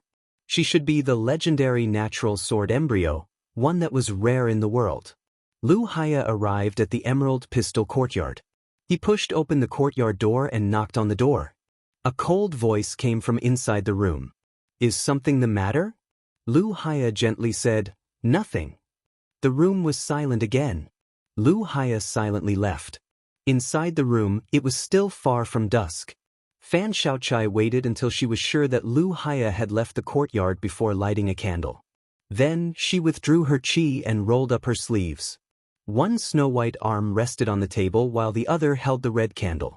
Drop by drop, the melted candlelight fell on her arm where the black hair was clearly visible. One red and one green. After the candlelight fell, it slowly cooled and then slowly condensed. Fan Xiaochai, who had temporarily withdrawn her qi, was not even as strong as an ordinary woman because her skin was more sensitive and fragile. However, she endured the heat with an expressionless face. She even seemed dissatisfied. She pulled open her collar and raised the red candle, dripping it on the smooth inner curve of her chest.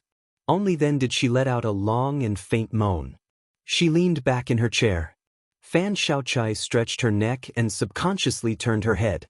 In a daze, she saw the figure that she had dreamed of personally cutting into 1,000 pieces. The woman narrowed her eyes. When a new drop of candlelight fell on the full curve of her chest, when she tilted her head to look at that hazy face, she suddenly felt a great joy that she had never felt before. It was like the first time someone had pierced their palm with a sword after they had picked up a knife. It was an unforgettable pain, but at the same time, it was a strange but equally profound pleasure.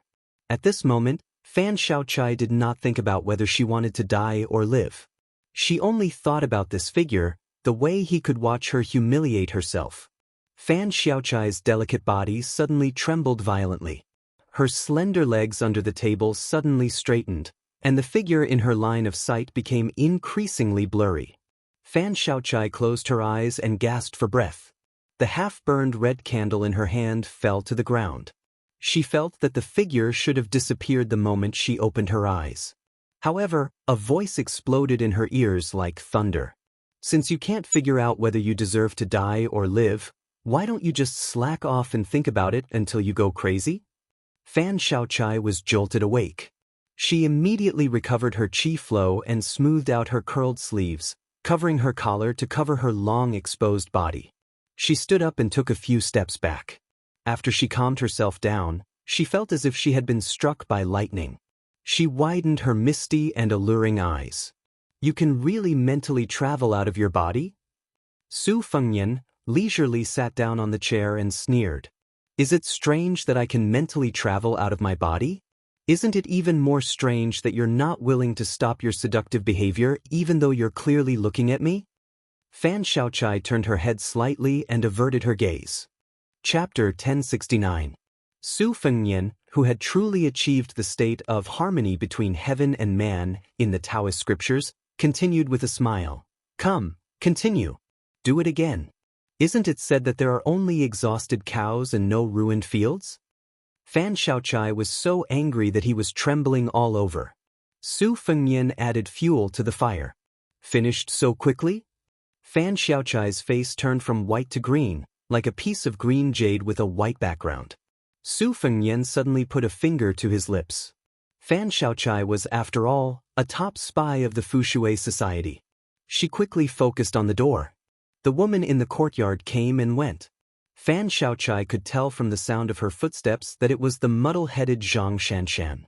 By the time Fan Xiaochai looked away, the out-of-body person had already come back to his senses. There was still about an hour before dawn.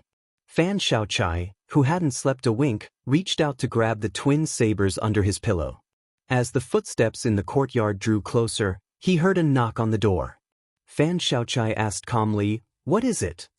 After the uninvited guest knocked on the door, there was no more movement. Fan Xiaochai got out of bed, put on his boots, hung his twin sabers, and opened the door. He was confused to see the figures squatting on the steps. Su Fengyan said softly, "Come with me." Fan Xiaochai had no objections. The two of them began to climb the mountain together. Perhaps it was because it was too early this time, or perhaps Su Fengyan was not familiar with the terrain and had taken a few unnecessary detours. In any case, the two of them did not reach the peak of Mount Fuyao to see the most brilliant sunrise from the best viewing point. Fan Xiaochai wanted to laugh, but he couldn't, so he followed silently behind the figure. Su Fengyan simply stopped and stood half a kilometer away from the peak of the mountain. Looking at the horizon in the distance, an enormous golden carp seemed to be rolling out of his eyes and lying on a green and white plate. Fan Xiaochai looked to the east with him, but he didn't find the scene very spectacular. Su Fengyan said calmly, "I wanted to go to the top of the mountain and watch the sunrise. Then I'll talk to you about some important principles. But since I missed it, I'll just forget about it." For the first time, Fan Xiaochai spoke to the northern Liang prince calmly. The entire Fan clan died because of the great general. Every injustice has its perpetrator, and every debt has its debtor. I should have targeted the great general instead of you, Su Fengyan, but I still sought you out for revenge. There's really no reason for me to reason with you. I've never thought about right or wrong. If it wasn't for this, I would have died in that medicinal pond in Whisking Water Society long ago. You have to know that out of 10 women who jumped in, 9.5 of them would die. At most, they would be left with half of their lives. That was only the first stage. Later on, there were 10 people left with half their lives. They killed each other, and only 1 or 2 survived. I don't even know how I survived these 2 years. Fan Xiaochai laughed to himself. I know I can't kill you, but I haven't given up yet. I want to shave your bones and flesh clean and dip them in salt and vinegar. Then I can eat a few big bowls of rice. Fan Xiaochai raised his foot and lightly stomped on the ground. He sighed. Sometimes, I let my imagination run wild. If I stand, there is only enough space for 2 feet. If I lie down, it takes up more space. If I add a coffin, it's even more so. The heavens let us be reincarnated into this world, but in the end, we die just like that. Before we die, we curse the heavens for not opening their eyes. Aren't we afraid of reincarnating into the wrong body? Since there is no hope in this life, we can't bring disaster to the next. Fan Xiaochai turned his head and asked, "Did I say too much?" It's probably a bad habit from reading too many books. No wonder when I kill people, I like to torture them while talking. Su Fengyan was silent for a moment.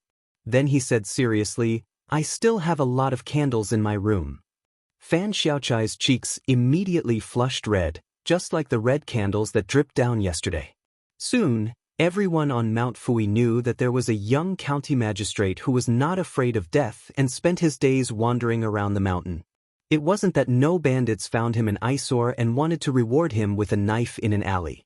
However, the first man who had such an idea and put it into action mysteriously lost his head when he drew his knife. When the registrar walked out of the alley, the bloody head rolled down the ground and touched his heel. Soon after, several men heard the grievous news. They were so anxious that their eyes turned red and swarmed over. 2 of them were cut in half by a woman from the outer mountains.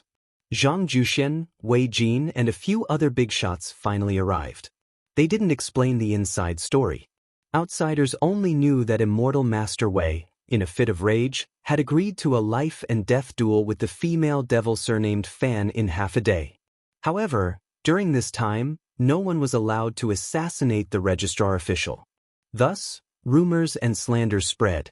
Some people said that the young county magistrate was the demoness lover and that for her, he was willing to give up his future and enter the mountain to be a pair of lovebirds. Some said that the demoness and the registrar were childhood sweethearts and that she was a direct disciple of a first-rate gang in Bailiang. When she learned that her lover with a bright future had been kidnapped to Mount Fui, she killed her way here in a fit of anger. Some even said that the two were long-lost siblings, and so on. In short, there were all kinds of strange rumors. There was no most bizarre, only more bizarre. As the life-and-death battle approached, Mount Fui looked at the young registrar as if they were looking at a dead man. At dawn, Su Fengyan walked alone to the top of the mountain. The wind and rain were dark, and the morning sun was nowhere to be seen. Su Fengyan had been greatly disappointed by the outcome of the battle with the Fu Ding army. He wondered if there would be any surprises this time. Su Fengyan suddenly remembered Fan Xiaochai's little action when he was climbing the mountain that day. He imitated him and stamped his feet. Mount Fui was destined to lose its foothold in Bailiang. Would Bailiang continue to have a foothold in the world? Su Fengyan stretched out his arms and embraced the world. Chapter 1070. As the date of the life and death agreement drew closer, Mount Fuyu began to monitor the young registrar more and more carefully. Perhaps it was because Fan Xiaochai was not a registered disciple of the immortal coffin cave, so he did not get involved in this mess. Even Lu Haya was called back. However, just as everyone on Mount Fuyu thought that the Demonis had been abandoned, the mountain lord of the immortal coffin cave, Mi Fengjie, openly ascended the mountain. Although there were no other experts besides his proud disciple Lu Haya, no one dared to lower their guard. This was because Mi Fengjie was carrying a sword, like an old horse carrying a heavy load. This was because Mi Fengjie had too many swords on his back, no less than 30 of them.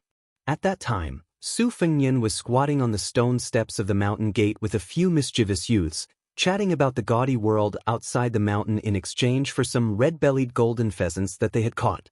They were talking about the pros and cons of the courtesans of the two prefectures of Liang and Ling, about whose breasts were so tight that not even a drop of water could leak out, whose buttocks could hold more objects when raised. 5 or 6 of the youths were startled by the conversation and began to compare them to the attractive older sisters and aunts on the mountain. They had a rough idea of who they were and then secretly smiled. The youths of the bandits did not have much of a bad impression of this man who was an official. When he talked dirty and bragged, he was just like the elders on the mountain. Someone advised him to settle down and become a bandit. When Su Fengyan saw Mi Fengjie, the hunchbacked old man who had been carrying a sword for more than 40 years was raising his head to wipe his sweat. He stopped walking, shook his back, and reached out to push the ancient swords back to their original positions. The ordinary-looking old man and Su Fengyan looked at each other coldly. Lu Haya whispered something to his master. Only then did Mi Fengjie take another look at Su Fengyan, but that was all. He continued to climb the mountain slowly. The youths besides Su Fengyan were no strangers to this stern hidden sword cave master. The braver ones even threatened to buy a few good swords from Mi Fengjie. The old man ignored most of the youths on Mount Fuyao. Instead, he looked at a sturdy youth who was squatting at the edge of the mountain and had not spoken a word. He casually pulled out an ancient sword that was not commonly seen in Jianghu. It was a scabbard and a scabbard. If the two swords were divided into sizes, they would be the mother and son swords. Mi Fengjie threw the sword to the youth and continued to climb the mountain without saying a word. The youth who had given the sword to him for no reason caught the sword and quickly threw it to the side, not daring to look at it. There were rules in the family and the mountain. The youth did not know who his mother was since he was young, and his father had died in a military operation to suppress bandits. He had no one to rely on and did not dare to break the rules of Mount Fuyao. Lu Haya shook his head slightly. This was a once-in-a-lifetime opportunity, yet it had been wasted by this young man. Most people practiced swordsmanship in the immortal coffin cave. How many people had the honor of being personally gifted a sword by their master? The name of the immortal coffin cave came from his master's discovery of a burial ground for ancient swordsmen on the mountain. A cave, a tomb, a corpse, and a sword were used as coffins. Mi Fengjie, who used to roam the world leisurely, received this great fortune and settled down here. He called himself the Lord of the Profound Sword Cave and steadily improved his swordsmanship. Aside from his battle with Zhang Juxin, no one else had seen his master use his sword. Other than going into seclusion to comprehend swordsmanship, every time he came out of seclusion, he would only verbally instruct the younger generation in swordsmanship. Lu Haiya's 4 senior brothers and sisters had all been bestowed a famed sword by his master. Only he had received 3. However, compared to Fan Shaochai, Lu Haiya was still far behind. Back then, his master had not hesitated to give her half of the ancient swords in the immortal coffin cave just to make this girl call him master. Lu Haiya followed behind this elderly swordsman. Sometimes, he would wonder, if this lord of the profound sword cave was willing to come out of seclusion, would he be the legendary sword immortal of Jianghu? Would he be the earth immortal who overlooked the Jianghu? Mi Fengjie frowned and once again stopped in his tracks. He saw Zhang Juxian, whose aptitude was not worth mentioning, coming down from the mountain to welcome him. The bullshit immortal master Wei Jin also came with his companions. Behind them, there were even elites. With such a large force, was Mount Fuyao going to bully him with numbers? Mi Fengjie smiled lightly. Wasn't he also using his sword to bully others? If the experts of Mount Fuyao wanted to come, they would come.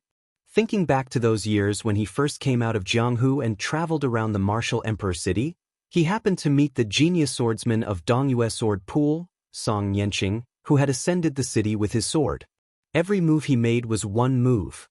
How carefree he was. Even though he was defeated by the invincible Wang Shenji, it was still a glorious defeat. After that, he made up his mind to walk down Song Yanqing's path of swordsmanship unswervingly. He even wanted to walk further than Great Grandmaster Song. However, Song Yanqing would never have the chance to know that there was a swordsman of the same age far away in Bailiang, who had been chasing after him for decades, but never had the chance to fight to his heart's content.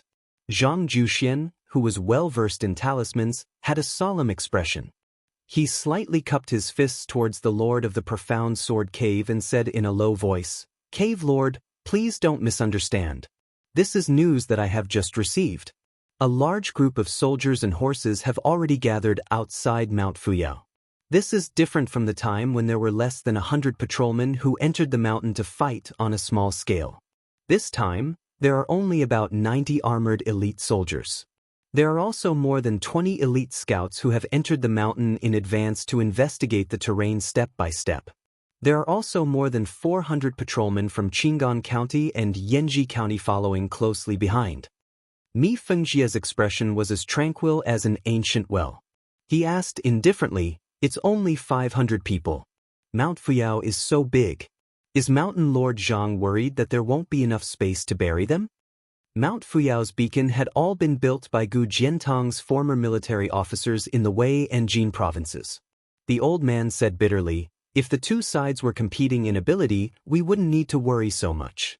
However, since the two provinces' officials were willing to lower themselves to borrow soldiers from a military officer, and were even willing to sacrifice 400 lives to fill Mount Fuyao, they might fly into a rage out of humiliation if they fail.